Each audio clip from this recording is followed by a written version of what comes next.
moment. Well, it's time for some podcasting. We hope you keep on listening. Cause it's time for talking Tremor shit. Boy, everybody, and welcome. I told you you were gonna know it when I did it. I know. There's a lot. You were like channeling your inner Jack Black there. That's the thing. That's a thing. That is legit. That is 100% the area I go with. That. I was like, I'm just gonna let him go. I wish I had a lighter. You're like, that was awesome. I stand the hell out of Tenacious D in this house. That is a huge one. But yeah, anyway, I'm Levi Dylan Burzloff, host of the Talking Tremors podcast. But who gives a fuck about me? Because if you're like watching and you see there's two names at the bottom of the screen, there's Levi in really tiny letter, like who just gives a fuck. And then over here with two full names, and you're just like, whoa. Gummer? Who the fuck?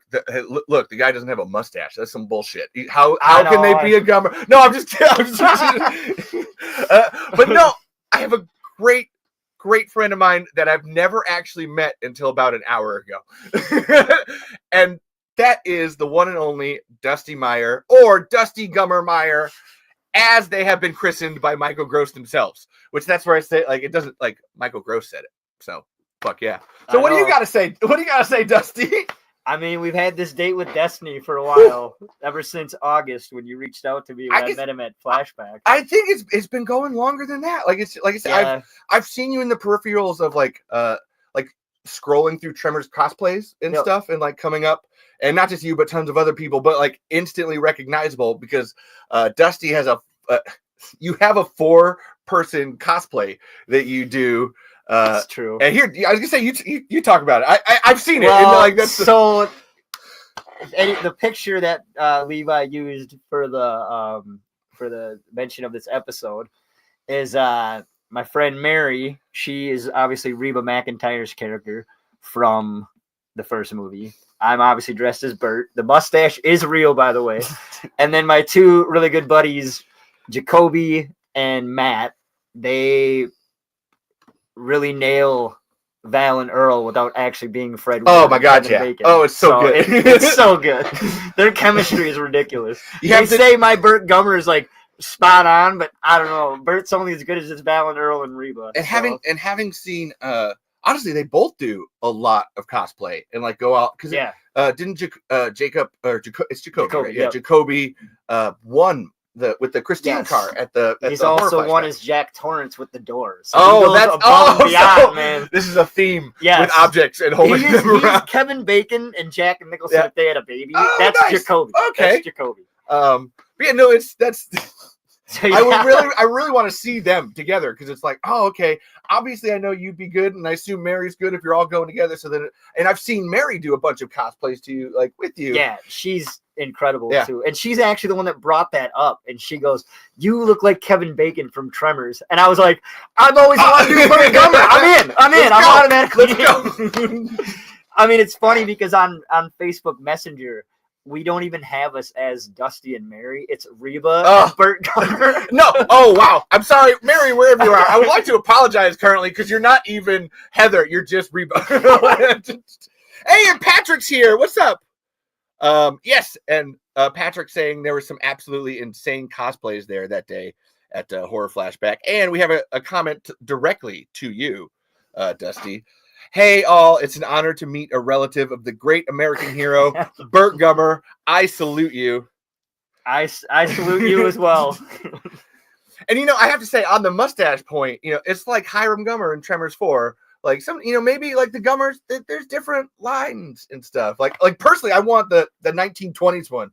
Like, I have this image of, like, Dusty, like being a relative of the Gummers with a Tommy gun, shooting shriekers and shit, and then like rolling up my sleeves, I'm gonna fight here. Oh, here, I'm gonna get right here, Tommy in your face, and the Kingsbury rules. Exactly, like that's what I think of for summer. Like it's just like it's constantly there, and there's usually snow.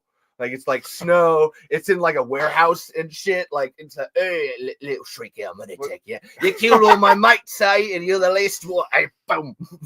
Going off the rails already. I love it. Oh, what? Starting crazy. No, excuse me.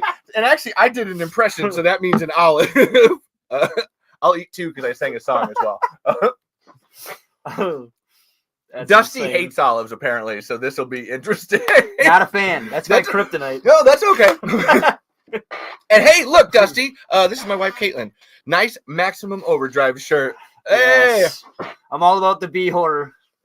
It's a goddamn good movie too. So like, everyone asked me what got me into like horror movies in general. Yeah. This was the movie. Oh, that's a good one to wear. That got me into. Who made who? Yeah. I mean, obviously, of all the OGs, Michael Myers is my all-time favorite. But yeah, why do you like Maximum Overdrive? When I was a kid, I remember seeing it back when you can rent movies at your local gas station. I have a whole story about that from Tremors. So no, that's my origin. Actually, it was like my mom rented Tremors 2 at the gas station. Okay. I'm so glad. Yeah, oh my god! Well, it's funny. You have a gas station origin story too. In my little town of Lake Crystal, Minnesota, there wasn't a whole lot of entertainment being a kid in the '90s.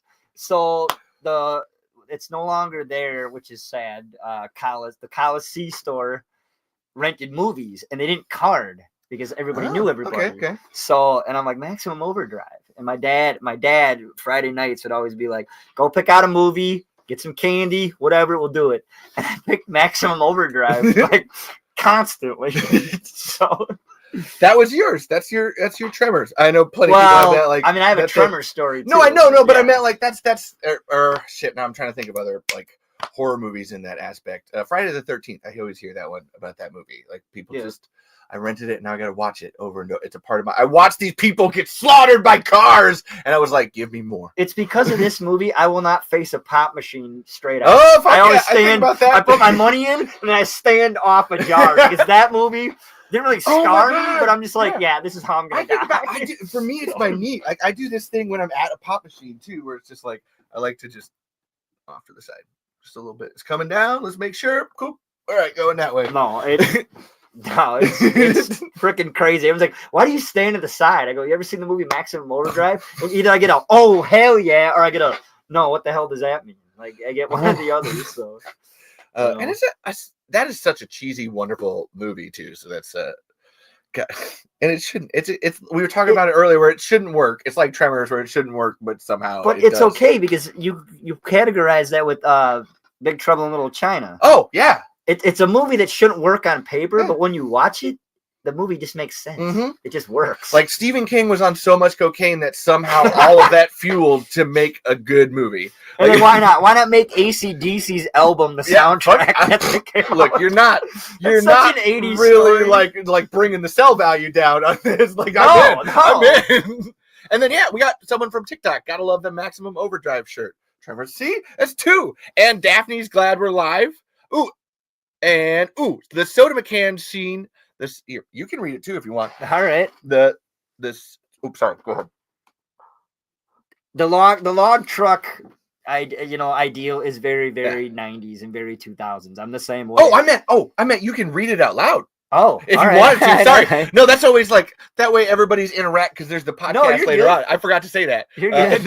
We're learning again. We only met like an hour and a half ago. It's live. We're feeling each other out. It's live. We'll do it live. Fuck it. I'll read it. So, like Chris, the soda can machine shooting Cokes and Pepsis and murdering the coach scene is legendary. So, that's why I always stand either to the left or the right of the machine. Just slightly ajar. And it's the same thing. Like, you can read that one. Yeah, it's Final Destination. No, I won't drive directly behind any log trucks or anything with open cargo. Yep. I don't drive behind semis if I can help it in general. Nope. Every time, man, it's just like, oh, okay, that's.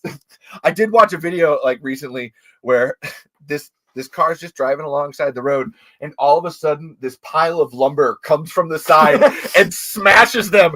And I was like, oh man, I hope that person wasn't a fan of Final Destination because that's like the ultimate irony. Like you're focused on the front, you think the attack comes from the front, but from the side. Like the only thing that didn't scar me out of the Final Destination movies. I'm not a tanner, so I don't use tanning booths. So that scene didn't really bother me. Same with the roller coaster. I'm like, this is how I go out. This is how yeah. I go out. I love Oh, I roller know. Yeah. coasters. So that's how I go out. I made my peace. Honestly, on the roller coaster one, I would like to crash when the person like left holding on in the seat. No, let me die way sooner than that. That is nope. Like let it just be head on collision. Doing this and then no, That's thank you. Sorry. Freaking crazy. No, you're good. That's my one fear with roller coaster, and I love them too. It's just like if this stops up there and I have to figure out how to hold on, I don't think I can. I don't think, and I'm pretty strong too. Like that's not, like I have a hard job, and I got my strength, but no. I'd be dead. I don't know how long I could actually hang on. It'd be kind of funny to test. Oh, no, it not wouldn't. Really funny, but you know, I would be not funny, haha, but I would funny, be using ironic. legs and shit and fucking like pull. No. Going through and no, and Dusty said it earlier. You're gonna be amazed at my ability to do this, but we're not off on a tangent. This is the show. Like I can bring us all the way back around, baby. I remember exactly where the Tremors tangent show. It goes everywhere, and I know everybody that's in the chat currently would definitely agree with that. So don't. No, we hit maximum overdrive land. You know, we hit cosplay land. We're still, driving around, choo. To that point, I will bring it to somewhere. So what? How the fuck? Why are you here? Let's go back. I was gonna say that's a very generic question. I know. There's many answers to that question. No, there's specific ones to get here. But like, who are you, Dusty? Like, what? Who are you? Like, what inspires you? What's your life? What's your day to day? What's your day job? Like, I'm Dusty. My name is Dusty Meier. What brought me to the Dubuque, Macokota area was I needed to change a pace. The Tremors ADHD show from Patrick over here. It works. But like it got me like I was involved with a project called Are You Dead Yet? And just the love of movies and new change of scenery. Like it all clicked. And then I got talking to you, and then you're like, I'm in Macokota. It's so cool that you're gonna be in Dubuque. So it just all came together. Yeah. It was we've been like it was August or a little sooner. Yeah, it was right before Flashback. Yeah, then because then I remember like we were trying to meet each other because Dusty, you're from Minnesota. Yes, I'm from a small town. I say Mankato because everybody has never. Oh, I know where that. They don't sorry. know where Lake Crystal is, so I say Mankato. But I'm actually from a town that's 12 miles south of Mankato. Okay. It's called Lake Crystal. And everyone's like, "Oh, where Jason's from?" No, not that's from where Crystal Jason's Lake. From. We do have a Crystal Lake, but we don't. It's called Lake Crystal. So, but yeah. Were you born and raised there then, or? Yes, I was born in that area. Terrorized the Mankato area, the high school. Just was a giant nerd then. Wrote a few screenplays. I've been obsessed with movies since birth. Well, yeah, you said Are You Dead Yet? But I know you've made other movies and such too. Yes, like there's the. Although I didn't make Are You Dead Yet? I just started. No. So, everybody, look, I sit through the credits at the end of every movie. I understand. I yell about on the show. Everybody sit through the credits because every single one of those people like did something. So no, you made the movie. Everybody counts in terms of okay, fine. So like, but no, what you been doing in Minnesota? Just doing my thing. Like I made actually I have the title of making the first movie about SEAL Team 6 and the raid that got Bin Laden before Hollywood did it. I did it a year before. That deserves Zero Dark 30. What? I mean, granted, I did not have the budget. I did on a $50 budget with a bunch of my broke buddies, but that counts. So that's what the lights are for. That counts, baby. It was called Code Word Geronimo. It's on YouTube. I was gonna say where to look it up. Cool. It's on YouTube. I can share the link to my personal Facebook. Yeah. So we'll put it in to Levi. Yeah, we'll put it in the description. So I'm writing a note down here. But like I said, that was the first real film that I actually made, directed. Wrote. Did you do that in Minnesota or yes. Where'd you? Okay. I did it at South Central College in North Mankato. Shout out to Amy Magnus, my film professor at the time, got me to do that. So hopefully she watches the show. Hopefully, did you send it to her, Amy Magnus? Wherever you're I can send it to her. I'll put it on well, it's more fun if she's here now and she'd be like, Dusty, I remember you. I know. You're the best. I'll tag Mary in it too. Oh, and here, of course. What's Dusty's favorite Tremors movie and TV character? I have that written down as a question, so bring it All on. right, it's got to be. It's a tie between the first one and the second movie. And my favorite TV character? No, did he say TV character? Yes. Yes, TV character. Okay. Are we talking Tremors? Or are we talking? No, it's true. I was gonna say let's wait. Let's bask in the moment. I was gonna say because that. Yeah. That could be a lot of things. Let's see. I should probably ask Dusty if he's prone to epileptic seizures before hitting the crazy room color button. I'm not. I'm digging it. It's all about the ambiance. It's good. Somebody thump. I discovered that last night. That was a fun one. Yeah. But again, answer, is it TV character in general or TV character for Tremors, the series? Because then I was going to throw to Dustin, talking... making Codename Geronimo in Minnesota. Amy Magnus. There we go. I'm rolling back here. And both. We got a both.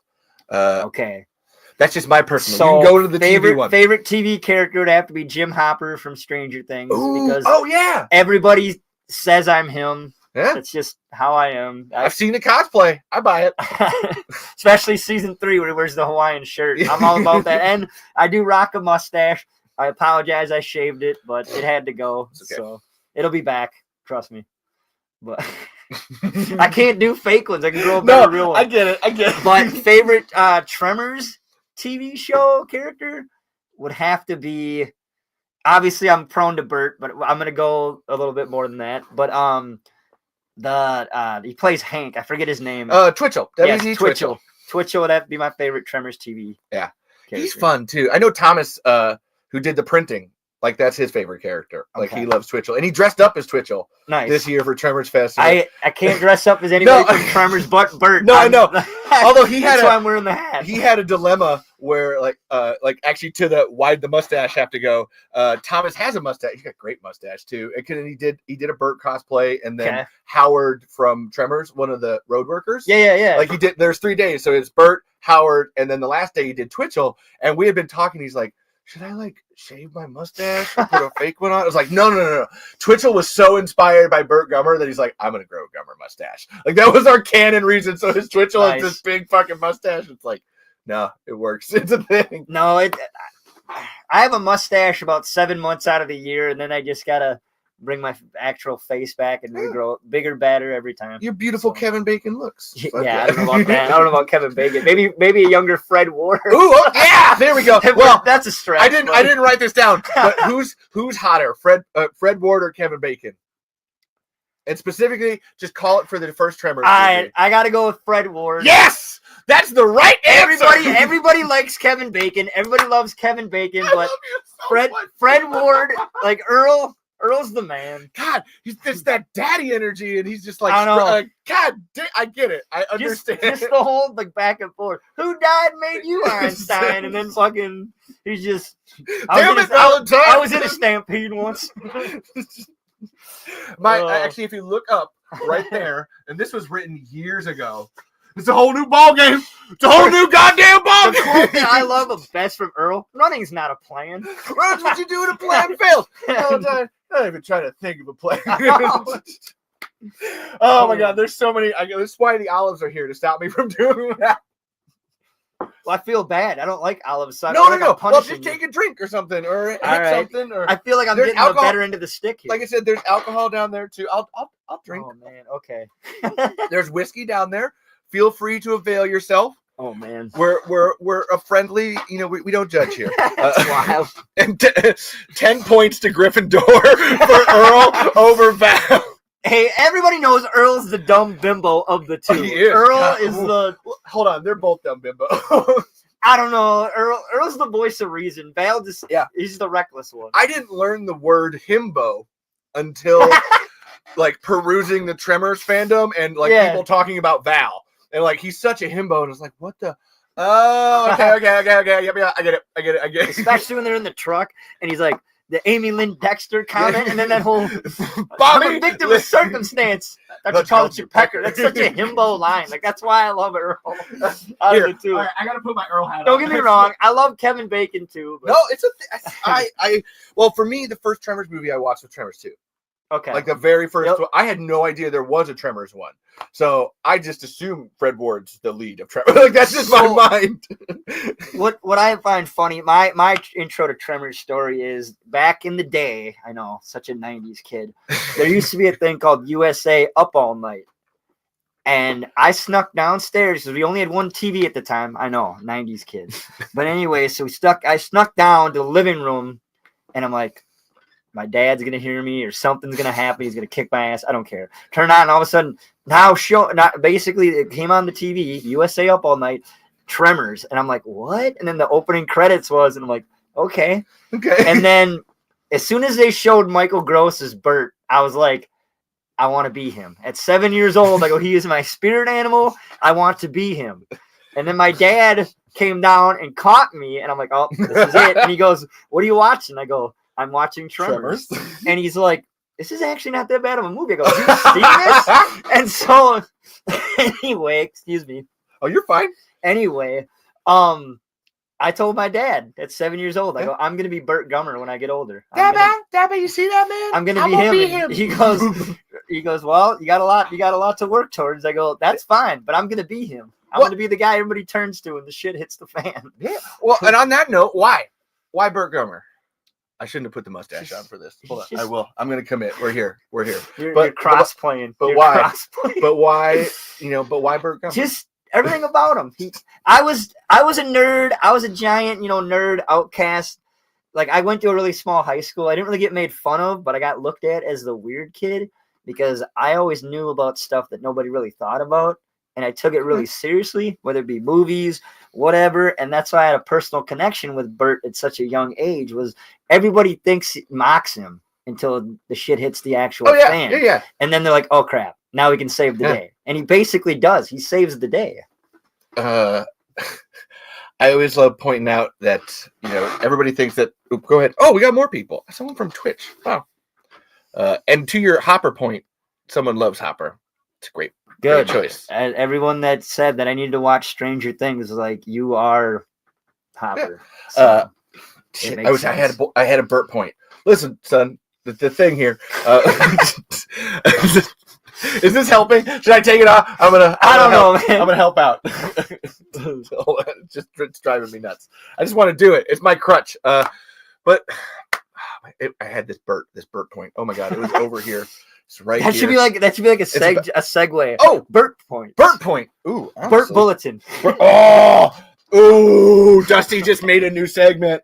And hold on. All right, now, no, Dusty. Now you've created something. We got to do this. We're all here. We're doing it. It's Burt Bulletin. The thing that makes a gummer a gummer. You gotta understand. Listen here, kid. I'm trying. I don't know why I chose the voice. I'm already here.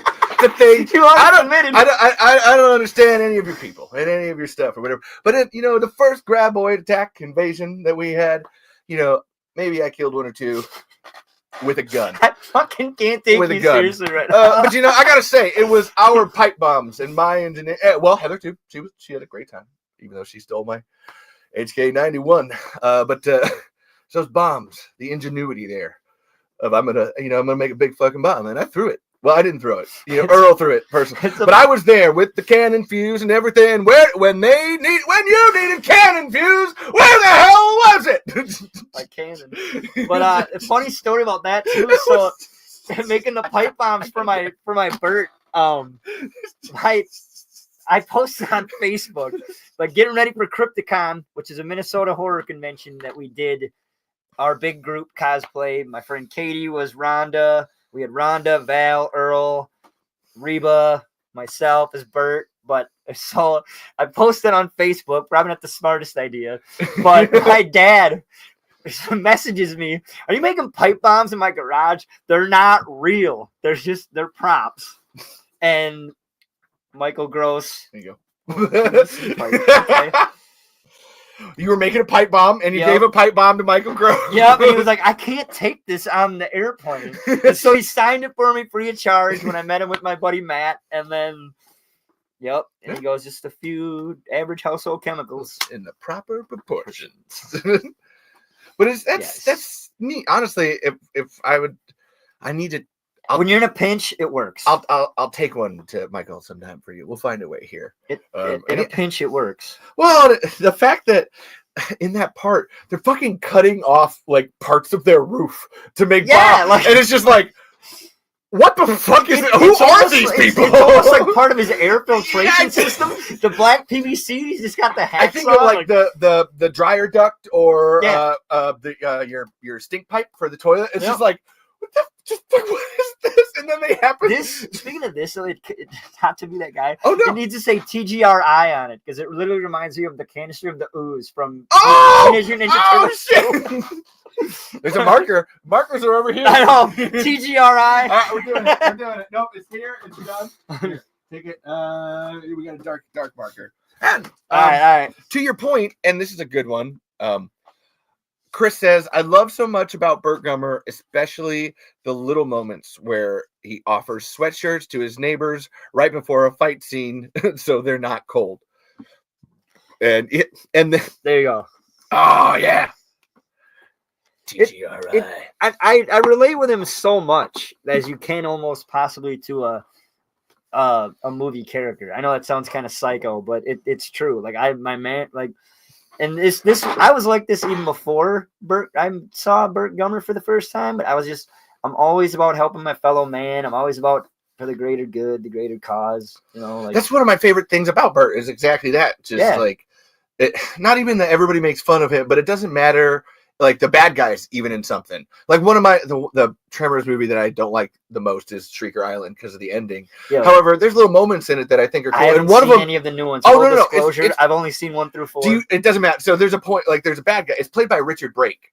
Okay. And he dies in it at this point where like And I'm always so sad because God, he's so fucking good in it because he's Richard Brake. But like Burt he's like on a bridge and he gets pulled under by the grab boy and Burt's still like trying to save him. Even before that, like he's the last, bad guy left or whatever. And he's still like, Burt comes up to him and he's like, dude, come on. This is nuts. Like come back with that. Like, why are you doing this?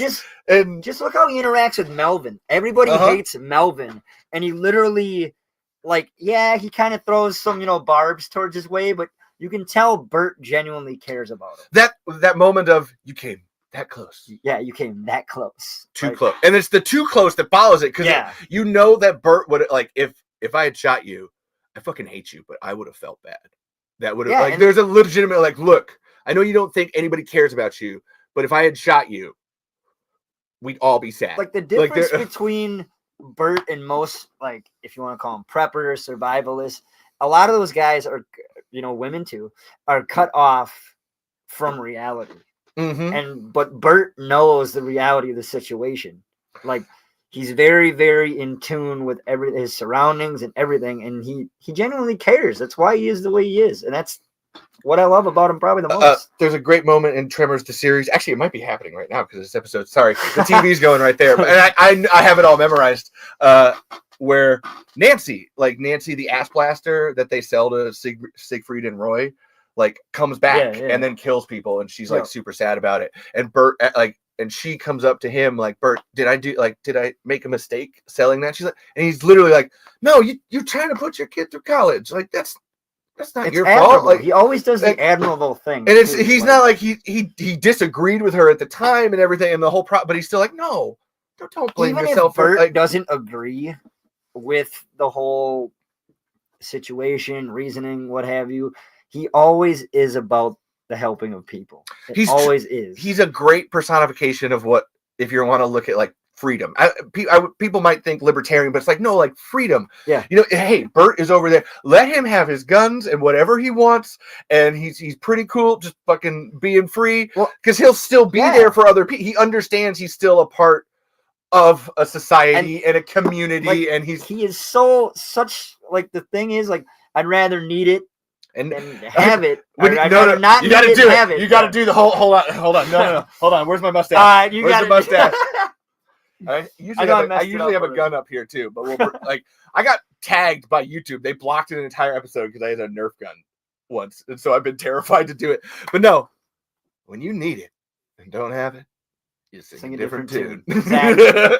Doing what I can with what I got. That's literally my life motto. Like I have a bag. I have a bag downstairs. That's my like take everywhere bag. Yeah. And people will pick it up. Your go bag. And they're like, "What the fuck is it?" I take it everywhere. It's like I have enough to survive. I might need something. I have enough to survive. In my RAV4 as we speak. Enough for a week. If I have to sleep in it, I can sleep in it. If I need to live in it, I can live in it. Like all because of Burt Gummer. I put stuff in the back of the car all the time, blankets and weird shit. Yeah, just like especially during the toilet winter. paper. We live in the Midwest. It gets cold as fuck. I have no here. idea. Actually, to the point where my wife Caitlin got me this as a present. It's a Christmas present. It's a fucking survival kit. With like I haven't even opened all of this yet because I was just, oh my god, this is amazing. It's a good point. Oh yeah. Look what I brought. Like, look what I brought for. We got an MRE, baby. I brought this for Levi to be on the show. I was like, I got to bring something. So here you go, America. Okay, Patrick, are we doing Team America or full America? And honestly, I think Burt would do well in any country. America just works because like it's that freedom thing. But I think you put Burt in Australia. That seems like Burt's natural habitat. Like that, because it's a country completely cut off. I don't know, man. Burt would have the same attitude I would. There's too many people, too many things trying to kill you. Yeah. I don't ever want to go to Australia. I feel like he's got no. Excuse me. You're talking about the guy that has faced fucking 30-foot fucking dinosaur worms. Oh no! Oh my god, there might be a spider. Hey man, that might be where he draws the line. Oh I don't know. No, hold on. Let's back up. That's not a terrible thing to think of. Maybe Burt's got like a legitimate like phobia of like snakes and spiders and shit like that. Yeah, anything that isn't like 9 feet tall, he doesn't do well with. Hold on. I'm writing this shit. Burt has a small animal phobia. No, don't send Burt to Australia. Wow. No, that would work. Honestly, that's one of the. Yeah, dude, I want to do like if I could get away with it, I want to do like Burt Gummer, like earnest movies. Burt Gummer goes to Australia. Burt Gummer goes. Yeah, that was actually the original Trevor's 5. Was Burt Gummer went to Australia? It's God! It's called Gummer Down Under. Are you serious? I'm fucking 1,000,000% serious. Oh my god! 1,000,000% serious. And then Universal kicked out Stampede and used half of their script and made Trevor's 5 Bloodlines instead. It's a whole thing. Don't put the corner in me. Don't put. No, somebody told me like, Gus, you seen the new ones? And I was like, no, I have not. And they're like, don't. No, it's fine. It's fine. It's fine. But no, yeah, I take Burt Gummer everywhere. That's why I love Tremors the series. Yeah, it's just like because you can't always do it in the same town. Always getting attacked by monsters. It's not Sunnydale from Buffy. Very one-dimensional. Yeah. Very one-dimensional. So taking it like, oh no, there's a Shrieker attack over here, or there's Graboids over here. It's like, oh, boom, that's it. Just and that's I love the rest the fact that in the series, Burt has his own school. His own Burt's survival school. Yeah, that's happening right now. That's pretty cool. That's the episode right now. But sorry, I had to eat a big olive because Patrick called me out. No, I meant to answer one of Patrick's questions before, like why'd the mustache have to go? Oh, go for it. It was just time. It was time. It'll be back. It'll be back better than ever. All right. Should we open this? It probably tastes good, but it's not good for you. It's just supposed to keep you going. It's all calories. I know, but like rest assured, so cool. There's no toilet paper in there, so it shouldn't taste like toilet paper. So how did he not? I always wondered that since I was a kid. How do you not notice that I'm eating paper? It's like, I don't know, man. Or the toilet paper in the MRE was not paper, and it was like a chunk or something. Knowing Burt though, it's more than one-dimensional, so probably was edible toilet paper. That's what I mean. Like, so was it like you can't rule that out? Burt's thought of everything. That's what I'm saying. Like maybe it was like a little chunk of toilet paper you could eat. I don't know. I'm excited for this. Wow, this is an unboxing video now. Yeah. Oh, I do this. I've done it on this show. Oh, yeah, I know. So when that box of like 3D prints that I gave you, yeah, that episode got really distracted because I opened that up and it. I'm gonna make him kill me. Oh my god! I totally thought of Rick Moranis from Spaceballs. Oh, you playing with the dolls.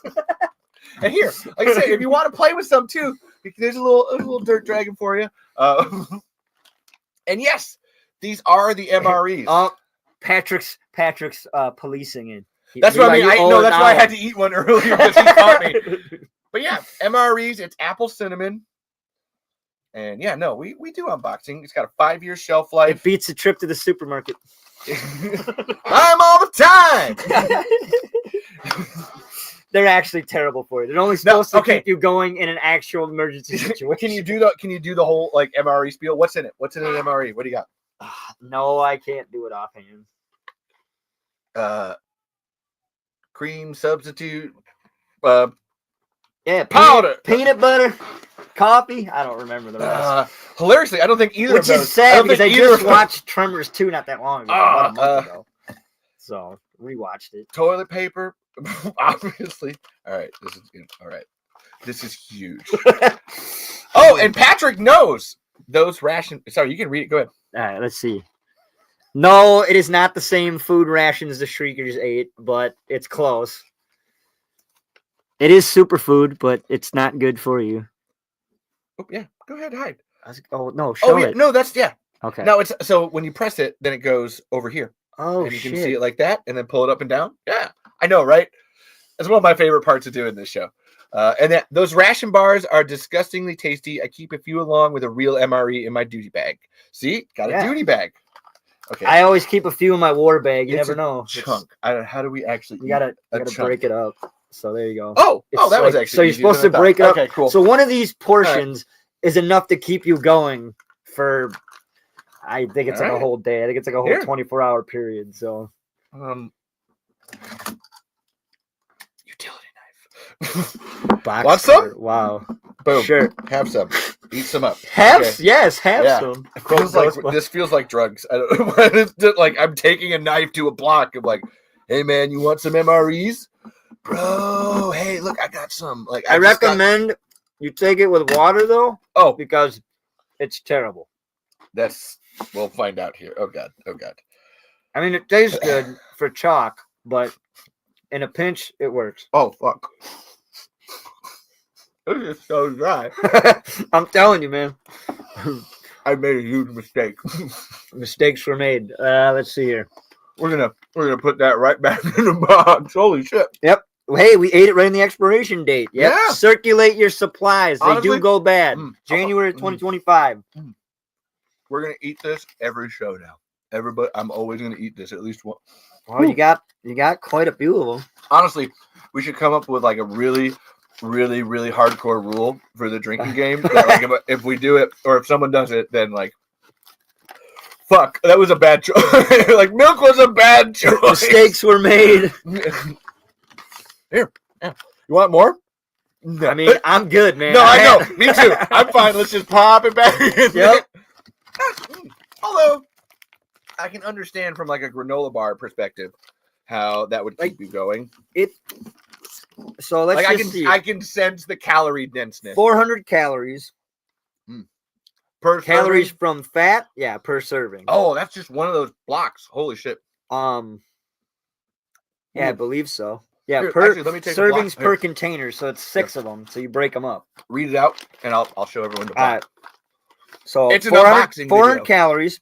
Calories from fat is 170. Total fat is 19 grams. That's 29% of the actual bar. And saturated fat, which is 9 grams, 49% of your daily value. So no cholesterol, 10 milligrams of sodium. Total carbohydrate is 17% with 51 grams. So, and dietary fiber is the other 12%. So, and 15 grams of sugar, 7 grams of protein. So, they do work in a pinch. Now that I've eaten it, I want to eat more. I'm not actually going. Patrick warned you. I know. No, it's just more like, wow. Oh, Patrick got it right. Entree. No. Hold on. No. You don't have to put a mustache on. I know. Act it out. Read it from there. Act it out. All right. You can do it. I do better when it's on this screen, though. All right. Here. Okay. Hide it and let it roll. Oh. I need the prop. There we go. Entree, cracker pack, cheese spread, mixed fruit beverage, powder, spoon, coffee, cream substitute, candy, salt, matches, toilet tissue. Shelf life of 5 years. Beats a trip to the supermarket. Oh, Bert, we can't take your food. Don't worry. About 120 pounds. Like now that there's a line, so I don't know if you know this, but there's another Tremors 2 with that. So if you look up there, that poster with Earl and Val, that was the original Tremors 2. Like actually, like they had written it. It's fully written out and everything, like a full script with Heather in it too. So it's got Val and Heather in it, and one of her lines that's added to it is, Earl, or sorry, Bert, like, you didn't have to buy like 120 fucking pounds of stuff. You could have bought like a couple of pounds. We didn't really need all of this. I'm sorry, but if I had an all expenses paid, whatever the hell I wanted from the Mexican government, I get it. I would take actually maybe a little bit more overkill. Oh my God. Than what Burt did. That's funny. I bet the Mexican, because he says the Mexican government told you guys you could buy anything, and you took one case of dynamite. One case of dynamite, but the Bushmaster AR-15. Yeah, but the concept of like, no, like he took it to mean everything. Yeah. No, he wasn't like just guns in there. He's like, so do you mean food? Because I have a grocery bill that you could help fill out. Like oh my God, I never thought about that. I'm just like, oh yeah, no, I'm saying, man, I think I would have stuff that might put Burt Gummer to shame. Yeah, like, I would have stuff that would put him to shame, man. I'm now realizing that he like extra prepared of just like, yeah, he got all expenses like shopping spree. Like I would do the same thing. No, I've never put that together, and it's like, oh my God, that makes a lot of sense. Like why'd you buy 120 pounds? That's a lot. Oh, the Mexican government did. Holy shit.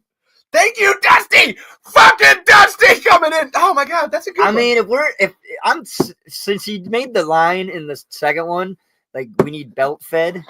Yeah. My favorite belt fed machine gun, I'm gonna go historian here, is the M60. I would have to get an M60. Yeah? Yeah.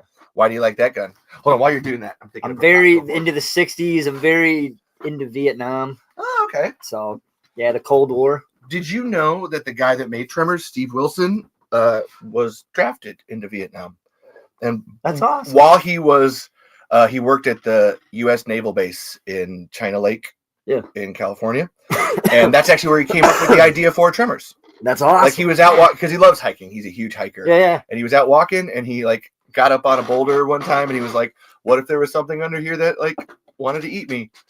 And that was the idea for Tremors. And anyway, that's my idea for Tremors. To be completely honest, though, going back to my wish list, if I had a wish list from any foreign government or even our own government said, here's an all expenses paid, whatever the hell you want, I'd need more than a deuce and a half. Yeah.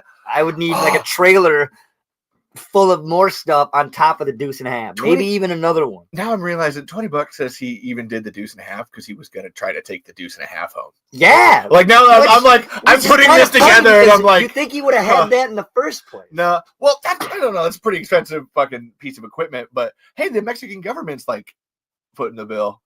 He was, oh my God, he was going to take it all home. There's so many realizations I'm having here. I love this. I would want more than just the LAR.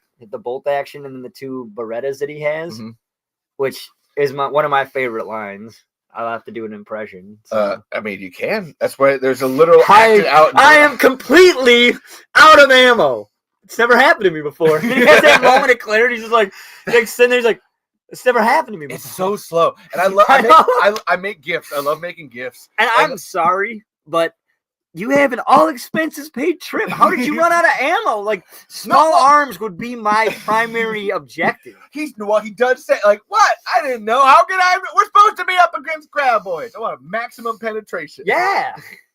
That's where I always give him the credit on that. He probably did buy a bunch, but then not enough. Because he does. He always actually in the TV show. There's a great line where they're fighting shriekers and they run out of ammo and he's like, "Damn it! I told Twitchell 1,000 rounds wouldn't cut it." And I'm sorry, but if it comes down to it, if I do run out of bullets, I'm tactical tomahawks. Those are my go-to weapons when I don't have a gun. Hand-to-hand combat.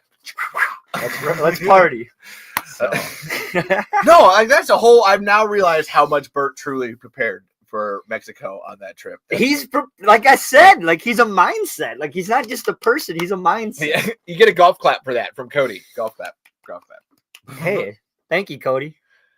Milk was a bad choice. So yes, buy some MREs or not. That's a. I actually got those at Walmart. I don't know if they sell them anymore, but yeah, I got them at Walmart.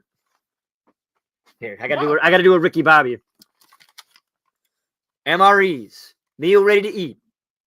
Get them at Walmart. Up there. Sorry, up there. Get them at Walmart. Buy it now. It's a whole thing. Yeah, man. If you don't eat emergency food ration UTS, well then fuck you. Shake and bake. So Oh, okay, I'm here. No. I know. I have a whole notebook here. I know. We've been following the notebook, so to speak. And there's a folder. This is a Tremors folder. Oh my god! Yeah, you can open it if you want. Very hefty. Yeah, oh yeah, which has my old show notes in it. So I had another notebook, but when I went to Tremors Fest, I upgraded. Oh, that's a Shrieking Grab Blaster. But when I went to Tremors Fest, I upgraded. I took out all my. These are my old show notes from other. See, this is where my inner Burt comes out. Okay, that looks terrifying. Well, how can I kill it? Yeah. Wow. No. This is a beautiful creature. Leave it be. No, you want to kill this. Does this not look. No, that does not look cute and cuddly at all. Yeah. I'm sorry. I would no problems putting that down. That's the Mixmaster from the show. A Graboid, a Shrieker, and an Ass Blaster all combined. That's the porn comic I helped produce. Oh my god. Hold on. We're here. We're doing this. We're doing it. Oh my god. Oh yeah, baby. Bring it on. It is true. Like what's that show that there's a porn for everything? There is. That's rule 34 of the internet. Yeah, you jumped real far ahead. Keep going. So we showed everybody at Tremors Fest this, like Michael Gross. No, we did. No joke. And it's funny because they were having him and Steve Wilson were having a huge laugh, and Ron Underwood. Like they all said, they're just like, wow, this is really like amazing. Like it's great art, great drawings, and everything. And then it takes a turn. Like it's beautiful. It is truly. I don't want to show too much. I need to go to the beginning page. It's truly beautiful. You know, Ben did a great job. That's why that portrait up there is one of my favorites. Like, and then oh yeah. Jesus, Val is a trans man, and then, but look, like I said, produced by Levi. Oh, August of last year. Yeah, that's fucking insane. It's fun, but it's special place in my Tremors book. Seen it all. Yeah, I've seen it all now. Oh no, you haven't. Oh no. I know. I immediately regretted saying that as soon as I said it. Hilariously, this is tame. Like this is legitimately tame in comparison to other stuff. Here, go ahead.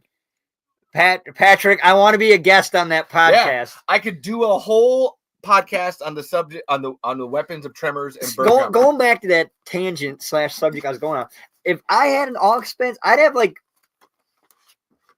multiples. Do it. Oh my god, yeah. Well, he wants to keep that. There's that canister of something that like, oh, what's this? It's something that just might end up in my personal collection. Yeah. Like there's a whole like. Yep. I get it. It's this is very very dated, but my one of my favorite firearms is the MP5 submachine gun. Why? Just to me, it's perfect. Well, it's your favorite. I just got it. Like it just is. How would you kill it with this? Would you kill it? That would be. How big is that? What huge! Diameter? Like this is Graboid. Yeah, size. No.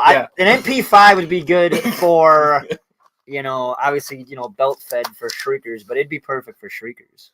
And too many MREs, and you'll do a real deuce and a half if you know what I'm saying. But I'd want it. I'd want the MP5 in 40 caliber. It's very rare, but I don't hate 9mm, but I just don't own one. I own a 1911 45, and those are my pistols, and then I own a Glock in 40. So I'd want it. It's got to be dual functioning. So.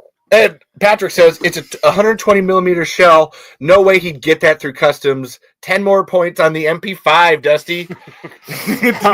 Hey, Dusty's in the lead now. Dusty's got 20 points. I mean, when I was going to school, I went to school for law enforcement, and which is kind of funny because they took us to the firing range. I did the best with the MP5. Oh, nice. And so, funny backstory. Is that where you developed your love for the MP5? Yes. And then I got the nickname MP5 Meier. So I got to write that down. So I'm okay with that. MP5 Meier. I like that. Just love the MP5. I feel like you need to sign that somewhere. I know. I can sign it underneath my. Yeah, keep going. Tremors rules. There's another. Here we go. All right. And we have a Burt Australia as a comment too from Cody. Burt Australia. Oh my god. Oh, that noise sometimes. Also, I feel like I write like a fucking kindergartner. Oh, it's too bad you don't like olives because they're so good. They're so good. I beg to differ, sir. It's fine. It's fine. Oh no. Something happened. It's fine. I'm still recording through other means, but I was gonna say, did we lose audio? No, the audio's still there. At least from this. Like I said, this is my backup one, so we've still got this feed. But no, I would go. So I would have multiples. Like everything happens in a good survivalist rule, and I didn't get this from Burt, but he probably said it because Burt's the man. Rule of 3: always have 3 of everything. That like a legitimate survival rule? Sorry. Yeah, that's a legitimate survival rule. rule. Okay. Fuck yeah. It's just a good rule of thumb to have anyway. Sorry, I just had a moment of panic. I have to think about this. I did delete. Sorry, I'm thinking about the StreamYard and like, did I make space on the hard drive portion of this? And I did. No, I did it last night too. So because I was like, no, we're gonna keep talking. I need to make sure we have space here in my brain. Like, yes. So honestly, we're here, but like, I feel like Tremors 2 is your favorite movie. Like, and on that point, tie. like, why? It's a tie between the first one and the second one. The second one, I'm more of the Burt from the second one. Okay. Well, okay, so then why do you love Tremors 2 so? Is it just Burt? Is there more there? It would have been better if Kevin Bacon would have came back, but I don't blame him. You know, like we were talking back in August, like you're gonna do Apollo 13. Or Tremors, or a sequel to a movie that bombed. Yeah, like technically, I'm sorry, but I don't blame Kevin Bacon for doing Apollo 13. Nope. So, but it would have been cool to see those two back again. Yeah, Burt is mostly the reason why I love Tremors 2, but it's a whole new ball game. Yes, I was just sorry. You beat me to it, but it's just it's a whole new bringing to the back, like just a whole new concept.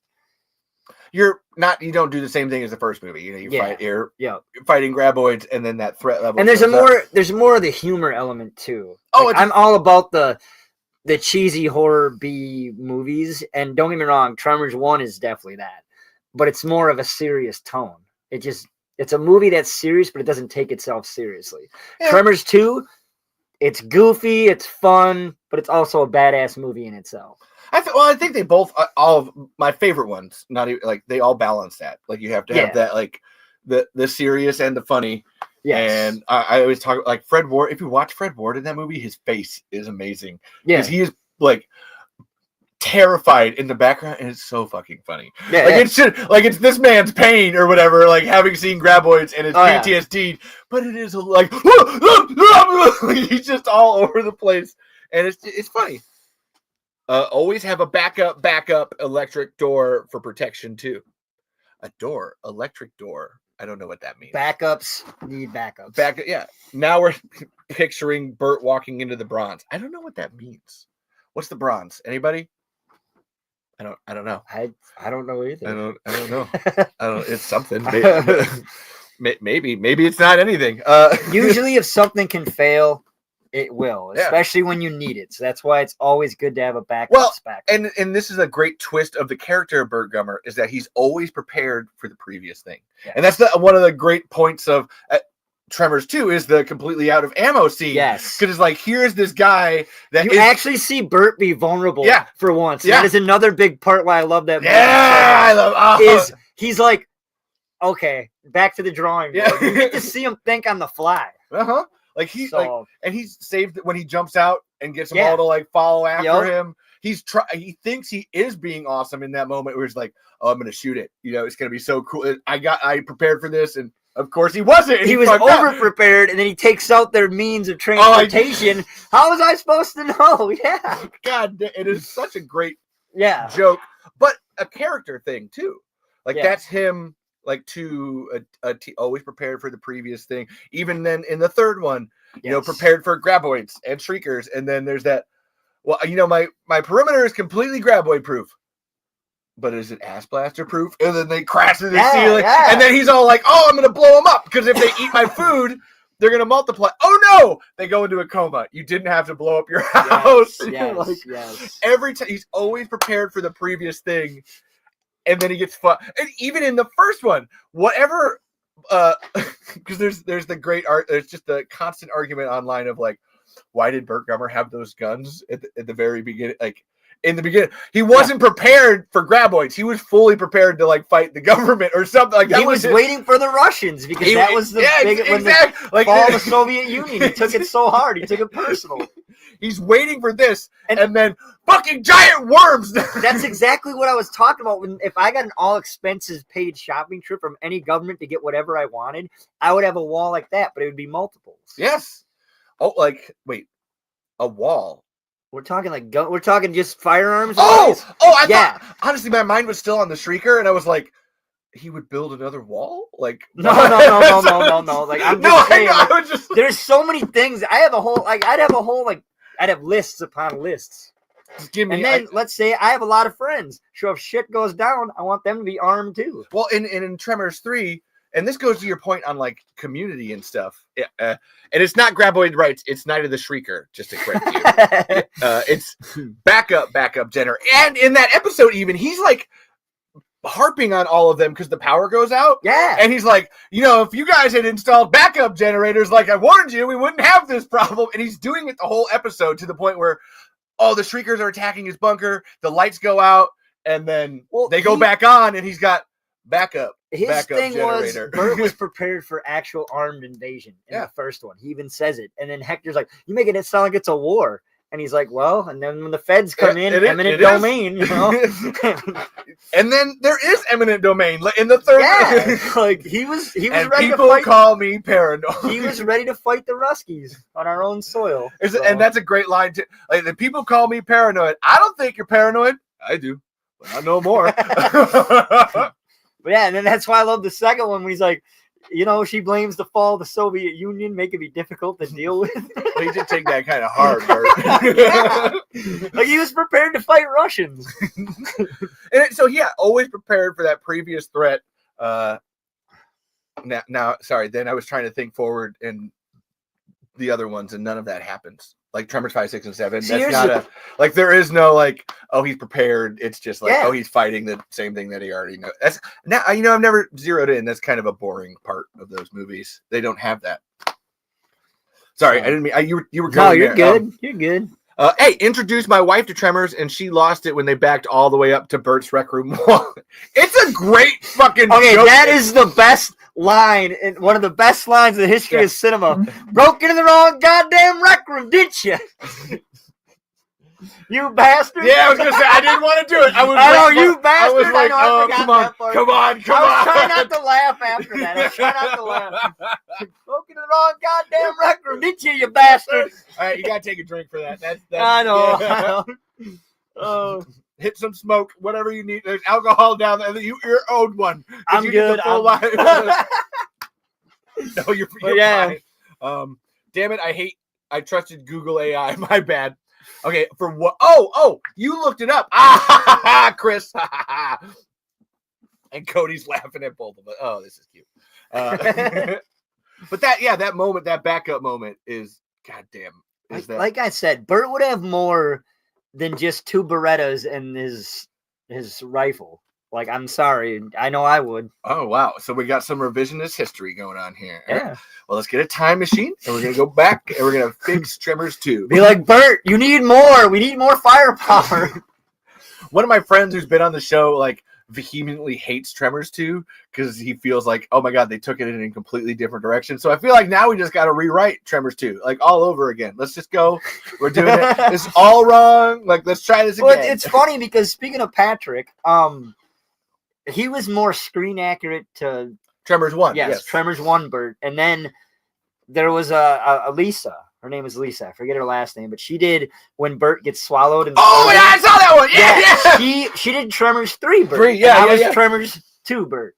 So you had 1, 2, and 3. Hell Yes. Yeah. Fuck yeah. Yes. That was a great cosplay too. The actual graboid, like she was in. Yes. And Patrick over here, it was comedic gold. Them having the hunting rifles makes you think they're just hunters. Then boom, a wall of guns. Yes. Boom, boom. They Again, are, you can press those too. Don't feel like literally, it's fun. it's your show, man. You No. know the technology. I know, but it's fun to like touch things and like woo. Like I said, it's going there and there and there and there. Speaking of that part that he's talking about, though, I love when you hear Jesus Christ over the radio, and then Val just drops the mic like they're defeated. Then they hear the gun. Then they hear the gunshots. Crack, and then that cut. It's a great cut because everything's silent, and you're just like crack. You hear him in the distance, and then cut right to boom. My buddy Jacoby and I, every time he calls me on the phone, we do that part. We do that part almost word for word. They're under the ground. I don't see nothing, Val. Burt, God damn it! Get on your roof. They're under the ground. Burt, honey, come on. Something's wrong. And then he like loads up and he looks out the window. Yeah, that moment of them. Yeah. Like, they don't even. No, Burt, they're coming for you. Fucking, let's go. Let's fucking go. Let's do. And then actually, him and Heather both like, here you go. We don't see anything, Val. Burt, they're under the ground. Big monsters that can dig like a son of a bitch. Now get out! Hurry! I know, and like it's just then you Jesus Christ, and then he's like drops it because they got defeated. Oh no, that scene is perfection, pun intended. Oh, just wait till Patrick says, just wait till I do a release of my radio prop. I did the detonator prop. The radio is next. Do you mean like the radio on the ground or you mean a CB radio? I'm thinking he's thinking of the walkie-talkie. Yes. Oh yeah, because you would need that for the Burt cosplay. Yeah. Smart. There it is. Yeah. I still have that bullet, by the way, Patrick. Thank you for that. Thanks for being here, Patrick. I don't know. Okay, so again, we keep doing this. The camera is up here, and we keep looking down here. I know.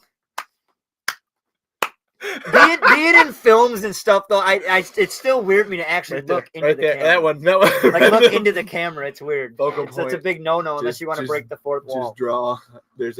I've drawn a focal point behind. Like there's one in between here, and it's just I just take the pen and it gets bigger. Pretty soon, you're not gonna have any wall left. The way you're like gouging into your wall. It'll be fun. I'll extend. It'll go up. My backups got backups. Yes, they do. And I love Burt Gummer. Is the comic book still available to purchase? Which one? There's several. There's a bunch of comic books. There's the one that I helped make. I still need to get a porn comic. I still need to get a copy of that one. That's the one. Yeah. There's actually 3 of these. This was a Tremors Fest. Hold on. Where's the other ones back here? Booyah. Here, have a look see for a minute, man. Yeah, that's the one I was. Yeah, this is the one I was talking No, about. there's like I said, there's 3 of them. Here, these comics. I don't know if these are what you mean. There's several. Here you go. Oh, sick. Yeah. They're okay. I don't mind them. They're very action heavy. I was having a conversation with Glenn Maddox, Brent's brother, about like they just don't have as many jokes. Like they should have more jokes in them in general, but they don't. They're good. They work for what they are. It's just the comedy. The comedy is super important for Tremors. Like you got to have it, or it's not a real Tremors movie. That's kind of where the later movies miss out on. They go too action heavy. Here, I'll trade you. Take one back. Look at that's you got to show it off to people. Like, look, no, you don't have to. I meant like in general. Like, I always think we're on radio. My bad. No, TV land. It's fine. I love dead air on the show. No. Dead air. Everything's that's a no. quiet, just simple. I mean, I have a face for radio. Honestly, you have great bone structure, Dusty. That's what everybody tells me. I got a good jawline. It's dinosaur one. It's the whole thing. It's beautiful. If you want links to this, go to the YouTube live, and it'll be in the description. That's the best place. But yeah. And if you haven't met Michael Gross, aka the real Burt Gummer, best celebrity encounter I've ever had. Well, tell us about it, Dusty. Well, I wish we could get the photos up, but somehow. I know, right? Yeah, like look. It seems like it's an advanced setup. I but mean, it is Patrick can attest that man truly loves his fans. He is the definition of why you should meet your heroes. Mm-hmm. And the first night I met him, he absolutely said, "This is incredible" to my cosplay. Like, he wanted to inspect one of the pipe bombs. He thought me and Mary nailed both Heather and Burt, at least from the second movie. Obviously, Heather's not in the second movie, but yeah. And so then you've made an impression when a celebrity goes to you every time he sees you at a convention. Ugh. When people are there to see him, but he goes, "Hey, yeah." And then I told him the story of how I snuck out of bed and watched it on USA Up All Night, and I wanted to be Burt Gummer since I was 7, and he absolutely adored it. And then I hooked up my buddy Steve Pulaski from Y105 in Dubuque, Iowa. What's up, Steve? He did an interview with Michael that I kind of helped set into motion. I didn't set it up personally, but I did set it in motion. And that was when Michael dropped the official news about the Stampede rights and stuff, which I was working on. And it was like, that was a huge thing of like, oh my God, Michael finally said it. Now I can tell everybody, because you have to like kind of keep it a secret. And then it's like, no, Michael said it. Let's fucking go. No, and so thank you for that. You're welcome by proxy. Thank you. No, that counts. It falls into place. It's all part of the dominoes of life. And Patrick can attest, yes, that Michael is like kick-ass. He can attest. So you keep looking, like when I press the show, it disappears. So if you need to see it, you can look at those or here. It's harder to press this one. And he also gave me his name badge. So I actually have Michael Gross's official name badge from Flashback Weekend last August. And that was incredible. And Michael actually posted about you a couple of times too. Yes, he did. Like you and Patrick both. Yes, he did. As like just meeting great. That's when he christened me. That I could be his son, although that's not canon because we already know the 2 sequels. Nephew. So, there we go. Nephew. And both Levi and Steve said, "You've been anointed. You're a Gummer. Nope. You are a Gummer." That's why the title of this episode is "Have you met Burt Gummer's nephew?" That's the whole point. We're branching out of the family tree, baby. Yes. And I can attest to you, Michael is great just as a person. He's just phenomenal. He loves talking about Tremors, and he holds the character of Burt Gummer in such high regard. Like, he's very guarded when it comes to Burt Gummer. Like, I mean, he's guarded about any part that he's done, but he's very, very like protective as with Burt Gummer, for the fact that he just doesn't do anything that's thrown his way because is this going to make Burt look stupid? Is this going to make Burt look or disrespect him in any way as a character? Because he's very, very protective of that character. He loves that character. He is Burt Gummer. So one of my what I love about Michael when it comes to Burt is that people will ask him at conventions and stuff, "Hey, can you put on the mustache and the glasses and hat and improvise as Burt Gummer?" And he's literally like, no, I can't, because everything that Burt says is so perfect and regimented. Like I can't. At his Q&A, he even says, he goes, "This guy knows exactly what he's talking about. He's obsessed with what is actually going on." So that's why he's very detail oriented. Yes. That's where when I do the Burt impression, it is like my hardest one because it's such a specific mindset to get right. He doesn't really have a sense of humor. No, that's one of my favorite things about. Which I'm all about sense of humor. If I can make people laugh, I don't know what's going on. He is so dry. He is drier than that toilet paper that Earl ate. He's got no fucking humor at all. And he's such a specific fucking person. Oh yeah. That I can do I love doing Earl. Damn it, Valentine! Look, you want to do a podcast? You're not planning about anything. You're just like, oh, I'm gonna just go out there with your Tammy Lynn Dexter and just tell everybody that you're a victim of circumstance. Oh yeah, I thought you called your pick. Which I think is we got to get Jacoby, Matt, and Mary on here all at the same time. We can literally do it in character. Oh, fuck. And then so you guys have your 4, and then I'm just every other character. I'll be Walter Melvin, and Miguel and Melvin and Mindy and Nancy and Nestor. I'll be the road workers, just back and forth. Rhonda, all of them. We got to get if we can get my friend Katie out here too. She did a really good Ronda. So. Oh, hold on. I actually need, now that you said that, I got to text Finn Carter and Conrad. Like, I got to text the actors of the show and tell them what we're doing. All right. Yeah, no, we're like, I'm doing this. So, David Lynch died yesterday? Super sad or whatever. Yep. There's a bunch of people that I know, like Charlotte Stewart, like the mom who played Nancy. She was the lead in Eraserhead.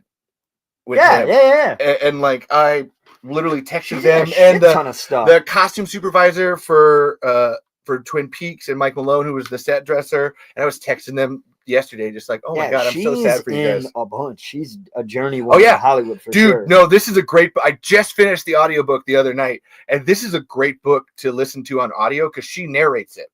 Like, actually she's telling you about her life. Oh, wow. And you can sense all of the, like, the heartache when, like, because her dad and mom died. I'm no Vanna White, but there you go. Yeah, boom. Little House in the Hollywood Hills. It's so good. Highly recommend to anybody. Hold on, my point being, I gotta text Conrad and Finn. Like, they love coming in. Let's do this. Hold on. I'll text Don Michael Paul too. We're just gonna do them. Everybody needs to see you, Dusty. It's a thing. We're going big. He hasn't seen the lion scene. I haven't seen the last two. I've only seen 1 through 4. Yep. So everyone's like, don't bother watching them. You're fine. I'm going to eventually, probably, because curiosity, but. All right, hold on. That's back. No, cool. No, I'll get some famous people in the chat for you. So you feel like I want to point you out. It's a whole thing. No, Conrad joined the live one time. Actually, Conrad was commenting one time. It was hilarious. Like, the guy who plays Dr. Ch, just like, oh, he puts olives in his beer. Like, he was like, oh, I got an olive in my beer right now. I'm like, what the fuck is happening? He's a journeyman too. He's in a lot. He's in a shit ton of I love you so much. Yeah, he's in a shit ton of stuff too. Yeah. I just have to use that as like, that's what everybody who I assume is watching the show. But oh my God, no, Conrad's all over the place. He was the president of SAG for a while. Yeah, like legit, like he's fucking, that motherfucker's seasoned. We drove him around at Tremors Fest. Like, I paid for his plane ticket to go there. Patrick, we have to go to Tremors Fest. It's in September. But no, like Caitlin and I drove him and his wife around the whole time because I paid for his plane ticket and stuff. Awesome. And oh my God, so many stories. Oh, he was fucking fascinating as a person. Awesome. It was so. That's fucking incredible. It was so fucking weird and fun, and that's like I said. That's why he gave me the hat and like going back and forth and stuff. Like, and I'm not even saying that to be like, oh, here's a famous person. It was just like, why the fuck am I driving like Conrad Bachman around? Why is this happening? First thing I told him was like, look, I'm gonna be honest with you. You have traumatized me for my entire life. That scene of you being sucked into the ground. Yep.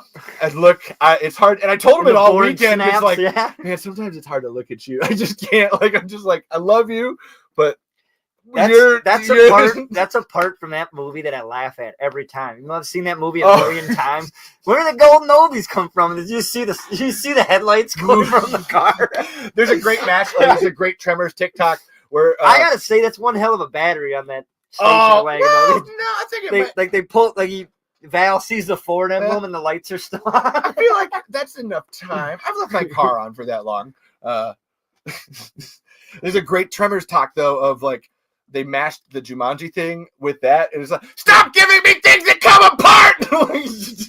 Yeah. When it breaks.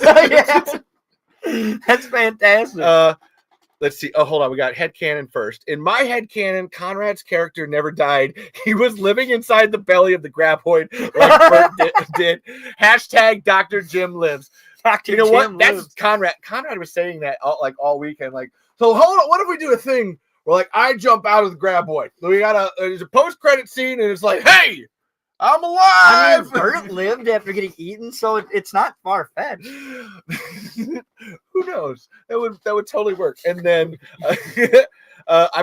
Patrick, I'm 100% planning to go to Tremors Fest. Flight from Cleveland, long flight from Cleveland, but 100% worth it. I mean, we're in Iowa, so it's not like it's any farther. I almost asked you to come to Tremors Fest with us because we drove, and it's like I didn't know you enough at the time, but it was like, man, so Dusty, we're driving to Tremors Fest. You want to come all the way to Santa Fe? We have to drive fucking 24 hours there and then 24 hours back. I've driven longer for worse. So it was worth it. You know what? Noted yourself, Caitlin. Wherever you're at, we got to bring Dusty next time. It's I'll go. I'll regrow the stash. I'll go full Burt Gummer. Fuck yeah, it's Tremors Fest. You gotta I gotta go. Boom. Shit, man. Okay, I lost where that tangent started, but this is good. Hold on. It's Michael Gross. That's where we started. How awesome is Michael Gross? Which then leads me to like one of my biggest questions of all. So, I mean, tell me why Tremors 4 is the best Tremors movie, Dusty. Oh my! Why? I feel personally attacked. Who told you? Who told you? You did. I did actually. I did. So if I were to get called by Ghostface himself, what's your favorite scary movie? Well, I'm sorry, but I'd have to say Tremors 4 just because it's not my favorite. It's an ironic joke. I absolutely despise that movie. Okay. Despise is a harsh word. But on a legitimate because this is the point. Like, why? Why do you hate it? Give it to me. Give it to me hot. It's the whole cover up. It's such a flimsy angle. The fact that at the end we're not going to tell anybody. Yeah, we're not going to tell anybody about it. That these things have existed the whole time. And I told you about this back in August. If there was something out there that nobody knew about, but it still existed, Burt would know about it. There's a personal, like, if I was to keep writing like the rest of Tremors, that whether I would assume Fu Yen, like the kid, like the little Chang kid. Oh, you can. Sorry, I'm just reading to make sure I'm not focusing on you so much that I'm like, well, what did we miss? That either Fu Yen, the youngest kid in the movie, or Hiram himself had a journal and wrote something in it. Like there was like somebody at some like. That's where I say Fu Yen, because he's young enough that there would by the time he's like 40 or something and maybe they're all dead, then like I'm going to write this down. You're still not going to tell it, because even at that point, so let's say 40 years later, you're still not going to like, hey, tell my great, guess what? We fought like giant worms. Yeah. Like, yes, good job, Grandpa. Just like keep going. But if you wrote it down in a journal and then did a thing of like then flash forward into the future and someone's will. That's always what, and I even go to in Burt Gummer's effect. So Burt Gummer dies at the end of Tremors. No, he doesn't. Even Michael Gross agreed. No, he's not dead. But if he did die, and like, Burt lives. Burt lives. Hashtag Burt lives. But if he did die, then the next movie of like, here's his will, his funeral, and everything. Then in his effects would be like a specific clause of like, and then you give this journal to like your youngest kid or whatever. Gotcha. That's my. If you wanted to keep writing the story, that's your best way of like massaging that aspect just a little bit more. Gotcha. Because I get it too of like he didn't tell anybody. It seems like you shouldn't, but I get it. Like that's like because trying to tell people that you just fought giant underground worms. Yeah. Good luck with that one. I know, right? That was actually unless you were there. Yeah, you're not gonna believe it. That was the plot of the last movie that we made. Where Caitlin dies, like she dies at the beginning, but everybody assumes that I murdered her, and it's a whole thing. And I actually have to like another person, like there's a whole board, and the president of the board actually his grandpa dies after like accusing me and stuff, and then we go and like kill graboids. But why the fuck would anybody believe? The only reason they kind of believed him in the first movie is that like the movie ends.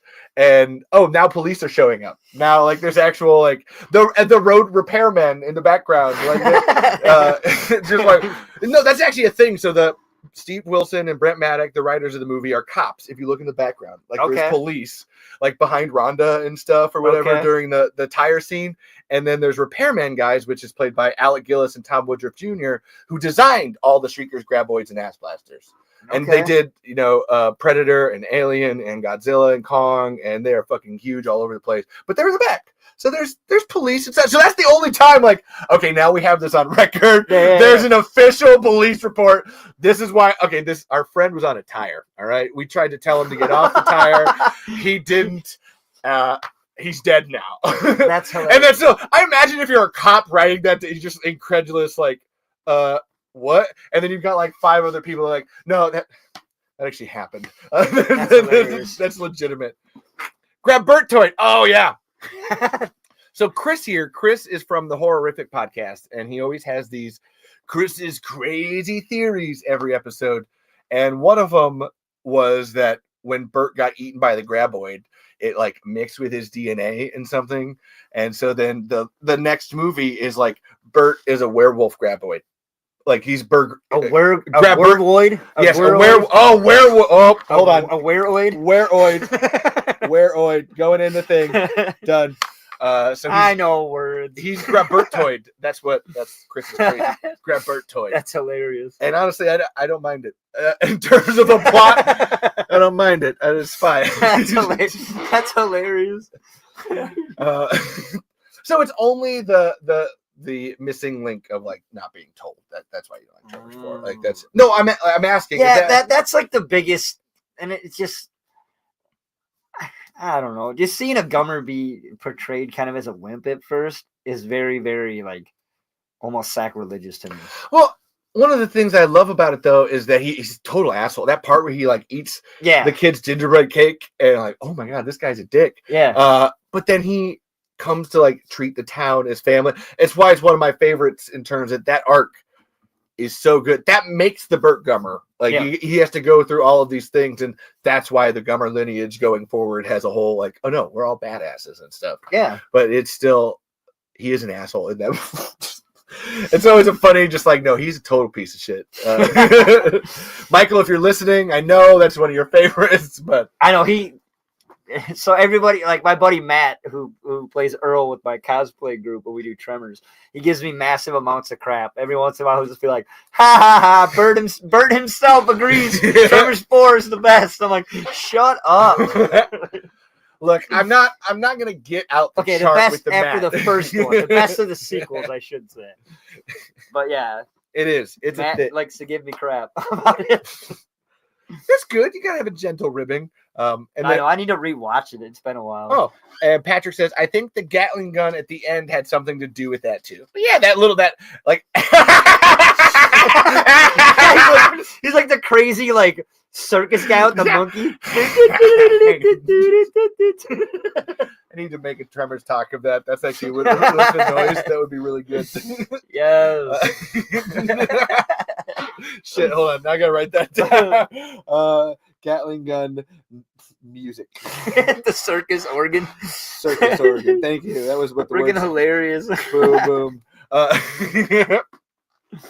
Oh man. So I just had to be funny. It's fine to. So at this point now, okay, but what do you think of the Tremors 3 then? What's your like opinion? Because that's the one that I think is the weakest. A lot of things. I see it. I deal with it, but it's just the weakest of the 4. The weakest of all of them. The weakest of the first 4 and the TV show, like the Stampede ones, the original creator ones. That one's just like, there's something here I don't get, or I'm missing. I mean, granted, that movie is terrible. I know, but I still love it because it's. I didn't say it was terrible. Part of the franchise, but it didn't seem forced. But yeah, there's something missing. Well, there's a lot of like sadness behind the scenes. That Universal told them like, oh, this is the last movie. You're only getting this the last movie, and we're done. Yeah. So they tried to wrap it up, and they only gave them 22 days to shoot it. Yeah. Like, and when you look at in comparison, like Tremors 1 was like 90 days, several months. Tremors 2 even had like 40, 50 days. Yeah. But then, oh no, here, this is the last movie in the franchise. 3 weeks. Yeah, to go. Just fucking go. And it's like, oh my God. Especially in an effects movie too, where you're like, that's not enough time. I do gotta say, one of the best lines from the entire franchise is from that movie. Which one? Ass Blaster. Sounds like a porno. Like, other than that, like hilarious. He doesn't say I'd watch, but that actually that implication is there. Like, I know. It sounds like a porno. I added that in there for dramatic effect. Did you know the name of the Tremors porn? You know what it's called? Ass Blaster. This is called Tremors. Oh. Well, I forget. Like I said, I forget what show it was, but the guy's like, they got a porno for everything. They do. Rule 34. And this internet is for porn from Avenue Q. The internet is for porn. Well, pretty much. Oh yeah, that's where that's Tremors, baby. It's a whole. You're feeling the tremors everywhere. Oh man. What do you miss most about Minnesota? Sorry, I just saw it as a question that I had actually written down. What do I miss most about Minnesota? Yeah. Like you picked up and moved your entire life on a feeling. So like, but what's that? It's your home. You grew up there and did everything. Like, but so like, what do you miss? My friends and family. Yeah. Yeah. I have a shit ton of kick-ass friends back there. Is that where Jacoby and Matt live? Jacoby actually lives in Wisconsin. Oh, okay. But that's where Matt is. That's where Katie, who played our Rhonda. Okay. I don't know if you saw those pictures. Maybe I didn't. Those are from Crypticon 2022. Those weren't from Flash. No. There's a picture of you guys all like. Yeah, we're looking at the ground because we were trying to find a boulder to stand on, but they didn't have them. But anyway, yeah, I miss my family and friends the most. Yeah, it's a good thing. Yeah, honestly, I've been truly blessed with a lot of friends. Well, thank you for being my friend. I hope I'm your friend now. No problem. We were friends even before we met. I understand that. We had this date with Destiny. Like again, only 3 hours ago now. I mean, we've been in constant contact with each other since August. Know. So. click. Guess who's back again? Back into the live chat. Is this Juan? It's iStream36. See now there's more. Now there's lore. Way to be here, iStream36 or Showmation. I never know. I think their name is Juan. I could be wrong, but I never actually know. Sometimes it could be Juan. Could. Sorry, I always love a good pun. Wow, that is goddamn good. But Juan's a movie maker too, so that's where now. So we did. Next question was, talk us through your previous projects. Was there? You said Codename Geronimo. What else you got? Yeah, and you don't have to talk about Are You Dead Yet? Although, fuck the Harvey Weinstein of Dubuque. Anyway, I have to say it. Man. Right. You can go there if you want. No, that's fine. But it's. What else have you done? I did a voiceover called "Don't Be Chicken." That's on YouTube as well, or it should be still. Right. It was a voiceover. Trying to think what's all out there that you could actually see, because a lot of it like didn't get picked up. A lot of it like was just I did some stuff, and you know how pilots for TVs work and for TV works and stuff. Like a buddy of mine had an idea, we filmed it, and then he decided not to go with it. But I've also done TV versus ShamWow for my film class with Amy Magnus. Another shout out to Amy Magnus. But she kind of rekindled the passion for me to be in filmmaking. And a buddy of ours, like, I need a concept. So we went in 20 minutes of a brainstorming session. My friend Oliver was like, I need a concept for this film project that we got to do for Amy's class. And I was like, all right, awesome. So we did TV versus ShamWow, and I was wearing a Punisher shirt at the time. So I bought an airsoft gun, and my buddy Brandon had an Iron Man suit. So we play Iron Man, and Frank Castle go help this kid find his Pokemon cards against Vince, the ShamWow guy. And that's on YouTube as well. Okay, TV versus ShamWow. Yes, look it up. Yes, like there was no script. We went in blind and just did it, and it's actually pretty hilarious. Fuck yeah, man! And then we did an infomercial that so my buddy Brandon at the time, we no longer talk. Long story. It's fine. People just fall out of touch with each other. That's it. Life happens. But anyway, he needed to do an infomercial, and I was typing up a term paper on all the mistakes we made in Vietnam at the time, and I was like, I hate doing homework. I wish someone would do my homework for me. I wish I could rent somebody to do it. And then lo and behold, Rent-A-Student was born. And so no script again. You need to look that up on YouTube. I'll share the links. Oh, I'm just writing them down. This is my personal No, you're good. I'll share the links with Levi so he can share them. Yeah, hell yeah. But that's on YouTube as well. Like it's just me going off the cuff. It's fucking hilarious. But yeah. Okay. So I've done those. I did some other stuff when I was in college as well, but that was before. Did you go to college with a film degree, or what? No, actually, I didn't. What was your degree? Or I went to school twice. Okay. I went for law enforcement the first time. Oh, you said that. And then I went for sociology the second time. Like, So, where'd you go to college then? Oh, you said, South Central South College. Central. There it I is. did my Yeah. generals at There we South go. Central. I went to Ridgewater in Wilmer, Minnesota, for Okay. law enforcement. All right. Ridgewater, South Central. Yep. And I know you're like, why am we talking about you? No, Dusty, this is you. No, you're Like, good, that's man. the point. I know. That's the total point. I know. But then, yeah, ever since I was a little kid, I love making people laugh. I love performing. That was going to be my next question. Like, what draws you to making movies? Is it like just the laughing, or like what? I've been obsessed with movies since I was a little kid. Okay. Like ever since Ghostbusters is by far my favorite movie of all time. Okay. Don't get me wrong. I love Tremors. Tremors is in my top 5. That's but fine. Ghostbusters is my absolute favorite of all time. Like that really got me into the movies. So. Shit. That's probably. Have you seen Patrick's Ghostbusters cosplay? Yes, He's got a great. That's how I met Matt. That's how I met Matt. I was gonna say, like my Earl. Yeah. Like, Matt runs Twin Ports Ghostbusters up in Duluth, Minnesota. Oh, okay. It's the Ghostbusters fan group there. He does a bunch for charities and stuff. So he's a stand-up guy. Fuck yeah. So we need Matt now. Matt, if you're out there, I can send you a link. We can bring you up here. This is saved, right? I'll just tag him in it.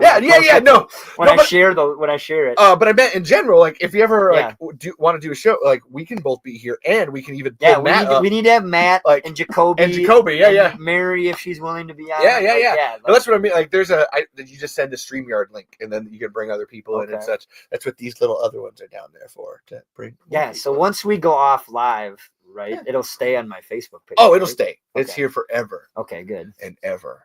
Good. And ever.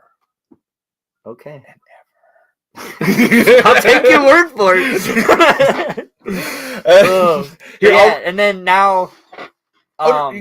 You finish yours. No. I started a multimedia company with my good buddy Chris here in Dubuque. What's the name of it? Night Owl Studios. Granted, it's just we're off the ground. We got a Facebook page. We have the name. We still need to pay for the LLC, but other than that, we are a legit company. We're just very, very ground level right now. we created the Facebook page and we created but no, Chris and I have some stuff coming up. We want to do a TV series and do a couple movies. So, what do you? It's always that. Oh, do you want to talk about it? But no, like, what do you like?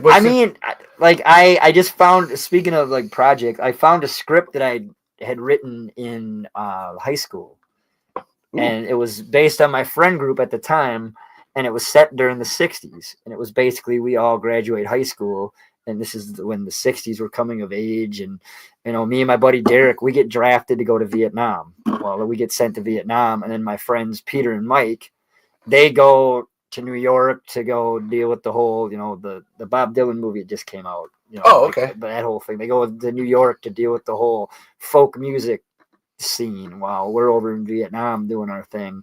And then what I'm most proud about that is the aftermath. We come back, so I base these guys kind of on how we were in high school to an extent. Like it's not actually a carbon copy of us, but it's more or less like my character that's based on me has really bad PTSD from Vietnam. Like he has a really hard time struggling. He becomes, alcohol addiction and all that. And my buddy Derek, he lives the American dream, goes and gets married, has a bunch of kids. And then my friend Peter kind of disappears into the music scene with the whole anti-war movement. And then my friend Mike actually ODs from a heroin overdose. And that's Spoilers. What brings us back all together. Okay. So yeah. Yep. So hopefully I can make that a reality. I just started looking at the script now. So that would be a solid movie. I was almost thinking TV show at first, but sorry, is that movie TV? What's your format idea for that? Oh, movie. Okay. Yeah, not a TV series. Yeah. Me and Chris are working on a TV series. I don't really want to give too much away about that just because it's going to be big. I want to quote my favorite Disney movie, Hercules. Indoor plumbing. It's going to be big. Wow. Everybody loves that movie. Everybody knows the line too. Hold on. I got to go back a minute. We have Yes, that's Juan. I'll only allow my real name in communities I want to be in and take part in or am. Showmation is the new name for the 8th anniversary of my channel. Oh, that's cute. And then they also love movies, but am a diehard for the unique original source of media, the books. Mortal Engines, Meg, Jurassic Park. Grew up on Goosebumps. I live to write. And then Patrick over here talking about Tremors and Ghostbusters got my mind working. An ecto deuce and a half truck. Yeah, that's gonna be badass. Hold on, Patrick. I better get a ride in it. Mark my words. on. I better get a ride in that. Damn it. Oh my God. Fuck yes, Patrick. And again, Patrick, I'd love you on the show sometime too. Like never, like this is not. I said Patrick needs to be on the show too. And we have an Amy Magnus just yelling. I think, Cody, you might be behind. I think that we said that like 10 minutes ago. So, Cody, if you're listening now at this point, jump ahead. You're not actually live. Yeah, people come to the chat. And well, like my buddy Chris that I started Night Owl Studios with. I'll do a shout out to his business. He owns the Color Parlor in Dubuque, Iowa. So the Color Parlor. If you need some hair work done, my buddy Chris, he's the hair daddy. Just like that. That's the Color Parlor. He's the hair daddy. So nice. That's his own moniker. Yeah. I didn't make that up. No, there's a bunch of my friends are actually from Dubuque and stuff. So yeah, like he's legit. He's cool shit. Yeah. So Chris at the Chris Color Bellings. Parlor. Chris Bellings at the Color He loved Parlor. the post when I said my first wall that I've ever signed. Nice. He loved it. So I'm just add him as a friend and say, hey, I'm the Levi that Dusty's been talking about. Okay. So hopefully, no, no, because I've been telling everyone about you too. Guys, no, listen, hey, whoa, there's this guy. He's like a Burt cosplayer. He moved to Dubuque. Oh my God. So, oh my God, I've been like, that's where I can't tell you how excited. I don't know if Dusty, maybe, I assume you might share my level of enthusiasm. Oh my fucking God, what's up? Holy shit. Did we just become best friends? Yeah. What I want, I got the heart to handle. Hey, you want to do karate in the garage? Yeah. There's so much room for activities. Yes. Oh my God. My God. Yeah. Wow. I'm gonna be able to do yoga and like. Dale, no power tools. It's my toothbrush. No power tools. Okay, just 5 more minutes. Oh my God. Oh, that's hilarious. I need to do. I keep saying it all the time, but I have this idea for a Tremors edit of taking that song, but taking the pieces of Val and Earl in Tremors and trying to line it up with those two, like the what I want you got to, like just using different parts of the movie. It in my head every time I hear that song. It's Step Brothers and Val and Earl just like doing rock paper scissors and stuff, and like the garbage, like pulling it up. I gotta make that, but God, Step Brothers, fucking boats and hoes. It's the fucking Talking Tremors podcast. It's the fucking Catalina Tremors wine mixer. It's the fucking Tremors fest. Oh my God, yes. Yeah, see, everybody's loving you, Dusty. Booyah! I didn't think they wouldn't. I'm tagging everybody that I mentioned in here so they tune in. Yeah. Oh, please. I was gonna say I don't have them as friends, so fuck yeah, man. Yeah, I'm just tagging them. Don't think I'm ignoring you guys. Yeah, so no, Dusty's doing work. I'm networking here. Excuse me, all, but like this is a very serious thing that's going on here. All right, just bring it in. I know. We gotta be smart. Ooh, we got just a Mortal Engines shout out by Cody. Mortal Engines. Actually, I gotta do the full thing. Mortal Engines Showmation. Why that book was a staple with me. I know it, guys. I realized I was in the past, but by then it was too late. Oh, so he was in the past. It worked. Sorry, that was a really. I gotta read it again. That was a really difficult sentence, and I'll read it up here because it's easier. And I know it, guys. I realized I was in the past, but by then it was too late. So Cody did get the message. Okay. Amy Magnus. That's what I mean. No, he said that like 10 minutes after we were talking about it. And I'm like, Well, I think you might. It's happened before. Like sometimes you come into a stream and you don't realize it's like not fully live, and you're shit. I need. And by the way, we will be enlisting your help for that TV. Oh show, fuck yeah! No. So you know, that's like I said, I got to get a camera. Chris wants to work on his editing a little bit, so I need to get a camera again. Like I said, the last time I was doing this, I had my parents' Sony Handycam, and that's what I shot. Just, honestly, so the first actually 3 movies, we did it on this camera. Okay. And then this is the one that I'm doing. I'm doing the newest one on this one. It's not a camera. Sorry, the phone. Are we allowed to talk about that? The project that I'm involved in with you? Yeah. Oh, man, I've been going I got ideas, man. Like there's so many. I've been trying to because there's the one and again everything. It doesn't matter. Yeah. We can talk about your poop if you need to talk. I don't need to talk about poop. That. Nobody wants to know about that. Boys and hoes. Son of a bitch. That's solid. No, of course we can. Like I said, no, that's where. Of course, I'd love to help you. I'd love to help anybody. Even I was totally game to like help Jamie or have him in the movie too if he wanted. Before all that, and again, I'd love Mary and there's other people up there. Like I got friends. It's like to meet more of your Dubuque friends and then combine it and like, oh my god, let's all let's roll here because you need everybody to make a movie. What I said earlier about the credits, where no, you made a movie. Like, were you in a movie? Then you made a movie. Everybody, that's all. Yep. It doesn't matter who did it. Like, there's so many people involved. We can talk about projects and stuff, and I can show you what I've got. I wish I was smarter and had the confidence to pull up stuff from here. I think it's like this, but that's a whole. Oh God! Oh no! Nope! Cancel. Well, I've done something. Canceling. Okay, we're back. I was gonna say we lost visual. Nope. Everything's fine. We lost visual. Not good. And here, I'll read this one out. Oh my god, because this is in all caps from Juan, and I think you gotta like yell it then. It's on purpose. You gotta yell that then.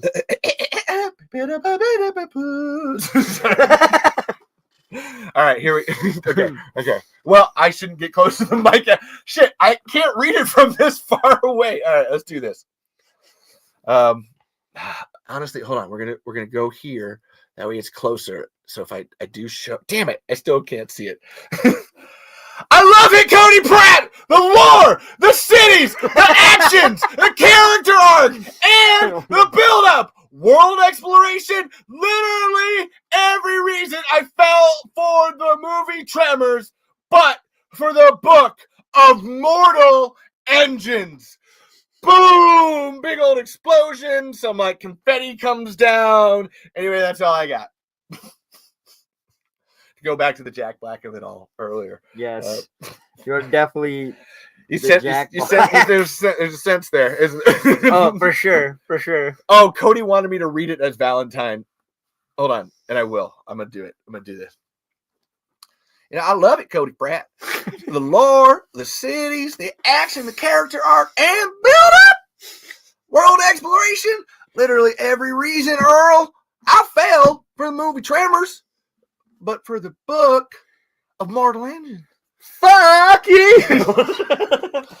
my Val always goes really southern for some. I gave him I did a script reading of the first movie. Oh yeah, and having to and the second one too. So I had to do Val and Reba going back and forth, and it's literally oh man. So this is what that is like. Hold on, I gotta think of a line like sure as hell can't smell us underground. Must be listening to us. Well, Val, I gotta tell you, Burt's coming in your house. Well, I don't care, Heather. It's oh my god, it's too many. It's bad. Like I said, they're just Reba's a little higher pitched southern, but Val's just a little bit lower, but they still sound a lot alike, and I get them very confused. Oh man. But yeah, I got plenty of works coming down the pipeline. It's just sky's the limit. Coming back with this tangent. Fuck yeah. So that's where. So I mean, you guys got your studios and stuff. Anything ever, and let that go for everybody, even in the chat. Like we should all work together more. That's where Juan makes Tremors move. kind of like their little like radio plays and stuff, and then has their own like they write on Wattpad. They got their own camera. No, I'm trying not to rain on anybody's parade. No, it all counts. You guys want me involved in anything? I'm in. It doesn't matter. Exactly. I'm in. I love being a part of it. I can be behind the camera. I can be in front of the camera. I love every aspect of it. That's where, like the one that I'm working on now is one that my other friend was like leaving. Like he changed my life over the last year, and he's a wonderful, brilliant gay man dancer. He's going to Cleveland, and I was like, I need you in a Tremors movie before you go. So I was like, let's film it. But it's like, oh my god, I didn't realize Dusty would be here so soon. I still haven't like come up with that perfect idea. So what is this? All right, we're actually here now. That was lead in. I totally planned all of that. That was a segue. It was smart and everything. It wasn't random. Like what? What do we like? What do you got? I have some or another, but what do you got? Just in general, or what do you? Because okay, for me, I can act and I can do that in a movie. I would prefer to not as much as possible. I mean, the technical stuff. Like I said, I got to get another camera again. I need a camera, but I mean that in the sense of like, oh no, I want you. You're my star. Yeah. And it's just like if I made one, or if we make one, like Dusty Gummer as something. I don't know. Yeah. Like what is that for you? Take fighting species of Tremors. AKA graboids, shriekers, ass blasters, creepy crawlies. I don't care. Which one would you prefer to fight? Oh, that's a dumb question. Sorry, ass blasters. I'm sorry. I don't know. I'd have to say I'd probably have to go with shriekers. Yeah. Yeah, I'm more of a ground guy. The aerial assault is not me. Okay. And if I can't see them, I need to see them. Like I don't like the. They're right in front of you. Yep, they got to be right in front of me. Okay. And I feel like not the graboids, but the shriekers are the easiest to defend against. Ooh, that would be ass blasters because at least when they're on the ground, because they can't really do like they can fly at you, they can dive bomb. Yeah. But other than that, they don't have much in terms of like aerial attack. And then so if they have it on the ground, and they even do it in Tremors the series where Rosalita just fucking kicks one in the face because that long neck is. Really not. It's very hard to defend. So no shriekers like that. Those seem like the hardest one because they're just they move so fucking quickly. They do, but like I'm more of a direct assault guy as opposed to aerial assault or. But okay, let's say you bring all of those. You brought all of your small arms fire. You did not pull Burt, and you have now run out of ammo. I have a weapon for every occasion. Johnny? Weapon for every occasion. Sorry, there's a muahaha. And then here I'll read these out too, just to keep us going. Yeah. And Cody needed that, the Val impression. You're welcome. You're welcome. I'm in book 3, by the way. I assume this is Mortal Engines. We're over here more. I know nothing about Mortal Engines, so I'm just going to read this. I don't know that much about it either. It's okay. I just have to respect. No, that's fine. I get it. You got to do it. It's part of the show. I'm on book 3 of Mortal Engines, by the way. Tremors, I have ideas. Hell of a Boss. I have some OC characters I'm working on. Oh, cool. I think that's for Tremors. Like they're working on their own stories. On Mortal Engines OC, myself taking a while building a fan-made city. So here's one that is Tremors related. Read Tremors XJP theory. Oh, the Tremors in Jurassic Park one. That's on Reddit. That's hilarious to me. Have you seen it? It's on Facebook too. Oh my god. I gotta look that up actually. Let me read through this and then we'll go to because it's fucking really good. Interesting. I always thought the lab would be built by InGen first before the first dinosaur bring back, and graboids were first with the eggs, then canceled, covered, then came Tremors 4. Okay, look, I've got some of that. That's not okay. I'm gonna read these two. What was that one that? Okay. No, you're fine. You're fine. What was that one? I'm tuning in from a toaster. Yeah, the Chris idea we actually talked about. Yeah, Dusty could star in the next Tremors movie, Burt's Legacy, as his nephew, trying to honor his uncle by defending a new shrieker infestation. We did talk about that a little bit. That's so weird. Like, he has to be. You have to be a Gummer relative. Like that's Yeah, that doesn't matter. I know. That's I don't care like what the story is. Yeah, I know this. Like what and wherever we like, so if we took you back to like the medieval ages, it would have to be like Sir Dustin Gummer. Like they're like that's like it would still have to be a fucking like Gummer relative. Yeah, have a rapid fire crossbow or something. These voracious beasts are coming after us again. Fire! Fire! I'm trying to think what kind of voice would I use for that? Well, fine. Well, I have to be all noble about it. I came like broke into thine wrong rec room. There's no, there's something there. Hold on. Thou hast broken into the wrong recreation seat. room. I get all British aristocrat. What would be the insult though? Shit. You flying dolt. You pump. I don't know. Broke into the wrong goddamn seats, didn't you? You dolt. There it is. There it is. Got it. That That is a blue cheese olive for that impression. Man. Oh man. Take a drink of your ginger ale. I'll get you another one if you're running out. I'm running low. Oh man. But my point being is that I don't care where the era is. It's got to be a Gummer. And that's the like for me. I keep thinking that. Well, I keep thinking of like filming in Dubuque. And I think that's a good. Oh! Wait, hold on. Read it. But do add you dolt at the end. All right. Broke into thine wrong damn dungeon, didn't you? You dolt. Oh my God! Yes. Yeah. Jesus Christ. And then this is still talking about the Tremors, Jurassic Park. I'm going to come back to this. 1 second. No, that's where the 1920s one for some reason, like because Dubuque has all those like warehouse. The warehouse district is amazing. It's very good for that, and I feel like it's easy enough to like just ask people down there to fill. There's not so much traffic going by too. That's that true. You could do a thing with making it older by like trying not to like just shooting on buildings. I mean, the Hotel Julian in itself, like that. Oh, see now that this is where my brain goes with that. Where it's like, oh man, but how do you like ask permission to have like a giant shrieker fight in the lobby? Because now that's what I want. Like you just like, oh my God, that's the shriekers coming. It's going to come down to money. They're going to ask for money. That's what I'm aware of this. That's what we don't have a budget. That's what it's going to be. Money can make you do anything. Money can make you do anything. But that's what I said. That's my. Listen, sir, I'm going to come at you. Right at you, Popper. Pop in here right in the face. My British keeps going Australian for some reason. I was going to say, you're kind of going Aussie there. I was doing an Australian impression a lot last night.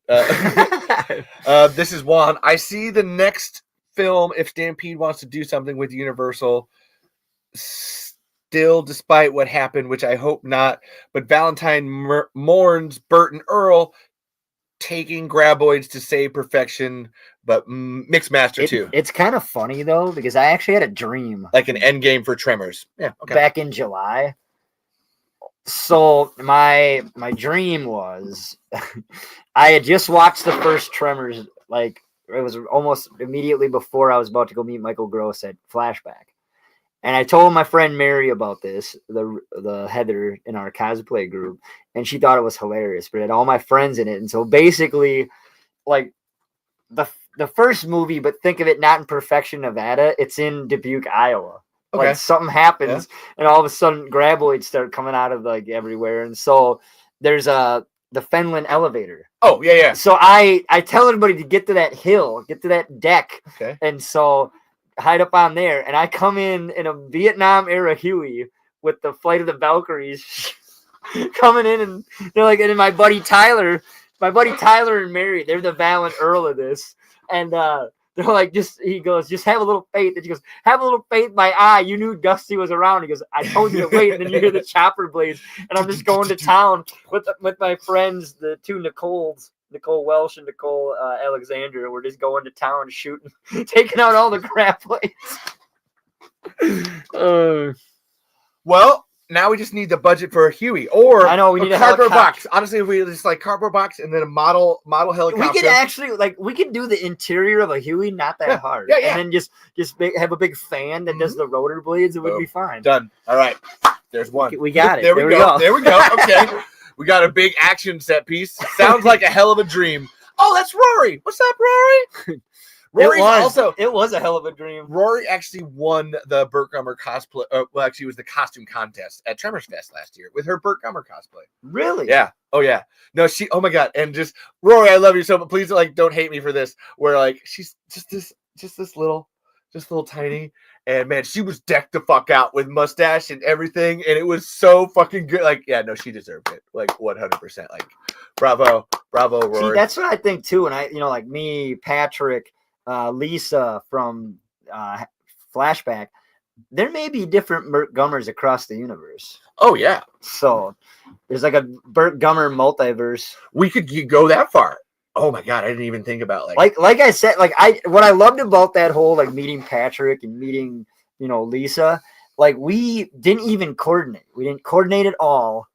And we literally I was Burt from the second movie, except I had the bombs. Burt 1, 2, and 3. Yeah. And Burt 1, 2, and 3. And the thing is which one of us Burts didn't have something, the other one did. So doing what I can with what I got. Yeah, I love that. Sorry, what's the story?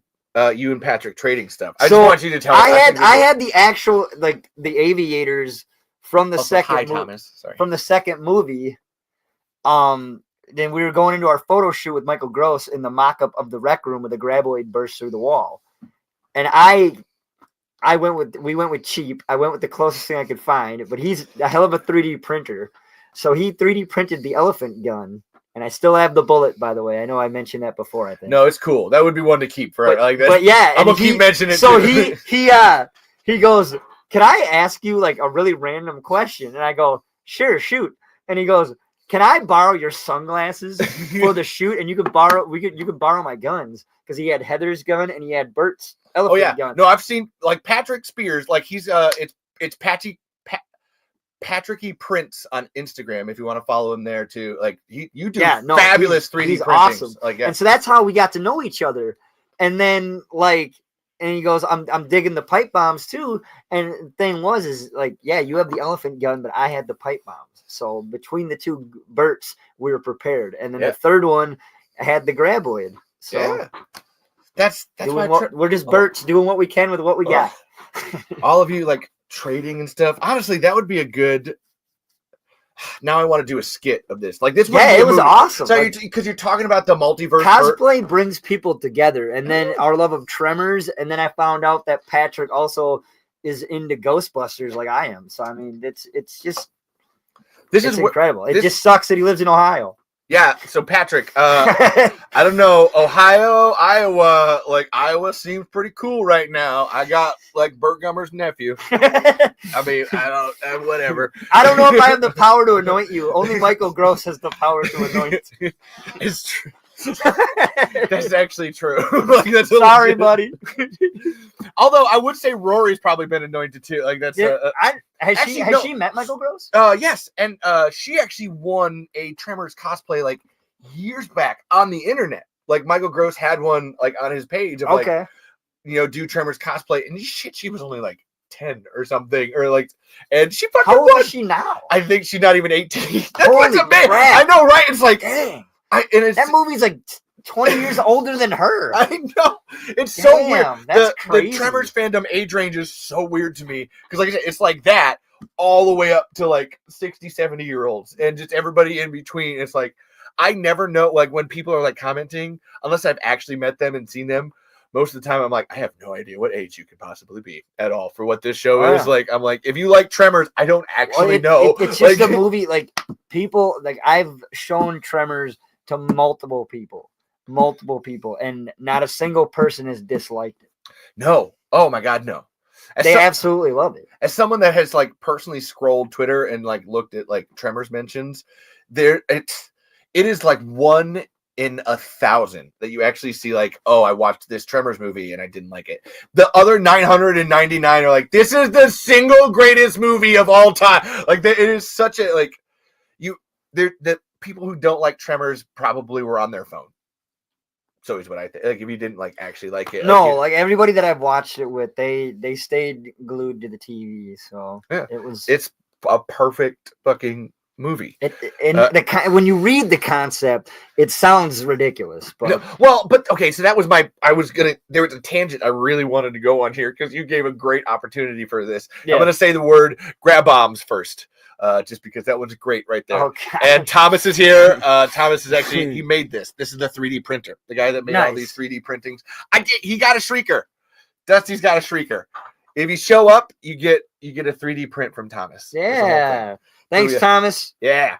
But so the whole like other people playing Burt, I always have this, people will like try to reboot Tremors and recast Tremors, and it's just like, do a sequel. Like we don't need to don't redo this. This is not necessary. There's only one horror movie that I would personally want to reboot, and it would be Maximum Overdrive. I can see because of the fact, with AI and everything, there's so much limited. Oh, that you could really limited. Okay. Like, it's unlimited. The possibilities are unlimited. Oh yeah. That's a good one. If you're listening, Hollywood algorithm reboot. I mean, I know Stephen King and his son had an idea for it back in like 2017, but nothing came of it. But either way, like I said, this movie deserves a reboot just because of the whole technology and AI, everybody being so like going crazy with it. So that's where the reboot of Tremors, man, that is an instant. I always shut that. I'm like, please don't. No, because you can't. What you said earlier about Michael Gross is like so specifically Burt Gummer and protective of it that it's like, don't. Why do we need someone else to do that again? Like we don't like he's great at it. He did it for 7 movies and a TV show. Just let him do it. So this is where I have always been terrified of like, okay, how do you like do something else like small scale with Burt Gummer, like with you, like and Patrick, and like specifically, okay, so you guys want to play straight up Burt Gummers, like how can you do this? And like a legit Avengers Endgame multiverse episode or something. Yeah, we're like multiple. So, but this is like because I couldn't like, man, I played Burt Gummer once in a skit where him and Earl are talking, and goddamn, that was really fucking hard. But if you guys want to do it, man, I will film the But you like, how comfortable like could you do Burt? That's really my question that I'm going here. Like, how do you really? Would it be kind of tough because. As much I absolutely adore Burt. Everybody knows that's been watching. But I'm getting a Burt Gummer tattoo. Mark my words. But the thing of it is though, like I don't know if I'd want to play actual Burt though. Well, it would have to be an offshoot of him. That's what I mean. Like I think you'd have. There's a fun idea in a really like comedy skit level of like, oh no, multiversal, where you're kind of like, because like I tried earlier, I have the mustaches and the glasses just as a prop, but like, man, improvising or trying to be Burt Gummer is. You'd have to give me time. I'd have to grow the stash back. I'd have to grow the actual stash. It is so hard, but to like, just to tweak it a little or make it your Burt, like that's. Yeah, that's what I'm saying. Instead of Burt like M Gummer, it's Burt D Gummer for Dusty, or Burt P Gummer or they're Burt R Gummer for Rory. Like that would be now. Okay, sorry, my mind. You hit an idea, and I was I know. Oh, hold on. Whoa. Okay. Maybe that could happen along with the other idea here too. But oh my god, yeah. I mean, like I said, nobody can top Michael Gross, obviously, and it'd be so hard to fill his shoes. It'd be like trying to play Freddy Krueger. Trying to upstage Robert Englund. Good luck. And that's Jackie Earle Haley. And he's a great actor too. But it does like it again. Not Robert Englund. He did an amazing job. It's just that movie sucked. Oh yeah, the script. I've never actually seen it. I always hear that it's a terrible movie. That and its Halloween Ends are ones that I should never watch. That's always what I hear for terrible. Horror. Okay. Like, no, I'm as much as I love Michael Myers, I'm going off on a tangent. No, but it fuck no, you're not. No, they made my boy a bitch. We wanted Laurie versus Michael, the ultimate showdown, and they gave us a cop out. It was absolute crap. I hated every minute of it. Oh my god, yes. Like this epic showdown, Laurie Strode, Michael Myers, the final showdown. We got a cop out. It was a cop out. Fucking A. You make me want to put this hat on now. This is my Val hat. Because you're whoa! You feel that, Earl? It's coming hard. You look like what's his face? The guy, the tour guide. Well, ma'am, time is the eternal river. Yes. I suggest we not swim upstream. And then he's got the rubber gun. Yes. Damn things like size of a whale. What Outback Jack or whatever his name? It's Desert Jack. Yeah, Desert Jack. Graboid Adventure. Yeah, it's Graboid Adventure. Yep. Right in the heart of Graboid country. So speaking of that, I love him, but he's in a lot of bad movies. Are you talking Michael Gross or hold on?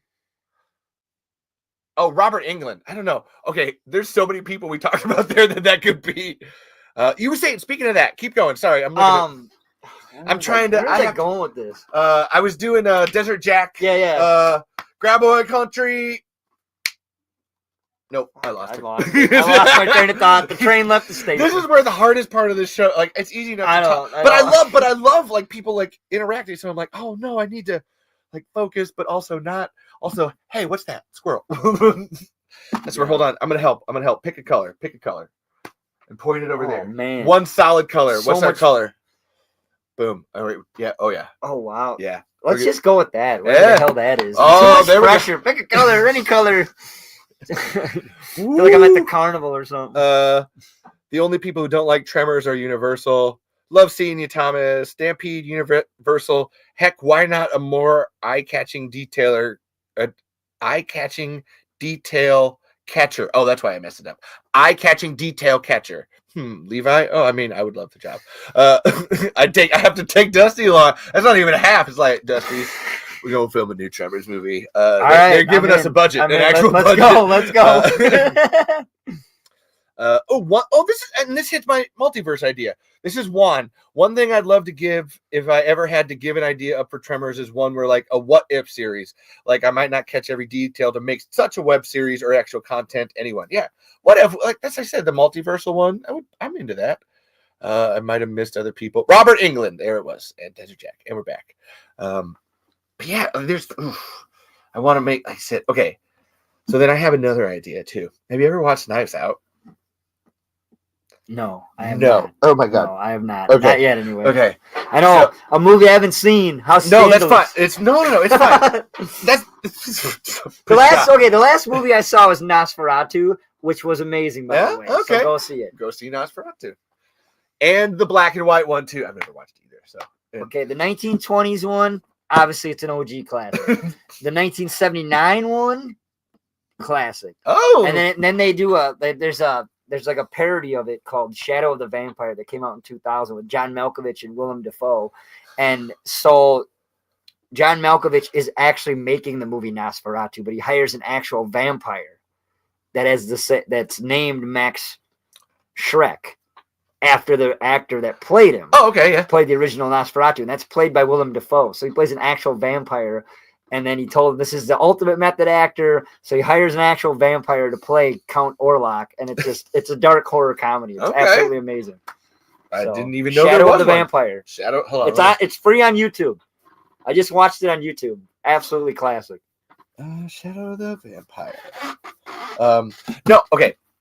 Knives Out. Okay. Again, watch Nosferatu. For me, horror movies, I'm more monster movie sci-fi. So straight horror is just a different. I get into vampires. Favorite werewolf movie is Dog Soldiers. Best werewolf movie. Oh my god, yes. Fuck yeah, it is. It's like Predator meets the Howler. It's absolutely fantastic. Give me some fucking fire. Absolutely fantastic. Fuck yes. Oh, great movie. God, I love that. I want to do a Tremors movie but with shriekers instead, like all of them like attacking a house. Absolutely. I mean, you saw. Okay. I was supposed to be. We're getting closer. I was supposed to be in an action movie coming out that like started filming this summer. You know that still I showed you with me all tacked out. Yeah. You'd be perfect for like one of the commandos in my Tremors movie. Well, that could be Dog Soldiers right there, but dog graboids. Oh, okay, hold on. Not even dog graboids. Nope. I'm writing dog graboids.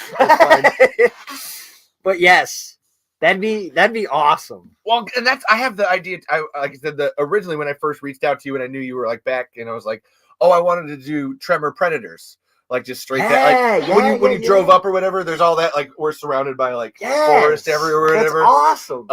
And that was my original. But then it was the trying to get like 7 or 8 people scheduled to go outside traipsing through the wood. Like it was like I was literally thinking of the like logistics of like, oh my god, that's a lot. That's a whole bunch to like try to find, because it's trying to find like, unless you can find everyone from the same area. Between Chris and I, we have the people. Okay, so we have enough. That's where it's, if you're all comfortable, like come on down here, like, or I'll come to you. It doesn't matter. Like we got. I mean, Dubuque's only like 40 minutes away. Yeah, but that's the scheduling is you have to have all people from the same area. That way you can like everybody's all coming into once. So I didn't do the Predator one, but that like the house. Now it's like I feel like the Predator one should end in the house. Like it should go from outside into the dog. So my brain, you just put the quarter in me, and I'm like, okay, hold on. I know what Act 1 is. I know how we transition. Act 2, Act 3, house full dog soldiers. Okay, cool. Now I got to find an abandoned house. What are we doing? All right. Let's do this. Let's go. Boom. Do you feel the heat? If there's anybody in the chat that likes that, I'll multiversal Burt Gummer. I just want to do that for some reason. I think that like a good 5-minute sketch of that would be pretty funny. But then, Predator into dog soldiers trimmers. Like it starts out Predator, and I always think that they should know that they're hunting graboids and then get twisted, or they don't, or like a hunting party even I think would be funny. Like a bunch of guys that try to go out deer hunting or something. Yeah, and then kind of like all Dreamcatcher. Oh yeah. Oh, that's such a strange movie, but I love it. And so you start with that, and then graboid shriekers, ass blasters. One of them attacks, and then transition through Predator into dog soldiers. Yes, as a movie, like because it's the house. That's the set. Like the idea of like now they're all attacking the house. Okay. I that'd be sick. Like and we could film it here. That's my I tell everybody all the time when it comes to something like, oh, I want to write a script and send it to Hollywood or show somebody. I'm like, just stop. What can you do? Like, what can you like I said, that's where I made 5 movies with my wife and our friends going out into the middle of nowhere and just like, okay, this is what we have. This is what I physically have. Mm-hmm. The last Tremors movie, it was $103 or $108, and all of that was food that I bought for people.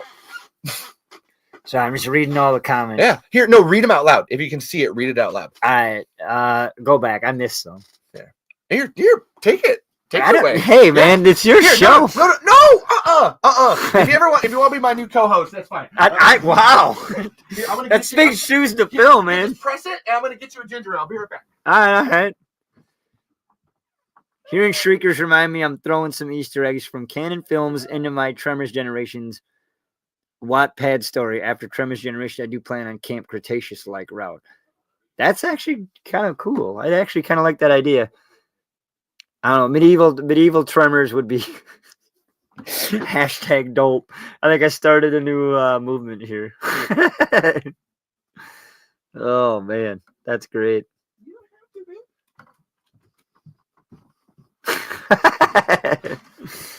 Hit him with it live. You can't say no now. That's very true. I brought chips. I don't know what this is. I think it's whiskey. Salted caramel whiskey. And I also brought my wife, Caitlin! Wow. Dusty, Caitlin! What's up? Hi. Nice to meet you. You as well. You as well. Hi, everybody. I'm not going to stay. I just want to say hi. You've been doing this for 2 hours? Duh. Time is relevant. Time is relevant. That is correct. I like your little, holy cow, there's a lot to look at. Wow. Cool. Yeah. Looks very, very official. I try to. I don't know. I like my little background. That's the biggest one. Yeah. You have a good background. There's so many cool things. Aww. It's true. I don't know where to look. Right? This is like an I Spy painting. Kinda. Yeah. That's how. What do I look at? What do I look at? Just keep going. Like the focal point right there. Just keep. I know, yeah, the one focal point. Just right there. Gladiator Tremors. Oh, that would that would be good. Ooh. Oh man, can you imagine? Like, let's say it's the end of the world, and like, obviously instead of Walking Dead zombies, it's like all the creatures from Tremors. Ooh. And then there's this messed up guy who tries to be like a Negan. He's a warlord, and he makes you go into this arena where you have to fight different tremors. Tremor Dome. Yes, Tremor Dome. Burt in the Coliseum facing 30 Shriekers. No guns, just handheld melee weapons. That's what I'm saying. Like every single one. Like let's say you take on an actual graboid the first time, you survive. You take on a pile of Shriekers, and you take on Ass Blaster. Wow. It just keeps getting worse. Just escalating more and more. And oh my god. Well then, okay. What if you? How do you beat the Ass Blasters though? Like what's past that point? You don't know. It's a question. Yeah, okay. You don't you? Don't you just start over? No, I feel like then that's where you realize that fighting the Graboid Shriekers and Ass Blasters, you should be friends and then kill the guy that was, making you fight all these things. And then you set them free and then they go everywhere. It's like a better version of Jurassic World Fallen Kingdom. Tremor Dome. We got Tremor Dome. Everybody says hi, Caitlin. Boom, boom. Burt in the Coliseum. I won't even read them. I'm just seeing what we had last. Okay, yeah. Medieval Tremors. That one's always so good. Have a good night, Chris. Dusty rocks. Fuck yeah, you do. Thanks, buddy. Fuck you rock. So, what? Oh my god, we've actually gone through these questions quite I was gonna say we're going by the script here a little bit. Yeah, no, I know. I'm really surprised. It's like going by the script here a little bit. So what's your other favorite stuff? Oh wow, just in general. I mean, we got Maximum Overdrive over here too, but like what? Yes. But what else? Are we talking about Ghostbusters is your favorite movie? Yeah. Like, and I mean, okay, so it's movies, shows, and music. Like, what else? Like, talk about your favorite food too, if you want. What's your favorite place? What's your favorite? Okay, my favorite U.S. city is Boston. I absolutely love that town. So 1920s Boston Tremors would work. Ooh, I'd have to have a Boston accent. Okay, I did live on the East Coast for a little while. I lived in Connecticut. I'm waiting. So. Give it to me. It's when I get mad. That's when the Bostonian comes out. I'm like an angry JFK. You suck, Dusty. Yell at me. You're worse. I can't. Okay. I can't on the spot. I gotta work it up. I'm kind of a method actor. I gotta work it up. So, but yeah, no. But Boston's your favorite city. Nice. Okay. U.S. city, anyway. I haven't really been outside the United States all that much. So then that's favorite city. What's your favorite food? That's too hard. I'm a sucker for a good piece of pizza. Okay. A good burger. I know. Shrimp and ribs is mine. Yeah, I do like shrimp and ribs. I do like shrimp. I mean, I do enjoy a stack of ribs. It's got to be like good. Yeah. It can't be no Applebee's. Oh no. That I had a problem for the longest time around here where it's like people in Iowa for some reason they boil their ribs, which is horrifying. Really? Like boil and that's how and then put sauce and it's never like oh my god I can't I hate this is the worst. There's a recent guy that just started doing barbecue up in like Bellevue. Oh my god, you actually sorry. I thought you were a person on the show for no Bellevue. There's a guy up in Bellevue that's just been smoking meat for the last year. It's called Badass Barbecue and he restored my faith in all barbecue, but especially ribs. His are the only ribs I'll eat now because they're actually made right. And he is small batch everything. He does it all on his own smoke. It's technically like a trailer, but he doesn't take it anywhere. Okay. And oh my god, and his prime brisket, Caitlin hates prime brisket. That is the only one she will eat. It is so good. But his ribs, like I said, his ribs restored my faith in barbecue around here. At least god damn. So Bellevue, Badass Barbecue, if you're ever in and around. Gotcha. Jimmy Frank. And let's see.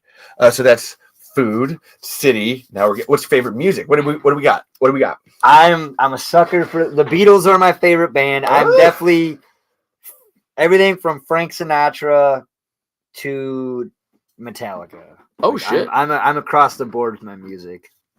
Hell yeah. Not a big modern music guy, but I mean, I will give anything a listen. What are your thoughts on Taylor Swift? She's a cult. I'm sorry, but if you need to fake an accent to start your career, that's kind of messed up. Okay.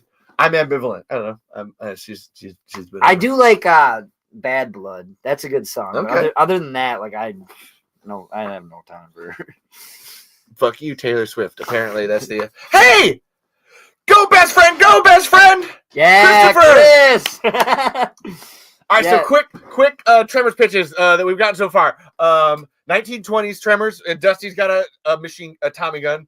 Now we got Burt, multiversal Burt adventure with a bunch of Burt Gummers. It's like Endgame, but with Burt Gummer. Yes. Then the biggest one, which is like Predator with like graboid shriekers and ass that's blasters. gonna be insane. That goes into Dog Soldiers. Like yes, that's the Predator into Dogs. Like that's the more we talk about this, the more it needs to happen. I understand. Like you have the farmhouse, I have the gear, I have the people. Let's make this happen. We need a better interior. I'm not sure about this one. It doesn't have to be like the main part. It can just be like the porch. Yeah. We don't have to show the house. It can just be the porch. For me, it would be I'd use the barn. Like if you're gonna use a building, like that's what it like. Because you got to think like you're not. Well, you wouldn't actually destroy stuff, but you got to be rough with stuff and everything. So the barn is a great one, and it's all old and stuff. Ooh, hold on. Hold on. Chris, are you listening to this? We got a pitch already. We got a pitch. It's coming. We got pitch. Down the pipeline. I'd rather. Yeah, dude. Yes. I'd rather listen to Shriekers for hours than the Taylor Swift singing. I've only heard praise about the play. Yeah, barbecue. Badass. Barbecue in Bellevue. Like I said, like Bad Blood's a good song, but other than that, she's a cult. I don't think she's a real person. I'm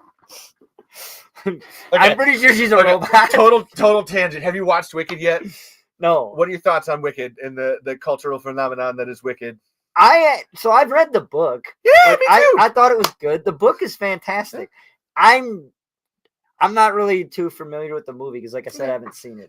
Have you watched the musical? Speaking of Chris, though, Chris has seen it and has nothing but praises for it. So dude. Him and I, we love movies. That's what we do. Jesus. So if you can't find me, look to perfection sky. As Burt Gummer told me yesterday, as blasters they can fly. Oh my God. It's amazing.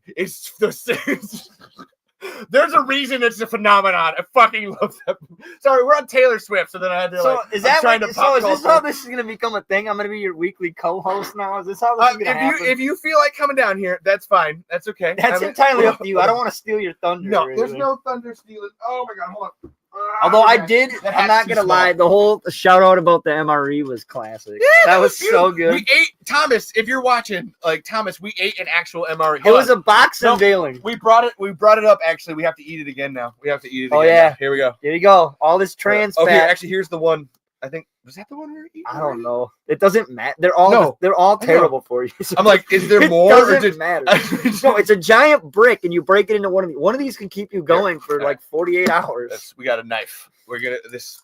Oh my God! Like I don't even have my knife. Rule number 9. Yeah. Carry a knife. You bastard. Yeah, trans fat with a side of tetanus. Woohoo! Wow. Okay, I'm learning all new things. Ooshka. Oh, yeah, man. We ate this earlier. It was a thing. I'm glad I got you a new drink. I don't recommend eating it by itself. I really don't. This it's sand. It's just sand. It's sand with a hint of cinnamon. It's sand with nutrition. And apparently, yeah, you can be the lightning to Levi's thunder. I'm into that. Little bit of thunder and lightning. Chris, iconic. Chris is cooking dinner, but sign me up. And yes, loved Wicked. Love all these ideas. Yes. Can't wait for November. Oh, that's when it comes out again. I was like, wait, what's November? Yeah, the second one. Yeah. Mm. I've always wanted to see the play, but never. Oh, that soundtrack is amazing. Like that's where, and I actually got to see it in Chicago. Like, was it in a play first, or was it a book? It was a book. It was a book, then a musical. Okay, I've read the book. I've never actually seen the musical, which I kind of want to see. It's really well written. Like the lyrics and it, like it's goddamn. I'm talking technical stuff while eating this dry, sandy fucking. Hey, it's not good for you. It's supposed to keep you going. It's a last ditch effort. If you're gonna starve, eat one of these. You want the crumb? No, I don't want to snort the fucking MRE dust. Oh my god! Oh, so dry. Oh man, it's drier than Ben Shapiro's wife. Wow, that escalated quickly. No, that's always the joke. Like when Wet Ass Pussy came out, he was like, "Women can't get wet down there. My wife has never done that." And they're like, the internet just. I would have been like, wah, wah. Hold on. So what? What was that? What was that again? Sounds like a him problem. Yeah. Sounds like that's just a whole all marriage problem in general. There's some serious bangers. They're going off on the Wicked tangent. Yeah, that's fine. Everybody loves Wicked. It's honestly I don't know why it's getting all the hate it's getting. I haven't seen the movie, so I can't say one or the other. Oh no, that was just we're on tangent, so I was like, I know, but it is getting a lot of hate to it. I don't know why. Yeah, it's definitely a movie for the times and for it's really well done. And there's some the outstanding story of it is that. Granted, I'm not the biggest Ariana Grande fan. She's amazing. Oh my god, she might be my favorite part of that movie. I don't like her either. I'm like, God damn. She can do some killer impressions though. Holy shit, her Celine Dion and Nicole Kidman are spot on. No, they're crazy. I went into that movie expecting to be like, oh my god, really like Ariana Grande. Favorite part of the movie. She fucking knocked the shit out of that. That's where the Taylor Swift we were talking. I was thinking about Ariana Grande, and I was like, no, fucking killed. Like I said, I'm not big into her music, but from what I've seen her in, like film wise, and like when she was on SNL those few times, she is an amazing actress. So watch Wicked, and the theme is this is where it gets the hate. So if you're different or you're colored, then everybody's gonna hate you. And then when fascists come, then they'll use you as a propaganda piece to enact war across us. Johnny brought up a good point. It's not an actual MRE. It's the C ration. Oh, okay. Which does not, in fact, contain toilet paper, by the way. Oh, all right. I got to read it. I just want to point out that Gummer does not have actual MREs when he finds one and hands it to Earl in the... That's amazing. It makes the graboid reject you. Yes, we all love Wicked. Awesome. So that's okay. So we did food, place, music. Yeah, that's not my favorite food. Absolutely no. I'm not gonna eat. That is last ditch effort survival. I'm gonna eat an olive. No. I was gonna say, get that taste out of your mouth. Oh my god. Do you want an olive to wash it down? No, my fingers have been in the jar. Don't God, I don't know. Oh, almost lost the battery. I wasn't paying attention. Don't do that. Not at all. Not at all now. I should have extra charges up here. That's on me. Dumbass. Boom. Yeah, now you see our colored faces. We're colored like the Wicked Witch. Wow. Ooh, now we gotta go green. Oh, you missed what we're eating. We're eating actual MREs. Well, they're the Walmart version MRE emergency ration food bar. This actually might be closer to what Burt actually has in the second movie than MREs. It's okay. It's cinnamon, technically. It's apple cinnamon flavored dust for the most part in a cube, but like I said, it'll keep you going if you're in that situation. It's not great. Don't do it. Okay, so favorite TV show then?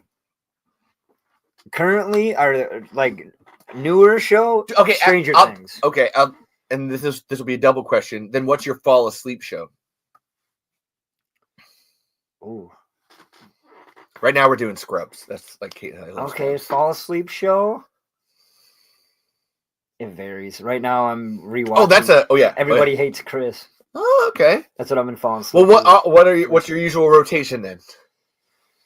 Oh man, Stranger Things, definitely. The Office. Yeah, The Office. Let's see what else we got here. Tremors the series sometimes. I haven't seen it all the way through yet. Okay.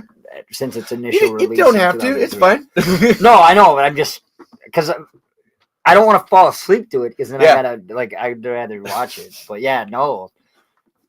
Those would be my go-to shows for the most part. Parks and Rec too. Oof. I love Parks and Rec. Fuck yes. One of the best endings on a show. Military MREs are way better. Yeah, the ones that are actually in the tan package that say MRE. Johnny actually has that. That's the same. Apparently, yeah, they have it. Exactly, just a different company. Awesome. That one? Yeah, or some version of it, I'm assuming. Yeah, so I have that. I've gotten those, and then I've gotten the actual they came in a black duffel, a fanny pack thing, and it had actual packaged water in it, and it was the same ones they give Coast Guard recruits when they're in the Coast Guard. So yeah, well, not just recruits, but people when they're in Coast Guard. So oh no, the one we have is the one he hands to Earl. Okay. Oh really? The one we have? Yeah. Oh wow. It's the same kind. Well, that's just the food bar, but yeah, no, I get what you're saying. Okay. That's a prop lesson. We're learning a prop lesson. Fuck yeah. Yes. Let's see. And made for the long term. Oh yeah, they're made for the long term store. That's why this bag is open now, and I'm not worried about it going bad. 5-year shelf life. I feel like it's longer than that. It's like a baked good of Spam. It's not gonna go bad. It's still in my mouth. Like I said, it's a desperation food. Yeah. So ooh. No, this will bring us. Okay, cool. So, gotta love Stranger Things. Tremors, the series is a classic. Wish there was a live-action Jurassic Park series. There was a 2012 Alcatraz show. That's good. Yeah, honestly, a Jurassic Park series would be good. I also like my animated shows. I'm a big Futurama. Oof, yeah. I can't watch the final season of Scrubs, and Dusty loves snake juice. Love. It's not snake. Is this what? It's ginger ale. This is not snake juice. Oh no, Parks and Rec. Sorry. Yeah. There it is. I was gonna say. I'm gonna quote. Chris. I'm pretty sure that'll literally kill me.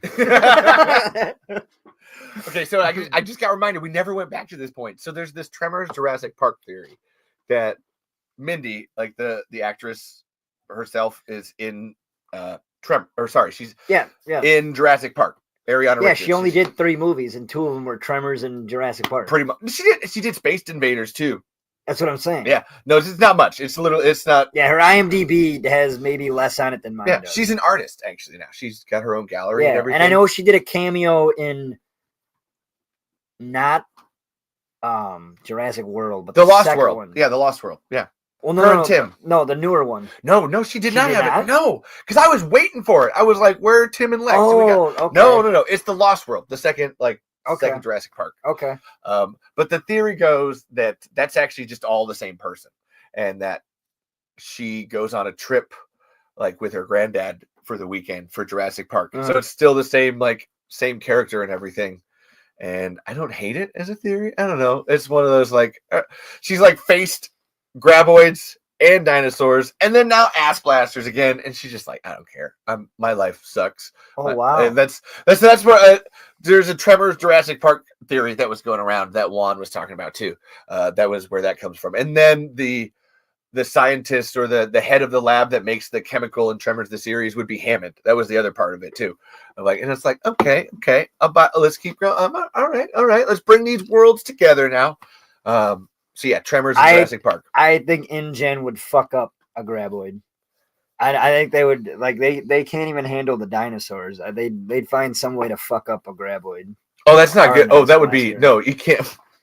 They would fuck it up. I saw somebody ask a question in one of those threads about if you put the graboids on the island from Jurassic Park, where would you put them? How would you do it? It's I don't really think you could, because you have to, the way you have to build the underground containment and everything, you'd have to set them in a valley far away from everything, or they'd eat all the dinosaurs or all the people. Transporting a shrieker, or an ass blaster, or it would be a lot easier than an actual graboid. There's no way. No, you could get it to work. Well, the shriekers only last for 48 hours before they molt, so you can't even have them. You can only have a graboid and an ass blaster. Yeah.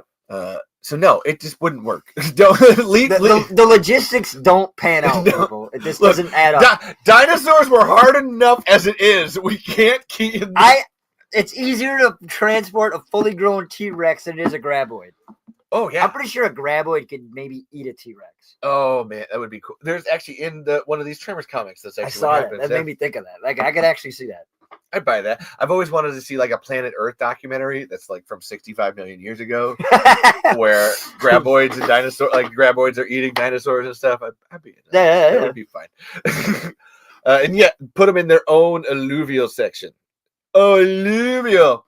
Wait a minute, that's that little dingleberry at the back of your throat, right? Your uvula. There it is. See, he actually knew. I know things. I'm smart. I know the stuff.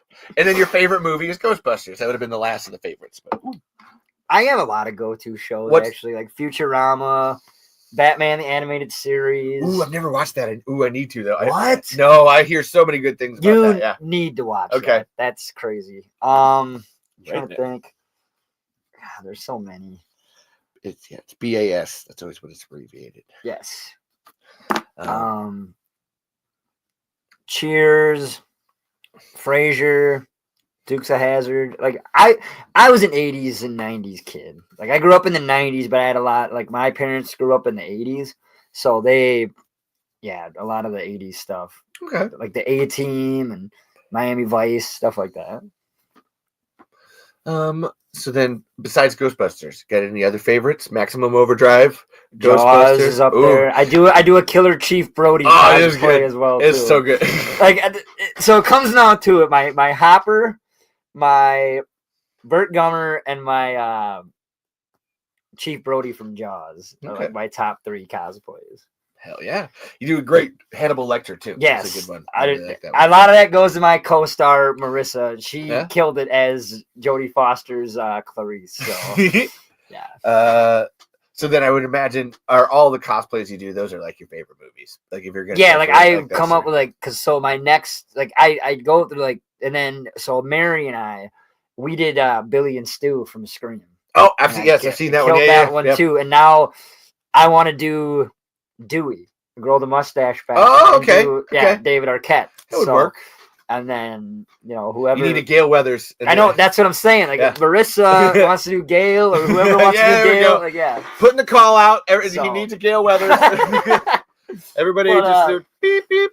But no, like, so all the cosplays I've done have been from my favorite movies and TV shows. Like, we did a Jurassic Park one too, and I was Alan Grant. Yeah, I was Alan Grant, and then Mary was gender reversed Ian Malcolm. She killed it. And then my friend Katie, who was our Rhonda for Tremors, she was one of the park rangers that gets attacked. And then we've also done like Stranger Things. Mary was the Joyce to my Hopper, and then Katie was Elle, so that was a good one. Trying to think what else I've done. 60s Robin was a popular one that people like me doing. So I mean, Burt Ward, Burt Ward, full on Burt Ward. Yep, I mean my Han Solo is good. Like I do a really good Matt Murdock. Okay, so I'm super. Sorry. Just watched that trailer yesterday. Yeah, man, that's insane. Fucking yeah. God, it was the cracks, the bone cracks. Holy shit. Yeah. Like, that's another go-to show I have is Daredevil and the Punisher. Yeah, like, nice. Yeah. Those Daredevil's in my top 3 Marvel superheroes. All right, so I need. Oh, and my cap. My cap is pretty bad. Oh, I've seen pics of that. That was my profile pic. So I need you to act some of these out then. What? Oh, yeah, I mean, at this point, like, I think, like, that's what we haven't fully gone to act it out. Bull, like, that is bull roar. We have to. I've acted out several. I mean, I don't know about this. Like, I didn't know I was gonna be playing charades. No, I meant just you do the characters in general. It wasn't. I meant just like, okay. So what's your easiest one to act out? Like, who can you do? Hopper or Brody or? And you don't have to either. I'm more just like, what's your obviously if you're cosplay. I need my cigarette in my mouth or whatever. I do a really good Ray from Ghostbusters. Oh yeah. Oh, fuck. So do I have anything tiny? I have a pen you can put in your mouth. I don't know if that'll work. Next time I'll bring a cigarette and then I'll do it. Since this is probably Ray going to become a thing. staring at me. He's looking at me, Ray. He's not good, little spud, isn't he? I think he can hear you, Ray. Don't move. It won't hurt you. Ah! He's slimy. Can you move? I feel so funky. Okay, get up. No, it's Ray. It's Ray from Ghostbusters. Let's see it. I want to see it. Give us a full. We got room for activities. What do you got? I'll bring my props next time. I'm better with props. I'm more of a prop comic. King of the Hill. Speaking of that, King of the Hill. There's a good one too. And I did a really good Dale and Hank. So I need to Photoshop myself as Bill and Boomhauer, and I'm gonna put it in my buddy's alley. Yeah, okay. I like that. But King of the Hill is a good one too. But no, like Chris and I. Speaking of Chris, I hope maybe he'll be back. He'll be back. I'm sure he was having fun. He was making dinner, but sure he's still watching. But we wanted to do this thing where we do movie reviews because we watched Alien Romulus together. Oh yeah, and like it was insane. Like we were going back and forth. And he goes, "Oh my god, there's 48 of those things with the face huggers." Yeah. Have you seen Romulus? Yeah, yeah. Yeah, they're all there. And I was like, I don't like that. And he just looks over. He just looks over and he goes, "There's 48 of those fucking things." No. And I look over and I go, "Fucked." Yeah. Dude, no. A face hugger. I did not like that. Okay, what if a face hugger like grabbed onto like a shrieker? That would be How great. would that look? There's actually pictures of it, or I've seen the xenomorphs and graboids. I haven't seen. No, there is a xenomorph and a shrieker, but it would just be a black shrieker with a greater with the tail, maybe. Yeah, a little extra, and then spikes everywhere and such. And maybe its vision wouldn't be just heat related. Maybe they would actually take the xenomorph and actually can see everything. Oh, I think almost do like the Predator thing, where or Predator 2, where they think it's heat, but then it starts cycling through, and then it hits UV. Yeah, and then sees. So it wouldn't actually see. It wouldn't actually see, but it would be like, oh, now it can see heat, and then UV, and then something other smart people could put in there. It's called Tremors, not Graboids. Why not a carnivorous hammerhead worm someplace else? I mean, duh. That seems yes. I don't have anything to add to that. Oh, hold on. Now you can't see it because it's over there. But yeah. What? It just seems like yes. Hi, which would you need? Tremors movie. Which would you need? Okay, there's this one right here. Read that. Hi, which you need? Tremors movies, Tremors 8 or Tremors remake? I think the question is, which one would you want more? I'm assuming. Oh, okay. But it's really hard to the English, not first language. I'd probably 8 or remake. Yeah, I'd go with 8 because Michael Gross actually pitched an idea at his Q&A session. My buddy Matt Earl, hopefully he's watching it, or at least gets to watch this. But he asked a question of Michael Gross, and he said, if you could do if you had the rights and the people back for a Tremors movie, what would it be? And he was like, my last idea for a Tremors movie would be the very last one would be we all rally back to perfection, and it's me, Reba, and he goes, it's too bad Fred Ward's gone, but if we could, we'd bring him back, and Val and everybody, and we're all obviously old as hell right now, but then we still got it. We still take out, whatever threat is there, but we rally around it and we still got it, and that's the end. We just ride off into the sunset, the golden years, whatever. Tremors, the golden years. Boom. Yes, I don't know. And having talked to the people Steve Wilson and stuff, that's their goal too, but still trying to get the rest of the rights back. But it's to bring everybody back because that's the one that just makes the most sense. It kind of stinks because when Michael got asked about the pilot that Kevin Bacon was spearheading, he never even got asked to be a part of it. He wasn't mad or anything. He just goes, I would have loved to have been a part of it. Oh no, it hurts him. He didn't say that he was mad. Oh, anyway. I know. No, he's like, I wish I would have been at least, asked. That's where it sucks because I know the people that actually made it really wanted him, but there's the Universal itself, NBC and Universal were like, no, you have to go do and make your own thing. You're not allowed to be with Michael. And it's Michael even describes it where it's like it's such a big company that one aspect over here is doing it while the other one is doing it at the same time. Because while the pilot was being filmed, they were doing Tremors 6. And so there's literally like separate. Yeah, because Universal made the sequels. That's what I mean. So it's like they were terrible. They're making it. And I haven't even seen it. It's fine. But like they're making it, and literally it's so big that they don't ask the other parts of the arms and the body, and it all gets fucked up. But the actual people making it, like the writer and director and Kevin Bacon himself, are like, oh no. We still would have like tried to bring Michael back, and even Earl, like Fred Ward's written into it, so it's there. And I even told Michael said that exactly that at Tremors Fest this year, and I felt really awkward when I did this, but it was like I had to raise my hand and be like, hey, Michael, I know this is a Q&A and everyone's asking you questions. I actually have to stop you and interject and tell you that. So you're not like wrong. However, there's more to that story. Like they all wanted you, but the higher powers like were being assholes. And it's not even said no, but they were just being assholes about it. Yeah. And I even stopped. I did the Q&A and then like went up to him afterwards. What was his response to that? He was like, well, thank you for telling me, but there's the level of like, it still like hurts, and I'd still love to make more. And I'm like, I know, and that's what I love. Like going back to Burt Gummer, like he actually really cares for that character, and he'll fight to the death and protect that character. He's a phenomenal actor too. I don't know. Have you ever watched Family Ties? And then I watched because he showed the clip. They showed the clip of the FBI murders. Oh yeah, he plays the bad guy. Mm-hmm, the shootout. Like they showed that at his Q&A at Flashback. Yeah. And I found the movie. I had to buy it on YouTube. I rented it, but it was like $4. And I rented it, and it's really good. It's got David Soul in it too. So if you guys haven't seen the FBI murders, it's really good. You get to see Burt Gummer and Hutch from Starsky and Hutch. David Soul be bad guys. There we go.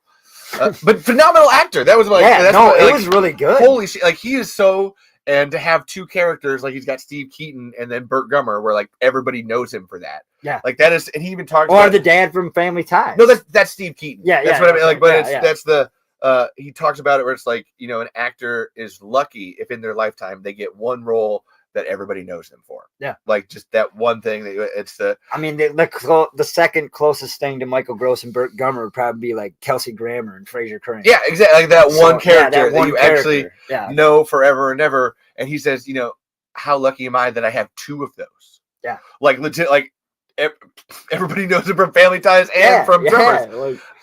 And it's absolutely amazing. Which is kind of funny because Family Ties had just ended before he did Tremors. It was literally he was at the wrap party for Family Ties. Yeah. And then went and did Tremors like the next day. Yeah. Like and that one of my favorite stories of him from Tremors was when he falls, and he did that all in one take. It was all one take. Oh. And then when he tosses the magazine to Reba, he goes, I really hope I don't fuck this up. And she drops it, but she caught it. And then they did it in one take. So fuck yeah. He's like, we fucked this up. They're going to have to rebuild the wall. Smash through it again. And I know they only had one chance with that. When they watch the behind the scenes, they're like, we only get one. Yep. And he goes, I hope we don't fuck this up. So close. But and he goes, no, luckily we did that all in one take. So there's let's bring them back. Let's bring them all back. All of them. I think that was where our thought went from. That's the obvious choice. Let people act. It doesn't. I don't know. Going on Showmation's comment. I think we're kind of going out of the realm here. It's a cool concept, a cool idea, but oh no. Oh my god. Oh, sorry. I figured out what I'll read it. So CGI Earl Bassett ghosts like Egon from Spendless. That's why I said it's a cool concept, but it's not gonna work. Oh no. It doesn't work for Tremors. No, that's not. Tremors is a creature feature. I mean, there might be some supernatural element to it, but not to the point where Earl and here's my thing. It's not that CGI thing of like bringing people back is always so. It's either hit or miss. It's just like Egon from Spengler's is an exception that I feel like proves the rule. Oh like, yeah, but Ghostbusters is also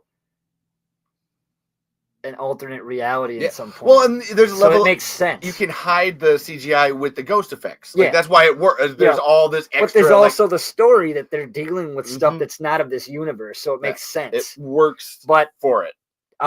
Tremors aren't supernatural. Like graboids and like the ass blasters and all those creatures are actual physical beings. They're not supernatural. It doesn't work. It's a sci-fi realm, not a fantasy one. Mm-hmm. So no, sorry. Yeah, no. I love you, Juan. No shade, but it's just like, no, I don't. The idea was cool. I mean, the fan of me would love to see it, but I don't know how it would make sense. I think it wouldn't. It's like multiversal Burt Gummer, so then it would have to be like this weird offshoot. Yeah. No, in multiversal Burt Gummer, that's when the ghost of Earl comes out. Like all the Burts are arguing. Yeah, all the planes get crossed. And then Ghost Earl comes up and is like, "What are you arguing for? We're dead. We're all dead." Fallen aliens. Game over, man. Game over. R.I.P. Bill Paxton. Let's see. So, oh wow. So you're starting a movie studio was my next one here. Yeah. And then it's not a question. No, like but I mean, Night Owl Studios with Chris. With Chris. But was just in here. But then afterwards, the real question was, how is the current Hollywood system broken? How's it broken? How did I made this point when I got asked to be a part of Are You Dead Yet? And I made the point, and as kind of like when I did Code Word Geronimo and I started running with it. And I always make this point when somebody asks me this question. I don't want to be a part of Hollywood because everyone's like, "Oh, Mr. Hollywood." I'm like, I don't want to be a part of Hollyweird. I'm not into the whole culture behind the scenes. Like, no, absolutely not. I want to make my own mark independently. If I can become like a Sam Raimi or, a Robert Rodriguez. David Lynch. David Lynch, R.I.P. I mean, just in general. Like Tremors. That's why Tremors is really cool. It's very... Like, they had $10 million, which is $20 million today for the first Tremors movie to make that. And then the rest of the budgets were like $4 or $5 million. $10 million, I can make a pretty decent movie. Well, that's what they did. Like they knew that too going in. That's why the graboids are under the ground, to save money on showing the monster. Like that, you don't got to see it. But my point was that they're independent. But yeah, I made Code Word Geronimo for $50 in a Sony Handycam. Yeah. So I mean, anybody can do it.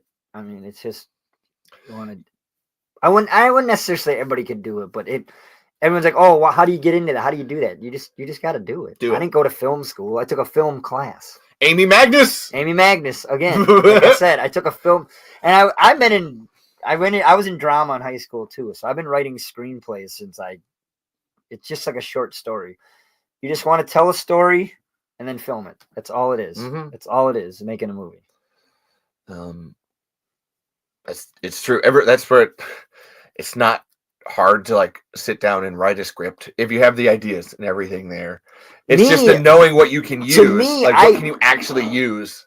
Yeah, to me the hardest part, and this is just my personal forte. My personal hatred of it and I suck is I can write a story. I can write a poem, I can write a song, but it's the format of writing a script that I fuck up. I can't do dialogue very well to save my life. Well, I can. I'll help you. Well, Chris and I will, I guess. Yeah, Chris, I mean, Chris can write too. Yeah. I mean, he wants to do this TV series. Caitlin hates me because I have this thing where, like, man, I can just sit down and like write out a first draft and then we don't change it. Like, literally, we don't do anything with it. It's just on the set. That's where you got the pen and you make changes and everything and such. But it's like, nope, that first draft is usually the one that we just go with. She hates me for it because she's an English major. I can write actions. It's somebody writing the mundane conversation pieces because, Code Word Geronimo, we didn't really have a script. I just wrote down actions, aka blocking is what they call it. I just wrote down what I wanted to show, and then just fill in the rest. Okay. Maybe I'd give them a key word to start with or a conversation. Just act like you're talking like Have you watched Code Red? No, I have not. No. Okay. I didn't know I could actually see. I'd seen the pictures. I just didn't know that I could actually watch it. YouTube. That's why I was making a list. That I'm trying to TV get it off of ShamWow, YouTube. Don't Be Chicken, and Rent a Student. Because Brandon and I no longer speak, and I don't want, and it's on his personal YouTube page, so I hopefully don't want him to take it down. But I don't have an actual account because if I want to save that video, I have to get an account. No, you don't have an actual account. I can show you how to do that super duper easy. Okay. Oh my god, no. Yeah, because I want to keep it and I want to actually put it on a DVD. No, I can. So okay. No. All right. Yeah. No. Oh no. But yeah, I mean, YouTube downloaders. Just Google that. That's so everybody knows. YouTube downloaders. You pop the link into it and then just go from there. Okay. All right. But yeah, and then I'd like to have those on DVD, and then because the actual first movie I made was back in 2001. Okay. And it was. You ever heard of the B movie Night of the Lupus about the giant rabbits? No. You need to watch it. Okay. If you love Tremors, Night of the Lupus. It's spelled ELEPUS. Oh, like lupine. Okay. Night of the Lupus. Yeah, and they just take footage of actual rabbits and they just cut it in, and it's such 70s cheese, but I love it. So I did a kind of a reboot of that, and on a Sony Handycam, and I played FBI Agent Smith because I was a big fan of The Matrix as a kid, so I did the whole Agent Smith thing. That would be a good cosplay for you. That would be. Oh yeah. Mr. Anderson. We're back. Olive for you. That was an olive. That was worthy. But anyway, we ran with that, and then we were gonna do a sequel, but basically it's Pink Bunny Rabbits, and I have a copy on VHS somewhere. Okay. I don't know where it is, but I'll have to find it. We'll keep looking. But yeah. It's on VHS. But yeah. I was 16. That was my first film debut. But anyway, no, you're fine. Hey, some things taken like that takes off. Small budget movie that went big 28 years later it's not rumored. It is filmed on an iPhone with a huge fucking lens. But those Slender web series costed nothing to make, I think, except a cut. Oh, the Slender Man web series. And then we have The Things, Amy Magnuson, The Things, Graboid Tide, and Architectural Graboid. Oh my god, where are we? Are you in the past again, Cody? Do you could make my own zombie series for free? Be really crappy though, like zombie makeup and everything. I mean, yeah, it's easy to do the makeup. Hey, practical effects. Like so my favorite directors are like John Carpenter and Roger Corman. Oh, nice. Everything's fine. We're all dying. I grabbed one. What the hell just happened? I literally grabbed one thing. Loud noises. On the other Iowa side gets of the room. Earthquakes. Nobody prepared me this. Wow. I was denied need to know information. Wow. There's tremors. There's actual tremors. Oh man. Jesus. But your favorite directors are John Carpenter and Roger Corman. Roger Corman. I'm a big Robert Rodriguez. Yeah. Quentin Tarantino. First movie he made was only $7,000. Yeah. El Mariachi. So that's where I love practical effects. This was our Graboid. What? Like this is our Graboid. Like legitimate, and you don't see it. Like we put stuff on it, leaves, and the first one was corn husk. Oh yeah, so you, and so it goes through. That's awesome. In the first one we did, it goes through the cornfield, yeah. And we had all the like corn husk on it and dragging That's it. Sick, then yeah. The next one we did, it was leaves. It was in the fall and pulled it through the leaves and stuff. That's fucking awesome. That's it's a fucking milk jug on a string. That's all. Boom. Boom, boom. See, I got credentials. You see the milk jug? So like.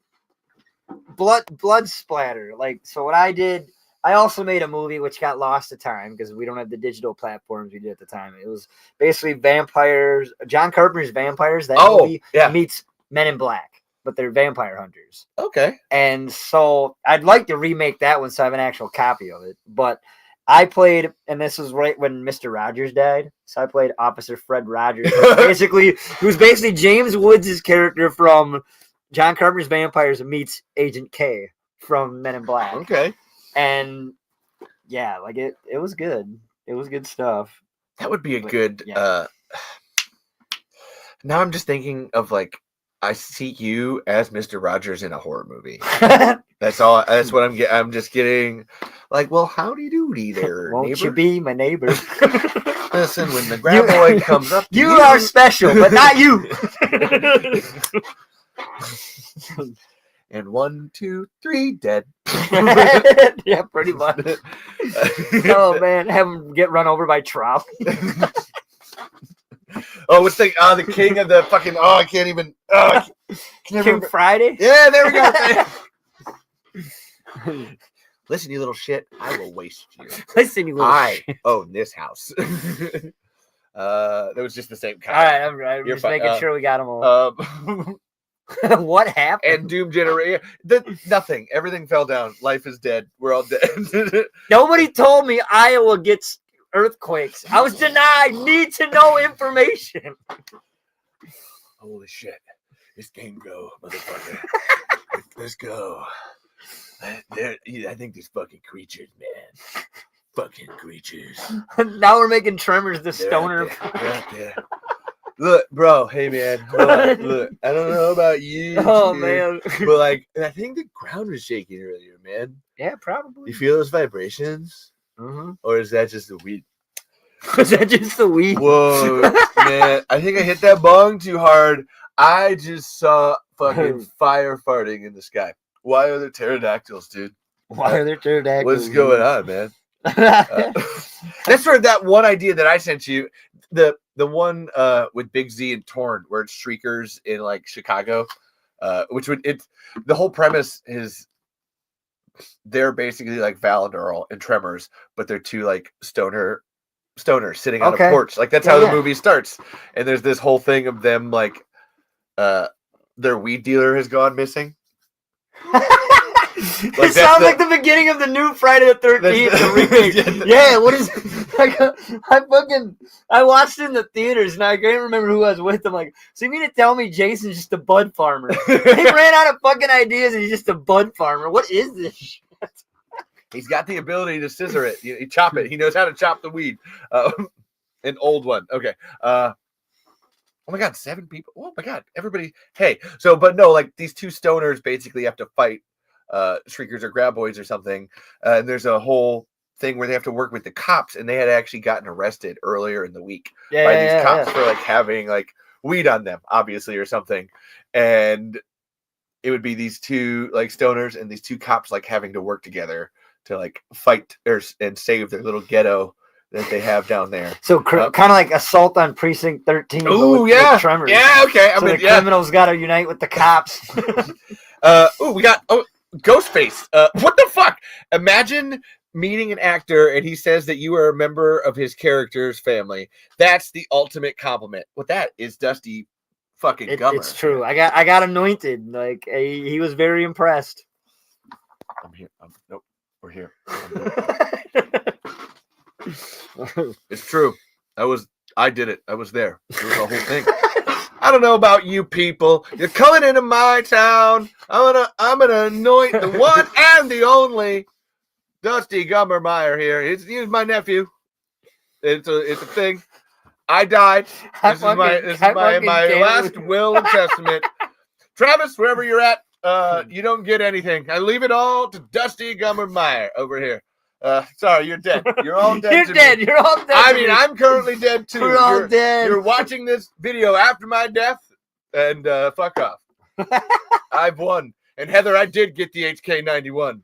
Or no, you did. Well, I'm dead now, so I can't really own it. But you need to give it to my new nephew here. Actually, not new, because they've been my nephew for the long lost nephew. My long lost nephew. Dusty Gummer. Do you want to say anything to the people 12 years from now? It's good. It's good to be back. It's good to be here. Yeah. Now don't mind us. Kicking ass and taking names. That's the Shrieker alarm. It went over there. Whoa! Did you see Burt Gummer over there? That was amazing. Like, whoa! Did you see that, Dusty? Burt Gummer was here. You gotta eat an olive, man. I gotta take a drink. No, I have to eat a very large olive for that. Oh, it sounds absolutely terrible. Like I said, terrible that impression. Kind of sound like a Shrieker. It's a terrible impression. That was Because how do you? I can't do it now. This chair squeaked exactly like a shrieker. What was that? Oh my god! I can't do it now. That was them. Oh, that's the same comment. I was like, am I reading it? I know what I'm doing. I gotta go to the bathroom. Go, I'll be right back. go, I'll be right back. get. No, that's seriously Dusty Gummer, everybody. I'll be back. Booyah! I promise he'll be. I know you're all only here for him. You don't care about me. That's fine.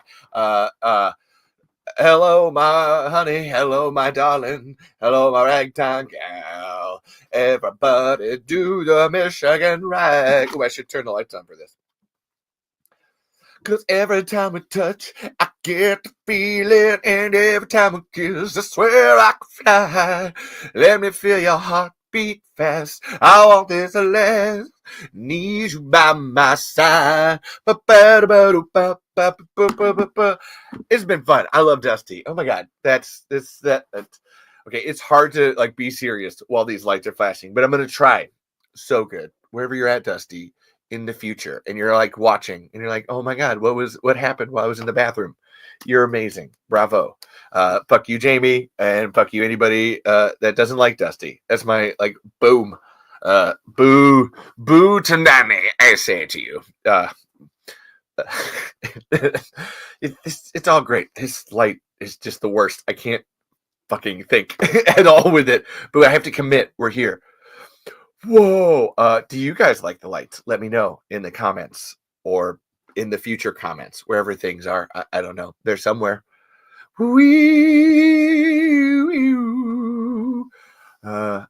Yeah, honestly, Dusty's super funny. I can't wait to actually have him in a Tremors movie physically. Oh, I still need to tell him. I never did get to the Benoit Blanc idea. Oh, which that'll be good. That'll be funny. He'll love that one. Let's see what else. Oh man, and you know what? Like we're getting almost done here, but there's still like Dusty's got great energy and questions, and he makes me think of different stuff. Like this is awesome. It's like when Justin was here or when Caitlin is here. So if you're ever a part of the audience and you want to be on the show, let me know. We're all having fun and good times. I can't say I've ever had a bad guest except for that one time that other person was on and literally talked about everything but Tremors. But Dusty, this guy fucking rocks, man. Okay. Woo! Give me some dust. Sweeping it up. Let's go down to the Oz Dusty Ballroom. We'll meet there later tonight. Bump, bump, bump, bump. Dusty can dance till it's right. Find the prettiest grab board. Give it over. I'm like the whitest dancer ever. This is my patent move called the blade of grass. To the Oz Dusty Ballroom. You didn't miss much. It'll be there in the future. You can look. I said things. Nobody was here. Everybody left us. No. Did they? No, everybody's gone? They all stayed. How many viewers do we have? We got 5, baby. Woo! Or 6 with TikTok as well. Boom. Woo! And technically 16 people over on Twitter. Shit. I can't tell with the lights. I can't tell with the lights. I don't know. The lights are happening. And I don't know. Oh, man. Crazy. Here, I'm gonna mess with you. I just want you'll love this. This is great. If you actually turn this light off and then let it go like wild, then how do you deal?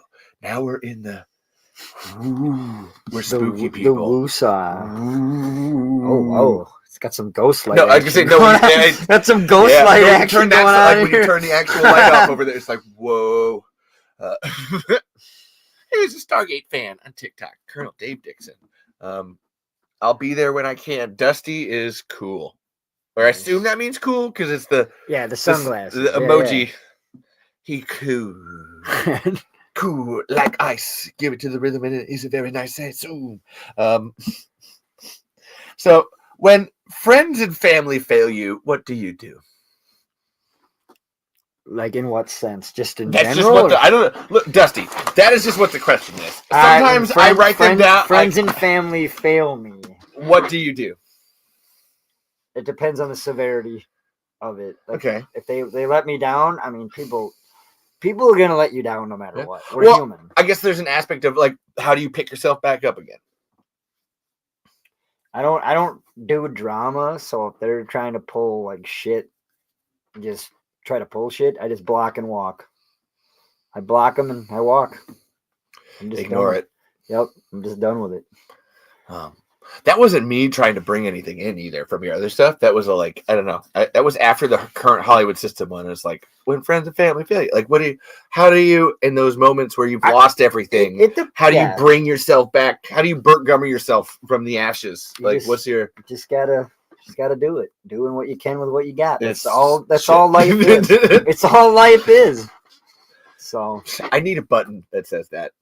I know, say that like so that's exactly like it's true though. It's so true. I get it, but it's just like I say it so much. I just need a button. Yeah. I need to print one for you too. Doing what I can with what I got. Yeah. And no, I did say stuff during the break. So fuck you, whoever you are. That was the thing. That makes me so angry. I just have to say it. In general, not even gonna go. Just like no, whoever hurt Dusty, I'm coming for you. I have a whole show with a grand total of 4 people watching, and I will fucking come for you. I will call Michael Gross and be like, fuck this person. Don't do any, they suck. But then I'll be like, so hey, this person sucks. By the way, Dusty Gummer, he's going to be in the new Tremors movie. All right. And Michael will be like, yeah, oh yeah, totally. That sounds great. He can be my nephew. And I'll be like, yes. Exactly. I have his name back. So I have his name back. It's right there. It's done. It's for realsies. How, why, when did you, Jacoby, Matt, and Mary start cosplaying? Like, why? I don't think we've even gotten to that point yet. Like, we talk about how much you love making movies and such. What, that Amy Magnus started you there, but like, what made you want to be a cosplayer? Like, what got you here? Been like big into Halloween, so newsflash, if you dress up for Halloween, you technically cosplay. But anyway, that started it. And then I've always like just being into plays and stuff. I did plays in high school, just dressing up as my favorite movies and TV characters. And like, so a mutual friend of mine and Mary's, Nicole Alexander. Okay. And I did a shout out to her birthday was 3 days ago. So happy birthday again, Nicole. To you. I met her at Cedar Rapids Con in 2017. Oh, okay. And then, wow. The rest of it just fell into place. That's how I met most of my friend group in Dubuque. Like, she just kept introducing me to people. And Mary, I met her in the fall of 2017 at Dubuque Con when they did that. And I was dressed as Chief Brody and she was dressed as Wednesday. Oh. Yeah. Okay. And that's where I met. And later on, that's where I met, everybody from Are You Dead Yet and everything else. Like, it just all kind of fell into place. So cosplaying is your best way of making movies currently. You have and theater. Friends. I just feel theater. Like, that's and Friends. Oh, yeah. Friends in general. Like, and then Jacoby, I actually met him almost 4 years ago. It'll be September, it'll be 4 years. I met him in 2021 at Crypticon, the horror convention that I go to every year in Minneapolis. And that's where you see some of my best cosplay. That's where I debuted Burt Gummer when we did the Tremors group in 2022. But yeah, we did, like I said, we had my friend Katie. That's how I met my friend Katie and her great husband, Matt. Like, they're awesome people too. And they live in Minneapolis. And yeah, honestly, that friend angle, that's all because I think of Patrick. It's not even like Patrick, the way that Patrick and Steve, and I'm just like, oh my God, yeah. Like, now you even get to call Michael Gross friend and all that. Like, that's it's, so, and now that I'm thinking of that, like, what's your favorite part of going to a con, dressing up or the meeting people?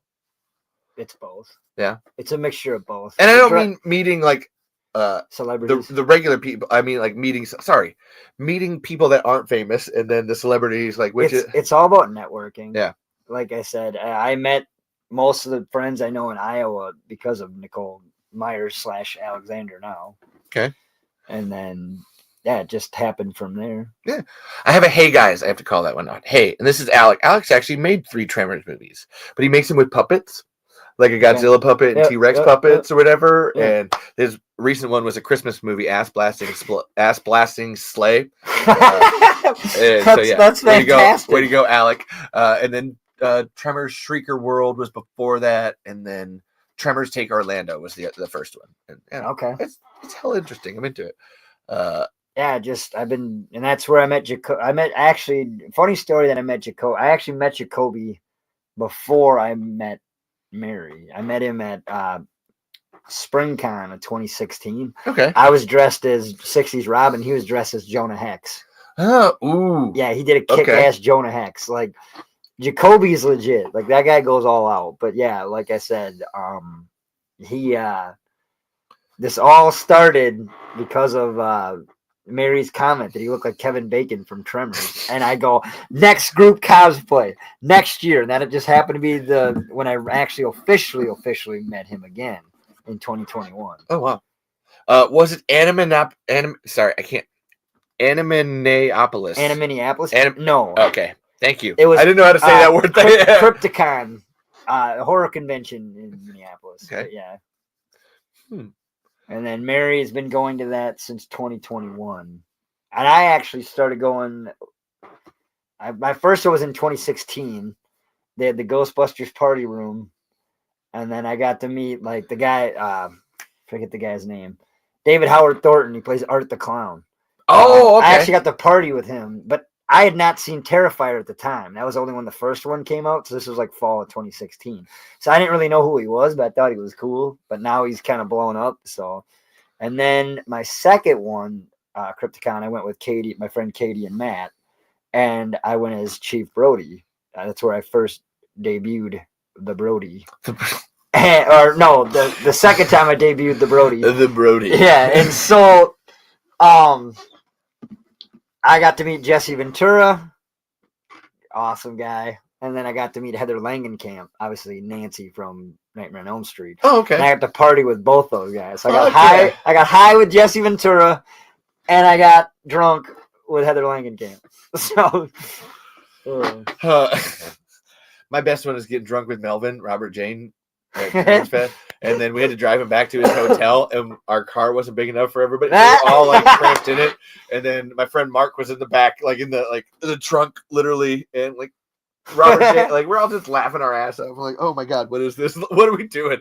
That's awesome. Yeah, it's fun. Part like that's always pop. No, and that's part of the reason why I go to Crypticon is the celebrity stories and just seeing friends. Like I have over 100 friends from Crypticon alone. Yeah, that I've honestly, made just through cosplay. For everyone that you've been talking about everything and everything that you're saying. I'm not here. Besides, obviously, we're talking about Michael Gross because that's Tremors. But like you've been talking about all the people that you met. Yeah. Like that I haven't heard. This is the first time now that I'm physically like asking you the question of like you naming celebrities you've met, and you're just like, oh no, it's. I can tell clearly that the thing that you love most is the people that you actually make friends with, that you keep like going on. And then I have some cool celebrity stories along. I know that's always fun, but it's more that's those are quick moments, but what we have with friends lasts far longer than that. It's nice. Like right now, I have to do this because somebody asked, and I'm going to turn on the red light for it. Where was it? Oh, wrong one. Which Tremors film is your favorite? One of mine is Tremors 4, The Legend Begins. Da, da, da, da, da, da, da. They must have been in. They weren't. No, Alec wasn't here for that part. Oh, he wasn't here for that part? He likes Tremors 2, and we're not going to talk about Tremors 4. I love the first two. The first two are the first tied. two, yes, the first two are tied. We don't talk about Tremors 4. We don't talk about Tremors 4. And hey, cool shirt. Hello, fellow Tremors fan. You got a cool shirt over here. And yes. I do. Maximum Overdrive fucking rocks. That was a song. I got to eat an olive for that. That it was. It was a song. You butchered it, Levi. I think you're in the past again, Cody. Your internet connection is not great. It's like my internet connection last night. I think you're in the past. I butchered it. I don't know what any of this means. Juan's favorite is Tremors 2 for Stampede, and then Tremors 5 for Universal. Overall, Tremors 2 is their favorite. I get it. That's not solid. Like I said, it's tied. I obviously love the first one because the first one's fantastic, but the second one, that's the one that holds a special place in my heart. That's the granted, I love them both. I can't say granted. Just make it Marvel. Oh, that was bad. You're punny. No, I'm not. It's Stephen King should be on a Tremors movie. That would be a great movie. That would be very, very interesting. Like, would it be more Maximum Overdrive or more the Dark Tower? Sorry, the Stand. I don't know, like what. Like what version of Stephen King? The Langoliers? No, it's more like what version of Stephen King are we getting? Are we getting coked out Stephen King? We're getting or are we getting like chill Stephen King? These are two very different. Honey, sugar lumps. This machine just called me an asshole. He's getting money out of the ATM. I'm gonna snort some more MREs. Oh, okay. So listen. This lamp is alive. Birds aren't real. You're getting a pop machine. Listen. You're getting a fucking pop. You're getting pop. You fucking pop for the pop machine. And all of a sudden, bullets. They're fucking shooting at you. Pop. Oh my god. And there's gonna be this great big goblin on a fucking semi. All right? Listen, it's gonna be the centerpiece of the whole. Hold on. Oh, it's gonna be the centerpiece of the whole movie. It's amazing. So, whoa. I hate my heart. My blood pressure's up. I'm good. Steven, are you fine? No, I'm not. Okay. Flip a coin and take a guess. That's on which? On which Stephen King? We got. all right. Do we get The Stand or do we get Maximum Overdrive, Stephen? I don't know, man. I think I would prefer Maximum Overdrive, Stephen King. Yeah, I think for a Tremors movie, I think that would fit the vibe very well. Yeah. That's definitely what Tremors 5, 6, and 7 are. Like, it's the coked up version. 7 of them? Yeah. Damn, there's a lot. There is a lot. Fuck. So Universal did 3 of them? Yeah. Shit. Yeah. I'm on a Tremors podcast. No, you're fine. You're fine. Dude, look, I know so much about Tremors that it's not even fair sometimes. I know. But no, they made 3 of them, and it's actually the lawyer that got them back the rights is really like, oh my god, I wish that they hadn't done that, because now it makes a greater claim for Universal having more of the franchise overall. It's like, no, oh my god, they made 3 of them in the space of 5 years, whereas they made Tremors 1 through 4 in the TV show over 15-20 years. Yeah, like, because they're like, I mean, there's 6 years in between the first 2.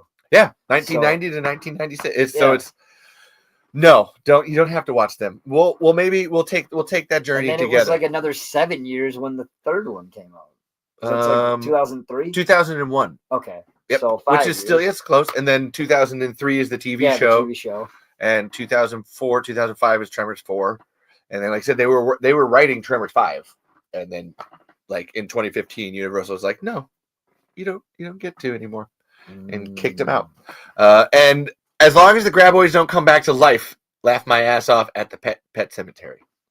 Okay. We don't need that. That's Ash versus evil Graboid.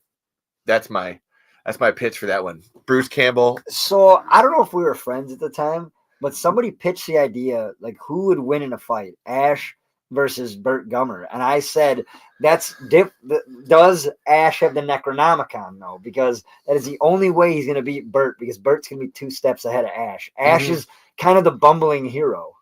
Like, don't get me wrong, I love Ash too. I've done an Ash cosplay. He falls ass backwards all the time. Yes, Ash just gets lucky. Yeah, Burt would be the Burt is prepared. Yeah, he's going to have contingencies, but the only way that Ash would win is if he used the Necronomicon. Yeah. For me, I don't even. They would team up. Why would they fight? No, I know, but I'm just. No, I know, but if they had to actually fight, that yes, the Necronomicon is the deciding factor on that one. I would agree. Although I don't see Ash. I mean, he is that stupid. He's done it like 3 times, like brought it back. But to actually read from it again to bring Deadites back, I wonder how much he would think. Oh, this is gonna screw me over just as much as trying to kill someone else. Like I wouldn't. Oh no, wouldn't do that. Burt Gummer versus Roland the Gunslinger. Now that's a good one, like Stephen King style. Like I'm into that. Again, I just assumed they'd work together. Doesn't Roland have a supernatural element to him though? Yeah, that. Oh my God, Stephen King. Well, that's what I'm saying. Like talk about multiverse jumping with all that. Yeah. The Dark Tower series is over. Yeah, I think like going back to the Ash and Burt thing, they would team up, and I think they could pretty much take on anything at that point. Yeah, don't fuck with them. They need a team up movie. Kind of like we need a team up movie of Dolly Parton and Elvira where they play sisters and they fucking fight evil. And it turns out there's a third sister and it's Jennifer Tilly. Well, how hasn't this movie been made? No comment. That was amazing. Oh, I know. I want that. That's what I'm saying. I want that so bad. America needs that right now. The world. Nah, the world needs that. this. Yes. We need big-titted women fighting supernatural disasters. But it's Elvira and fucking Dolly Yeah, Parton. They're national treasures. Bring it. I need it. We need it. Oh, right man. now. Fast track that. As long as the graboids come back to life. May I say the name InGen again? It's just a theory, a film theory until Universal does it. Whisper. I don't know, man. That's InGen would fuck that up too. They would. That's the don't. And that's when Burt would show up and be like, "What are you doing? I told you not to do this." How stupid are you? So Dusty, what does it mean to be a gummer? It's quite the honor, to be honest with you. Words can't describe. It just, you feel badass. Okay, that's not at all how I meant the question, but I love your take on that. Sorry. Hey, man, it is what it is. No, that was good. That was not like at all. That was great. That was amazing. I did not expect that. That was an answer. That was an answer right there. Fuck yeah. Hey. Boom, boom, boom. I'm just like, hey, doing what you can with what you got. Focus. We're gonna do the rest of the show. This is bad. No, this is bad. Oh, that's really bad. No, I can't. I need to press the button to make it stop. There it goes. Lightning wow. storm. Hold on. Now I want to see this side of your face. I need to do lighting thing here. Oh, One more. the is that other too side much? of my face. Yeah. Now we get to snap. Yeah. Oh, there's Dusty. Now we've gone all the way through the room. There's so many different. Oh, wow. I wonder if the flash works on your wow. side too. Yeah, it does. Whoa. Ooh, this is fun. Best side of my face. No, okay. So that was a great answer. I was not at all. That was not my original intention of the question. But yeah, way to go. Yeah, you're a gummer. I'm not. I have a whole Trevor's podcast, and even I'm not a gummer. So I can't help it. I got anointed by the man. Gummer, I'm just gonna fuck her, man. Oh, that's man. like the number one sex moves amongst kids. The gummer. What the fuck? No, I'm kidding. It's not. Oh, we went dark. I don't know. That felt pretty light for Giant mutant graboid versus. Well, Godzilla would just flambe it with his atomic breath. Yeah, it'd be game over. Like, it's no true. offense. And the writer of Tremors, Steve Wilson, has a FAQ, a frequently asked questions, where you can like write in and ask questions about Tremor, and he's still doing it today. He just did one in December. Okay. And one of the ones that people have asked him is what, like, Godzilla versus graboids, what happens? And he's always like, I don't think anything, because how the hell does a graboid, a shrieker, an ass blaster do anything with Godzilla? He is the king of the monsters. Good luck. It's in the name. That's the remote to the lights. Someone asked. Sorry. Oh. Someone on TikTok asked, "Can I see the remote to the lights?" But it is. It's right there. Can I see the remote to those lights? But no, yeah, it's fucking Godzilla. Even the fucking 300-foot monkey had a problem with it, man. Like, that's not. No, what's a fucking graboid gonna do? Like, that's not. I mean, Godzilla, I don't think can be killed. They tried to nuke him, and they just made him more powerful. It's fucking Godzilla. Yeah, that's not gonna happen. Not happening. Just like graboids underwater. Listen, people say it all the time. And I'm like, that's just a shark. Who cares? That's a megalodon. That's not a graboid. That's a different movie. We don't need that. Jason Statham would never be in a Tremors movie. Ooh, now, listen, all these shriekers are coming at me, right? And I don't care what you think, Mr. You went from Jason Statham to Crocodile Dundee. With Mr. Burtcomer. That's not a graboid. It is a graboid. It's not a gun. This is a gun. You hold him a box cutter. Oh, man. Look, they don't all work. They don't all work. Oh, my God. He would just stomp on a graboid. Yes, it's just. Yeah, he wouldn't even have to do anything. Just light him up with the atomic breath. He'd flambe him. Just stop. Just done. It's not gonna work. Sorry. No. Underwater and Godzilla. Just don't. Just No. other ideas. I'll take zombie graboids over any of those things. Oh my god, Necro Graboid. No, well, you said the Necronomicon. That's why I said that. Dead-eye graboids. Like, that would be hardcore, man. I mean, oh my god. If you manage to bring those worlds together. It's just like the Xenomorph with the Graboid. Yeah, combine them. I'm into it. Yeah. Okay, so what? Okay, to the question, what does it mean to be a gummer? Like, what does that? What if we're talking about sequels and putting you as, Burt Gummer as different things all throughout everything? What are these defining characteristics that, like, what is it? What is a gummer? It's a very serious question with a very unserious It's all word. about character and integrity, as well as helping out your fellow man. 10 points to Gryffindor, baby. That's what it means being a gummer. Yeah. That's what it means being a gummer.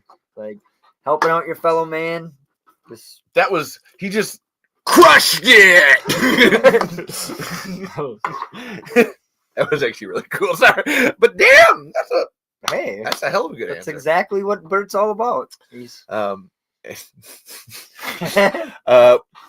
Juan is all right. I'm working on a Tremor story where we have over 120-foot long graboid, speed of a bobbit worm, and ability of the legendary Mongolian worm with the acid mucus shot. How about that? Okay. I mean, that's fine. I have a script about prehistoric graboids from in 10,000 BC. So like dinosaur style. Yeah, where they're giant fucking one is actually this great opening scene that I have written where a graboid literally swallows a tree, like pulls a whole tree down into the ground. I was gonna have to sit on his butt. What's up, Colby P? This is Dusty Gummer. That's why it says it at the bottom of the screen. I've never met Dusty Meier before. I have no idea who that is. We've known each other since August. However, Dusty Gummer, I know this guy. I met this guy when I was 5 years old. All right, it was a whole thing. And you should have been there, but unfortunately, they didn't have easy cell phone cameras at the time. My mom didn't want to take a video of the first meeting. But it was huge. It's been huge. Oh, my eyes can see now. And then, there are other. What if this graboid of mine went against? Oh, yeah, that's what I said. That, like I said, 120-foot long graboid with mucus shot and super speed. Yeah, maybe. Okay, that's fine. What do you think? Yes, no, maybe? I mean, it's not out of the realm of reality for this franchise. So there we go. That's Mixmaster graboid. Mixmaster super graboid. Oh, yeah. I'm just thinking. Sorry. No, you're good. I'm just thinking of anything like the Demigorgons, Demidogs, and Demobats versus the Graboid, Shriekers, and Asp. Yeah, as a Stranger Things fan, how do you think that one would work out? I for the people involved, probably terribly. But I think whoever wins, we lose. Yeah, I think it would work. That would actually. I didn't even thought about that one. Everybody points out The Quiet Place, but I never thought about Stranger Things. That would be a good one. Yeah, that would be great. Although I have graboids always just have that advantage because they're under the ground. So even the Demogorgon and the dogs, the bats have at least they're above, but I think the other two walking around, that's hard. Shriekers would probably be easier for them. We need math for this. I need a giant whiteboard back here that just goes. Hold on. I have tiny whiteboard. So words. Tiny so listen, word. it's we're gonna go up here. That's where the 2 plus U makes the demi dogs get eaten by the Shriekers. So listen, you're gonna pull a Hail Mary pass coming down through. I can't fucking remember the name of the goddamn town. Hawkins. Hawkins. Yeah, Hawkins. It's right there. Hawkins has become perfection. Yeah, and then okay, up here. Plot twist, L. She's got superpowers. It's fucking. She's sending missiles, and it's like you think the battle's gonna win, and the demi, everything's got it, but then she's like, and raises, and boom, and then that's the end. That's the season finale. Look at that. Look at all that. That was so math. I wrote words and numbers on here. It reminds me of that meme from Always Sunny. Where Charlie's got the mail. Pepe Sylvia! Pepe Sylvia! That's another one of my go-to shows. It's Always Sunny. Pepe Sylvia! Where's the mail? It never ends. There is no Carol in HR. There is no Carol. Mac, half of the people in this building are goddamn ghosts. He's like chain smoking. Pepe Silvio, Pepe. The man doesn't quit. My friend Barney put me onto it. Who the hell's Barney? He's right. Uh-oh. There's no Carolyn HR. I see Quiet Place like modern Tremors. Yeah, about how many main actors are in the new movie. I like how the old ones are a simple cast in reality. Everybody that can possibly be there. It's always the answer. Yeah, booyah. Including Burt Gummer's nephew, Dusty Gummer. I was just thinking Mixmaster right before you said it. Okay. Boom, boom, boom. What else? All right, listen. We got new movie ideas. I forgot to tell you one. That was where it was something I was talking about. And we're back. Okay, so I was talking about Knives Out.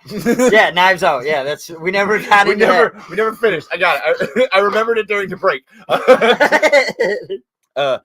So Daniel Craig's character in it, who's James Bond. Yep. He plays this Southern detective with like a foghorn leghorn accent. Oh my god! Oh my god! I say, boy. The reciprocation of this case, as we move further and further throughout this mystery, is simply a stupefying process. Understand? It sounds like an Agatha Christie villain. It is he's an Agatha Christie protagonist. Okay. Because they're murder mysteries. Knives Out and Glass Onion, and he's in both of them. Okay. And they're murder mysteries, and so then I had this idea of like that kind of character, and then Little Dusty Gummer's family got like murdered, and you're trying to solve a murder. This was the 1920s one. Okay. You're trying to solve a murder or something, and nobody will believe you because you saw them get eaten by graboids, but then or maybe you don't know. Maybe they don't know. Actually, You just know that family died, and then they bring in this detective, like from fucking Scotland Yard or some shit. 2 pink slips come in the mail. I don't know what you're talking about. But basically just old, like Southern fucking Agatha Christie detective, and then little 1920s Burt Gummer in a movie solving a murder mystery, but with graboids. I don't know. I don't know the rest of this. All right. This was just the nugget. I literally wrote it down. It was written in here somewhere. Oh my God.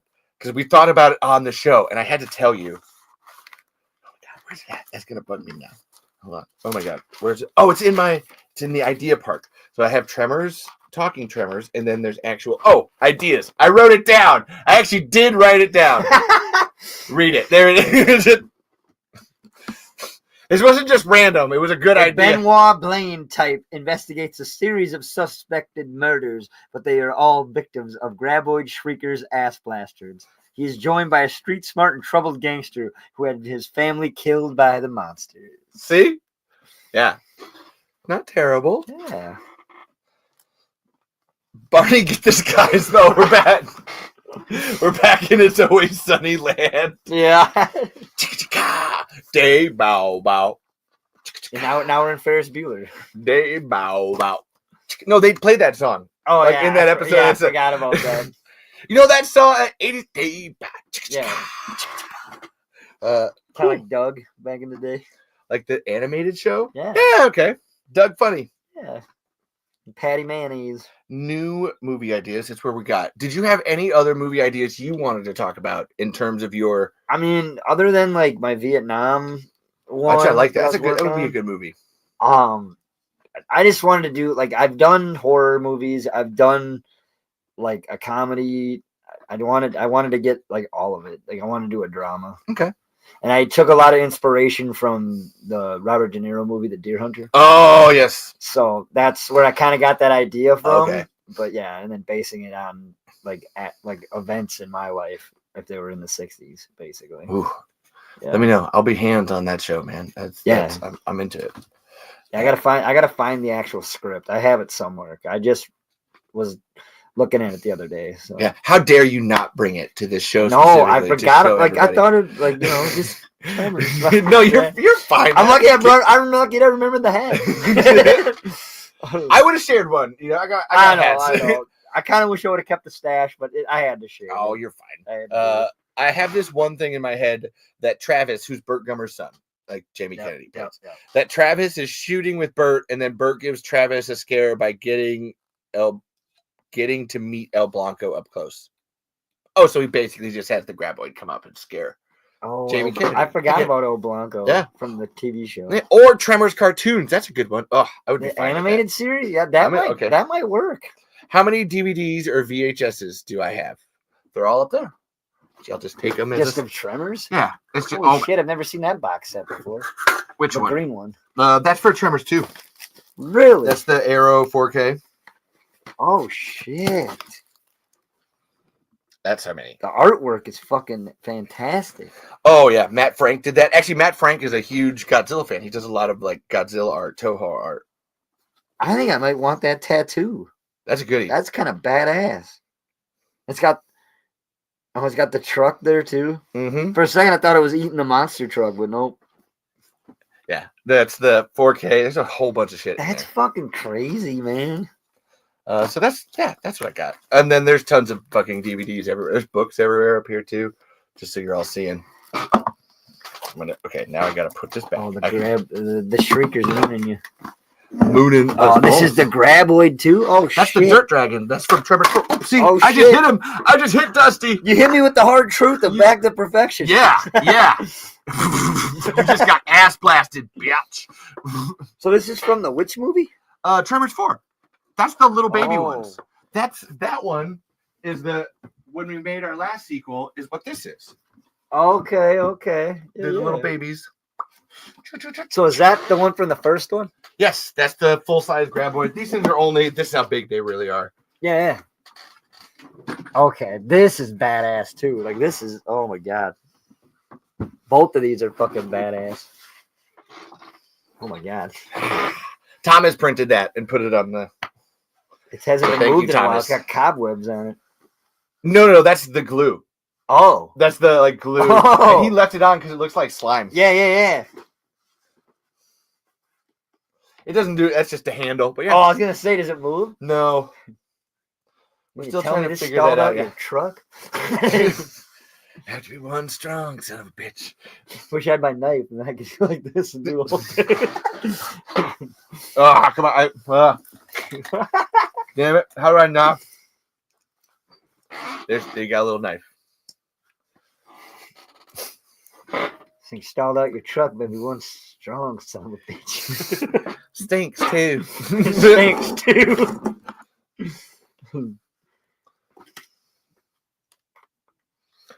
So they hook you. Really right in. Good thing we got to it before it killed anyone else. I mean, let's face it. This is probably the biggest zoological discovery of the century. I mean, damn it, that's another olive. That was 2 olives. That it was. Right? That's cool. I can't wait to actually use that in a movie. That'll be a fun one.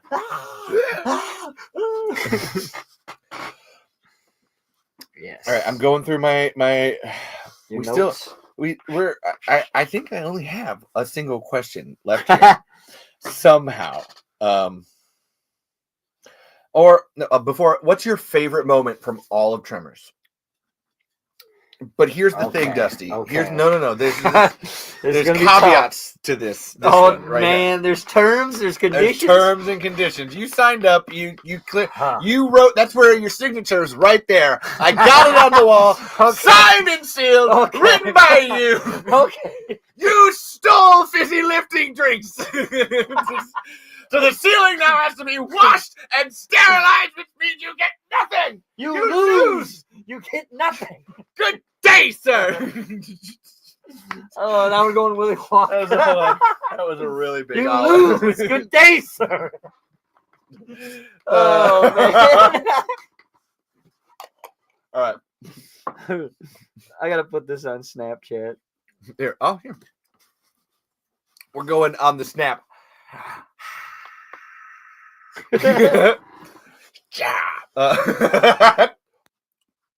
No, okay, so you have to tell us all your favorite moment from Tremors, but you have to act it out. No. Yep. You can do it sitting. You can do it all standing. right. But My favorite. I gotta do take each. your time. Should I do each movie? Because there's like a favorite part in the first two. If Tremors 1 and 2 are your favorites, do one from Tremors 1 and one from Tremors 2. Here, you can hold it for safety if you need to. It's comforting. All right, so my favorite part from Tremors 1. You can't tell us. You just got to do it. I'm excited. This is going to be good. There's 2 of them, so I'll do 2 of them. I'll do both of them. Fuck you! then there's I'll eat that olive. Broke into the wrong goddamn rec room, didn't you bastard? Oh no, come on. Give me some gusto on that. All right. Give me some fun. Broke into the wrong goddamn rec room, didn't you bastard? Oh, one more. Make it big. Come on. Right. Broke into the wrong goddamn rec room, didn't you bastard? There we go. Bring it home. That's Tremors 1. All right, Tremors 2. Hit us with Tremors 2.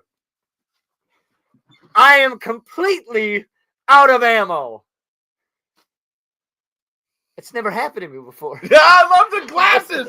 Boom! Because he takes them off. It's so good. I love making gifts, and that's a moment that I love. Like, because it's just Michael's eyes. Yeah. Like he just has this he looks like it's never happened to me before. Like you can see him replaying his entire life in this moment and being like, that's never happened to me before.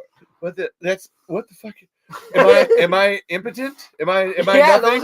those are my 3 favorite moments. That was just awesome. the whole like back and forth with Val and Earl too in the first movie. Yeah. Who died and made you Einstein? We're gonna have to think of something, or he's just gonna weight us to death. We'll run for it. What do you think? I'm thinking outer space. No way, these are local boys. No way, these are local boys. No breakfast. I did it yesterday. It was bologna and beans. No. It was eggs. Over easy. Yeah, when I get your age, I'll forget what I ate.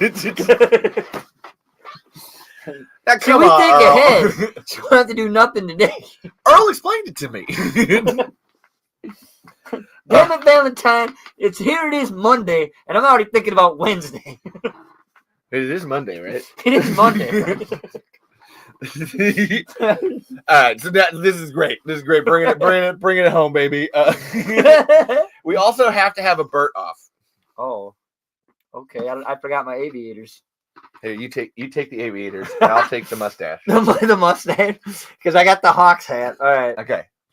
And you all, as watchers, anybody who's watching, we have to just now we just have to Burt off. I'm gonna Burt you off, or I'm gonna beat you off. Okay. And we're just how Burt can you go? That's the how Burt can I go? How exactly do you think you're gonna come into this valley and tell these people what to do, Burt Gummer?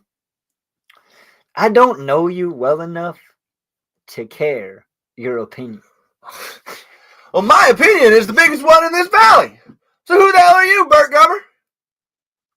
I'm Burt Gummer. I've lived here. No, hold on. I've lived here longer than you, and I'm Burt Gummer. I don't know, man. There's some. Excuse me. You think I'm supposed to believe this Avengers Endgame bullshit that you're Burt Gummer too? I can't keep it straight. The mustache. Oh, that's a fucking mustache. Oh shit! All right, people in the audience, who won? Who won the Burt off? I feel like that was the start of the multiversal Burt sketch. I need the stash. I'm not feeling the Burt. It's like I put it on, and I'm instantly. I need a gun. I need a gun. I need a gun. I need a gun. Yes. Okay. So. I think I've hit them all. I mean, here you can read it too. All right, let's see what we got here. Read it. Actually, we did the Burt off. It's all there. Drew me to cosplay. Yep. See, who are my favorite characters? Yeah. We did from like Tremors. Oh shit! That I guess no. General. Okay, who? Yes, hit us with both. Obviously, I assume Burt. Yeah. Talking about Earl. Burt and Earl are my two favorites for sure. Then, I guess we were hitting that because you were talking about Venkman and then Hopper. That was where I didn't. Yeah, well, Ray is my favorite Ghostbuster. Okay. And then Hopper is my favorite TV character. Okay. But yeah, that's where I assumed I would imagine that anyone that does a cosplay of something Yeah, you're probably a fan. considers that Yes, like a really you cool are a thing. fan. Like, so the reason why, because I like to do different group cosplays with my friends, and Mary was the one that suggested Tremors when she said Jacoby looked like the Kevin Bacon. Yeah. Yes, and I go, yes, I want to bring Burt Gummer to life, and then I did. And then we did. We were supposed to do 89 Batman, and Jacoby killed it as the Joker, but I dropped the ball on being Batman. Oh, okay. I couldn't find the suit that was close enough. That's a hard thing to do. Yeah. So they did the whole. We were gonna do the whole art museum scene, and then he's dancing, and I'll pull up the video soon, but it's him dancing to Prince's Party Man. And Yeah. he has all of like Matt Rasmussen and his group of friends and our group of friends. They all did the Joker goons with him. Oh. So he's like doing the whole desecrating the art museum to Prince. Okay. It's fucking fantastic. Fuck yeah. Then there's what was the other one? Well, I do the Jaws cosplay group. My buddy Tom did Quint, and then my buddy Katie, she did the shark. She did Bruce the Shark. And so we had Brody, Quint, and the shark. And then my friend Marissa last year, who I also met at Crypticon, she suggested we do a group. She really loves the Silence of the Lambs, as I do. Oh yeah. So we were talking about that. We talked about it for 7 hours about Silence of the Lambs and how it's such an underrated movie in general. Mm-hmm. And I got a that movie's underrated. Excuse me, what? I assumed it was just classic stat. Sorry. No, it's very underrated. Not a lot of people know about it. Like, and I wrote a term paper back in college about it. How it's actually a feminist movie. Okay. Like, it's a feminist empowerment movie. Why? Because here, I'll take this. So everybody knows that Clarice is probably going to fail. They think she's going to fail, but they only choose her because she's a woman, and so therefore. Maybe, they get into like the carnate, maybe because she's attractive, obviously, maybe that'll drop Hannibal Lecter's guard because he's already went toe to toe with Jack Crawford and made him look like an idiot. So Jack Crawford's desperate. And so he sends a trainee just because she's attractive. And then to come to find out she can hold her own intellectually with Hannibal Lecter. It's not just about her looks. So, and then Hannibal Lecter even says that, like he kind of mentions that in one of his dialogues when they're talking. Okay, now I need to rewatch Silence of the Lambs. Yeah, like it's they just basically throw her to the wolves, so to speak, and she comes out ahead. Yeah, she actually outsmarts the. Way to go, Clarice. Yeah. Fuck yeah. So Burt Gummer arguing with MacGyver about making a weapon to defend against a wave of shriekers.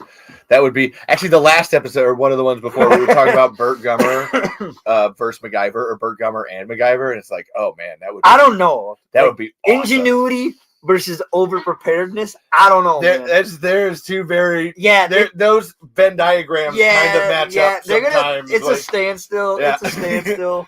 But then, like I said, them teaming up would be a great what? Because honestly, Michael Gross and Richard Dean Anderson in something like, all right, let's fucking go. I'm into this. Let's fucking do this. For sure. And then, hey, y'all acting out the two Burts got me thinking of Marvel with the multiverse phase. We just talked about what would they do after the multiverse? I don't read comic much. And it's a Marvel question. I don't know. I assume they'll do the X-Men phase after the multiverse phase. I don't know how you keep going from like the Marvel did the. Like the Infinity Stones, and now they're doing the multiverse. How do you go after it? I don't know. I don't know. They're doing more multiverse stuff. Yeah. Like that's why they're doing like the new Captain America, which I kind of lost all interest in the MCU after Endgame. Yep, there's a lot of people. I still like it. If there's a show that you watch, honestly, it's Loki's a great one. But then I have to go to bat with Agatha All Along. Oh no, Agatha was good. Chris absolutely loves that. And now I need to do a shout out. Dude. He just sent me a Snapchat. So No, Agatha All Along next to Wicked was one of my favorite things I watched last year. Holy shit. That we watched it. We watched all 9 episodes and then literally went back the next day and started rewatching it again. Because it was like, I need more of this. This is amazing. Agatha All Along.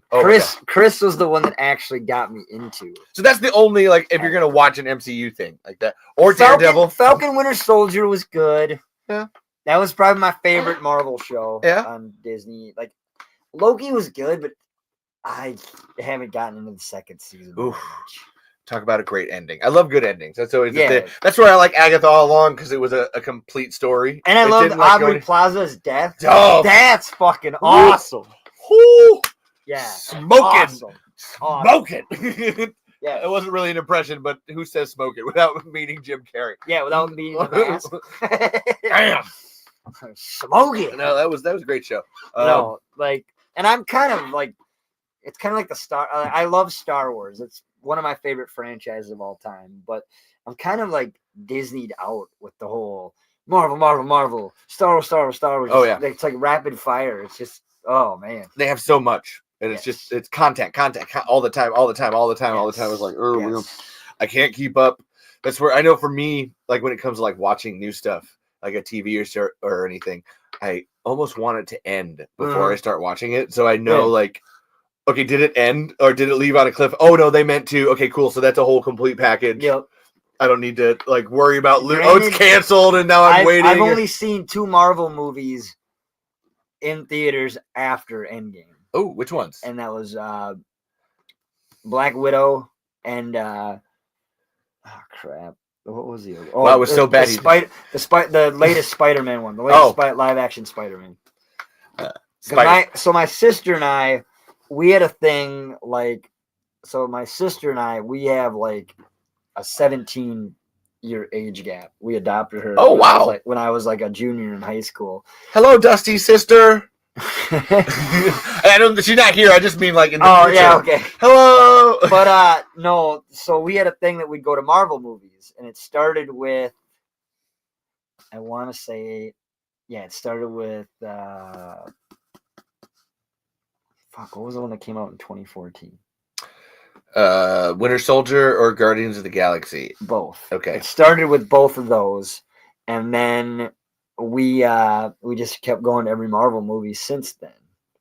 And then Black Widow was the last one because she graduated high school and we went on to college, so then we weren't able to do it anymore. Oh, okay. But then she and my brother, Brandon, who is also a big Marvel fan, they came back for Christmas the year that what is it? No Way Home, or is it? What's the last one called? Yes. Okay, yeah. We went and saw that one together. Okay. So I haven't seen the Marvel movies since those two in theaters. There's a lot. We watch them because of our nephews. Our nephews love them, so that's always we love taking them to the movies for them and stuff. Yeah. It's one of our traditions. Dude, I love going to the movies in general. Oh yeah, like that's one of my favorite things to do because nothing beats movie theater popcorn.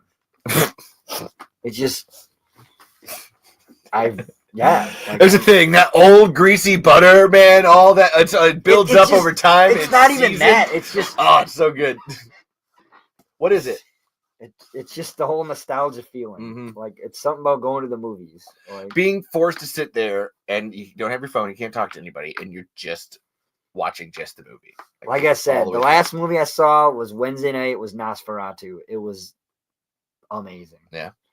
I don't want to say the only 2 gripes I had with it because I don't want to give anything away, but there was only 2 gripes that I had. The penis wasn't big enough. That's the biggest gripe. I'm just kidding. I have no idea. You haven't even seen a Nosferatu movie. Like, no, I just know that the guy that played Nosferatu, I don't really know, but the vampire Bill Skarsgård gave Nicholas Hoult his penis as a wrap gift. Oh, like the prosthetic penis, he put it in a frame and he gave it to him as a wrap gift. And I just thought that was funny. I have no idea. Go off Dusty's recommendation. Obviously, Dusty likes Tremors, so probably most movies they like are pretty good. I do. Yeah, I wouldn't steer you wrong.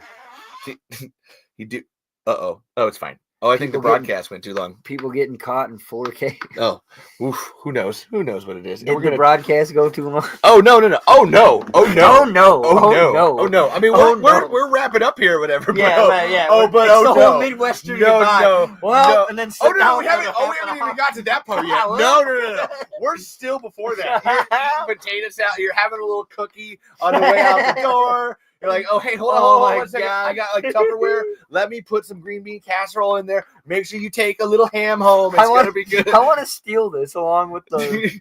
No, you can't. These ones are special to me. I have the singular ones of like each one. You can play with it, though. If I had more, I'd let you have it. I want to paint it. Like, I want to fucking make it screen accurate. Okay. We'll work on this thing. No, I only have the one, or I would. You only have the one graboid? Yeah. You think you'd have more? I know. He sent a lot of shriekers because he knows I love shriekers. That was yeah, but I'm still taking this one. Oh, that one's yours. Yeah, taking the shrieker. He's got a shrieker, baby. I can't do the voice. I can't do the thing anymore. The whatever. Yeah, that thing. Yeah, okay, that was too much. How's your throat feel cut after that? I tuned in at just the right time to see Dusty holding an oddly shaped red thingy. Okay, so you know Dusty, obviously. Person, monster, let's see. Monster Hunter 267. Are you Jacoby? Are you Matt? Are you Mary? Are you Nicole? Are you Marissa? Are you Amy Magnus? I don't know. I can't see the picture. Oh, it's Beavis and Butthead. I don't know who that is. Tell us. Tell us who you are. Tell us, or I'm not gonna turn the flash is on now. You have to deal with it. Hey, we gotta know. We demand answers. Used to it. Jack Black over here. Oh, Jack Black and now I'm on my faithful steed. Yeah, we're gonna ride, gonna smoke Indiana some Jones. weed. Gotta love it.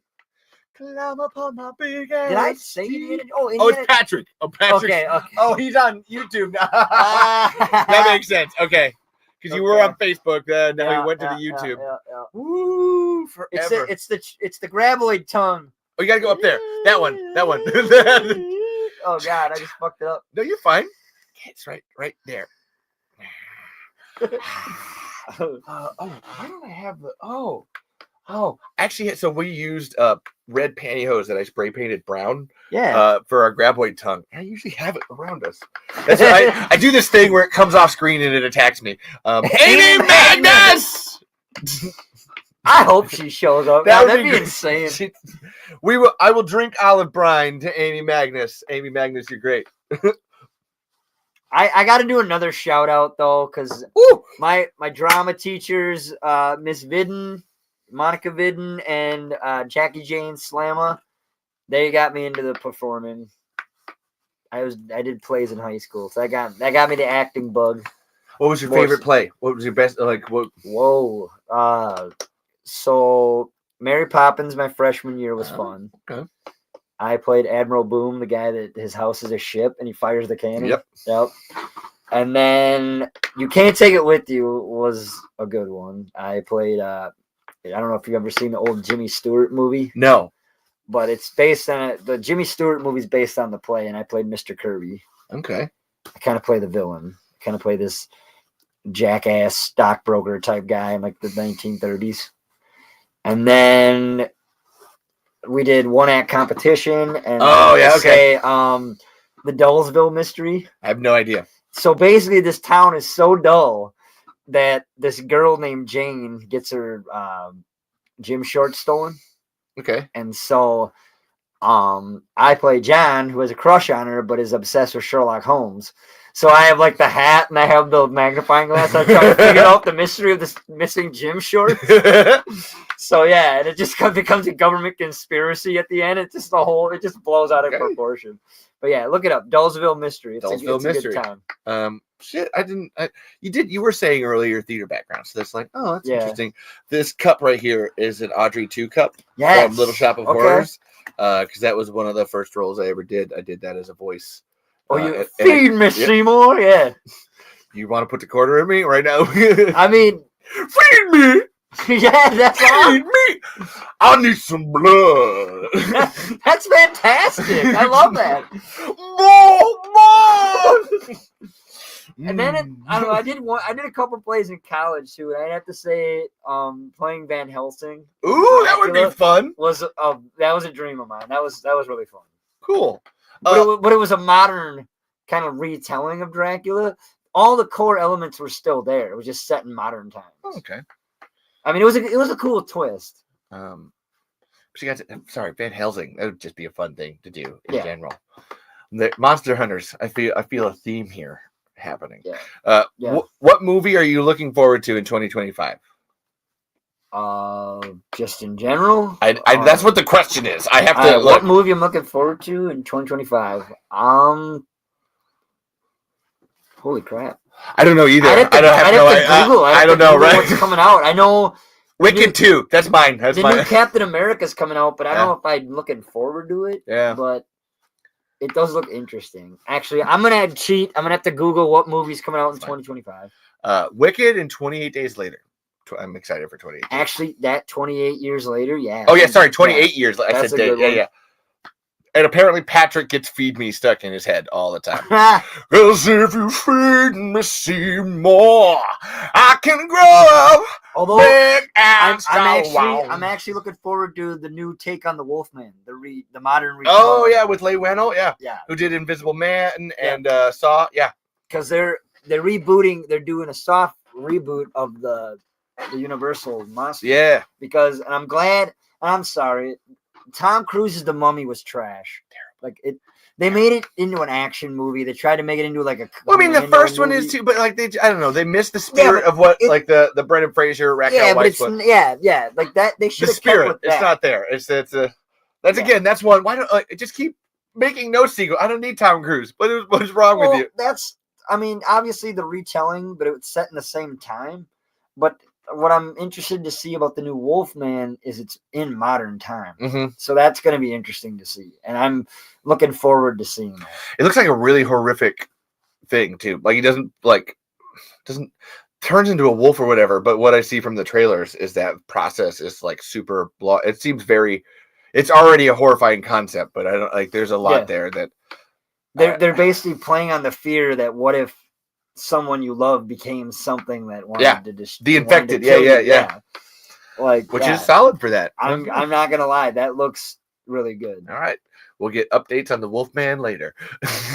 That's what I'm saying. Fuck yeah, here we go. That movie I look forward to. Wow. So like you can now, Dusty. We're at the end. This is. It's been your show the whole time. I don't know. That's why you're on the title. I'm just it says it says, "Have you met Burt Gummer's nephew?" It doesn't say anything about Levi. I'm just a guest. Nope. Kind of like the School of Rock. I'm just a bill. I'm just a guest. Regular guest sitting over here in the talking Trevor's chest. Yeah. Oh man, Ecto deuce and a half. I think Patrick said that one earlier. I see it as a note here. And I'm like, Patrick is like a super fan of fucking Ghostbusters too, which is fucking incredible. I'm into that. We need that. Patrick, you gotta be on the show. I mean, look at my cover photo. Both Matt and Jacoby are in that photo with me. Yeah, like we did the entire, and Mary took that photo in the elevator. We were trying to get that shot from the first. Oh yeah. And now the running gag is we want to do the entire scene and film it. Ooh, from okay, fuck yeah. I mean, if you got the costumes, that's the hardest part, man. Like, just go for it. I mean, like, Matt is definitely the Egon of the group, and then Jacoby's definitely the Bankman, because I'm definitely the Ray. And Thomas wants to see the Werewolves movie. Yes. That one, I think that's out already. I could be wrong. I think it comes out this week, actually. Like Werewolves, not Wolfman, but there's one just called Werewolves. All right, I gotta Google it. I gotta check this out. Alec Gillis worked on. I don't know enough about it to actually know. And yes, Patrick, I'd love to have you on the show sometime. Be glad to be on. We've been saying that. Yeah, now I got Dusty here. Like boom. Now I just sent you a link. It came out in 2024. Yeah. Okay. I mean, from what the trailers show me, this looks kind of interesting. See, as well. See, yeah, we're release in. Date December 6th. We're in like Flynn. Yeah. I think I want Patrick to be involved with the dog soldiers tremors. Yeah, you got to come to Iowa for that one. I mean, again, that's the schedule. It's like, there's way there. You'd have to die early, so that way you could leave. So when we're doing more shoots, like you'd have to be the first one to die. Otherwise, you'd have to be here for like a week. Like just because I think he should be at least involved, or maybe just make a cameo. Yeah, but I think that's what the next movie should. Honestly, that's where you should come here so we can film Multiversal Burt. That's my biggest one. I just want. That's true too. Multiversal Burt, just a bunch of them. That's my pitch right now, currently. I mean, we got to get Lisa. Yeah, too. Tremors 3, Burt. And yeah, Werewolves isn't out. Just haven't had the time to go see it yet. Boom, there we go. But yeah, we're here. at the actual like end of the look. We went through. There's a whole paper here, and we actually went through it all. There's extra notes now, and you're in this book forever, Dusty. Like I know. I'm on the wall. You're on the wall. He's on the wall. I signed the wall. All in all, it's just Dusty Gummer on the wall. MP5 Meier. We don't need no graboidcations. Multiversal Burt. I'll be the Latino Chinese Burt Gummer. I'm into it. Let's run with it. Fuck it. Let's run with it. I was about to do like a Mexican Chinese accent. Now you know what? I'm not. Good luck with that. Nope, I'm not. Good luck with that. We're gonna look one and be like, nope. I see catastrophic failure written all over that. Nope, that's the graboid tongue of truth has spoken. I'm sorry, almighty graboid. Oh my God! Can you imagine if fucking Michael Grosso, when he anointed me a gummer, would have had me kneel? Here. Oh geez. By the power. No, you got to kneel. I It's a whole thing. Hold on. Yeah. I got to stand up. There we go. It's a thing. By sword and by country, with the power vested in me, thou art rised as Sir Dusty Gummer of the Perfection Clan. Actually, I should have my hat Nope, on. well, everything I just said, but doubled and more. Arise, Sir Dusty Gummer of America. You're the first American to ever get the Sir honor, but you have been anointed. I know, I got knighted. I've been anointed. And it's S-E-R too. It's not S-I-R. S-E-R, sir. S-E-R, not the Gummer. sir, it's sir. It sir. has been That's all how you say it, sir. Dubbed and deemed. And Juan would be the polar opposite of Burt. Okay, that's fine. Maybe that's Burt. That's the nice pool version of Burt. Burt pool. Look, I just want to be friends with everybody. Who wants my guns? You want a gun? I'm gonna give you a gun. Have a good time. So, this is your opportunity to what if there's anything you haven't said and you need to I need to get this out. Here's some truth and some what's the opinions all over the place. What's been left unsaid by you that when you came here you wanted to say? You got anything? What's your? I've pretty much said it all. You pretty much said what I wanted, what I didn't say, and it's all been said. You asked me about my background and everything else, and why I love Tremors and why I relate to Burt Gummer so much, and I talk to future projects. Yeah, I try. This Dog Soldiers Tremors crossover is gonna be fucking awesome. I'm into it. I'm already into it. In the barn, like I said, Thomas, the Predator Tremors is now Predator and Dog Soldier Tremors. It's a whole thing. Thomas will know, and Chris in the future, he'll know too. It's a thing. It's gonna freaking be cool. Awesome. And then, just you're getting eaten by a graboid right now.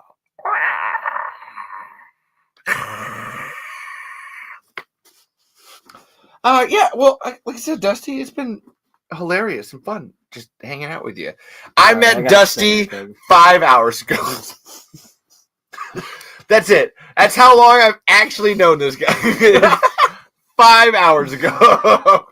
Although we officially met on the phone. Nope, doesn't count. The story's much better. It's 5 hours ago. You reached out to me on Facebook. I know, but no. Fucking 5 hours. He's pulling up my driveway, and I'm like, there it is. Minnesota plates, everything. Fucking crazy. Here we go, baby. Let's play. I'd watch it. Dog Soldiers is a good movie. Fuck yeah, it is. My favorite werewolf movie. My favorite. Best werewolf movie. I don't care for American Werewolf in London. It's okay. But Dog Soldiers, just inject that shit. I gotta go with The Howling as my next There's favorite. A good one. Okay, that's why I love Dog Soldiers so much, because it's like Predator meets The Howling. Mm-hmm. Okay. It's fantastic. And I love Sean Pertwee.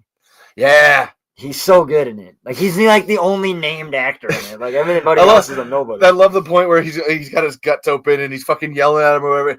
Fucking punch me! And then they actually punch him, and it's behind the scenes. the actor accidentally went too hard and punched Sean Pertwee and knocked his ass out. And it's like, yeah, fucking go, man. But no, he's fabulous in that movie. I love the arc of he's a guy that seeing is believing. That story he tells about the tattoo on the ass and his friend blowing up, and then he actually turns into a werewolf at the end, and now he believes. Oh, it's so goddamn good. Yeah, fucking love. Now I just want to watch Dr. Like that part in the kitchen where you just see it stand up. Yeah, shit! Like, that's like my favorite part in that whole movie. You just like, oh fuck. And then Spoon, I hope I give you the shit. Pretty much. And Howling is great too. Fuck yeah. And Tremors times Back to the Future. I don't really know how that would work. I feel like that's already Tremors the series because Christopher Lloyd's in that as a mad scientist. He is, isn't he? I forgot about that. So that's already happened. I feel like that's already been done. No, next, moving on. Yeah, that's been done. Yeah. Otherwise, like Tremors and time travel, I don't know. Just set the story in a different time. That's the do the Tremors 4 thing. So speaking of celebrities I met, I got called hot by Dee Wallace. Ooh. So Mary and I we're going to meet her at Crypticon in Minneapolis, and I came up to her and I go, "You were one of my celebrity crushes. Like, you are like the top 5." And she goes, "What do you mean? What do you mean?" I go, "You're a gilf." And she goes, "I've never heard that before." I go, "Yeah, you're a gilf." And she goes over to Mary. Is he your boyfriend? Are you guys together? And she goes, "No, we're not together." So I can do this. Totally grabs my ass and kisses me on the cheek. I got hit on by Dee Wallace. Dusty, where was your follow through on this here, bro? I know. He could be out there banging Dee Wallace, but he's like, "Nah, I'm good. It's fine. She'll be okay." She'll be okay with all of me. I'm pretty sure she's married. It's all right. Oh man. But yeah, at this point, I would say I thank everybody that's ever been on the show, and I usually because it's just me, I do this long thank you at the end where I just list everybody. Like, I'll do it in the chat. So thank you to Thomas for being here, and for Patrick for being here, and Johnny Harmonic, and for Juan, and for Colby P, and for Cody Pratt, Chris popping in. Who else was there? Honestly, if I scroll up, it's still not gonna help. The people on TikTok, there's a couple of good ones over there. Shirts and Skins, fucking penis blocker. It's just, my memory is pretty good. It's just always at the end, I always forget something. There's always somebody. And thank you to everybody. Thank you to everybody I usually thank. And thank you to Michael Gross, wherever you are out there. Thank you for anointing Sir Dusty Gama of perfection. Yeah. Like, no, it'd be of Minnesota. Yes. And thank you to everybody that makes Tremors, all that jazz. They're all amazing. Thank you to my family, my mom, my dad, my sister, and Sean Day, Chantrell, Samaji, Shamar, Sahil, Sion. Love you all. And as always, thank you to the end to my wife, Caitlin, down there, wherever she's at. Love you so much. You're the bestage. And I didn't say this at the top, Dusty, but I should have. This is always so. The show ends with you on the last word. Like, I'll let you speak and say whatever you want here, and it ends with you. Like, I don't need the last. Like, thank people to, like, shout out your projects, whatever you're doing. Let the Night Owl Studios with my best friend Chris Bellings. He owns the Color Parlor in Dubuque, Iowa. So if you need a haircut, want to get your hair colored, you go to him. But yeah, Night Owl Studios. We have a Facebook page and everything. So we're going to be working on some stuff. Thank you. You got anybody else to thank? Amy Magnus, obviously, but hopefully she watches this at some point. Amy Magnus! With everybody else that I shout out. But yeah. But all right. Yeah, that's it. Thanks for having me. So it's a good time. I'll come back again.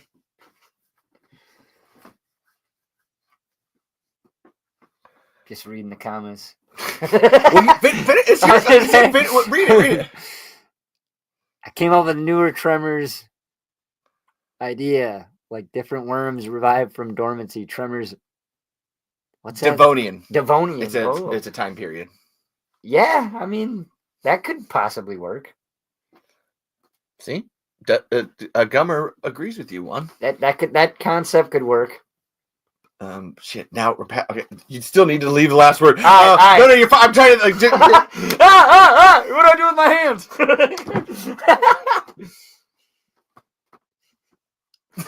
All right. Thank you guys. Till next time. Tremors rules.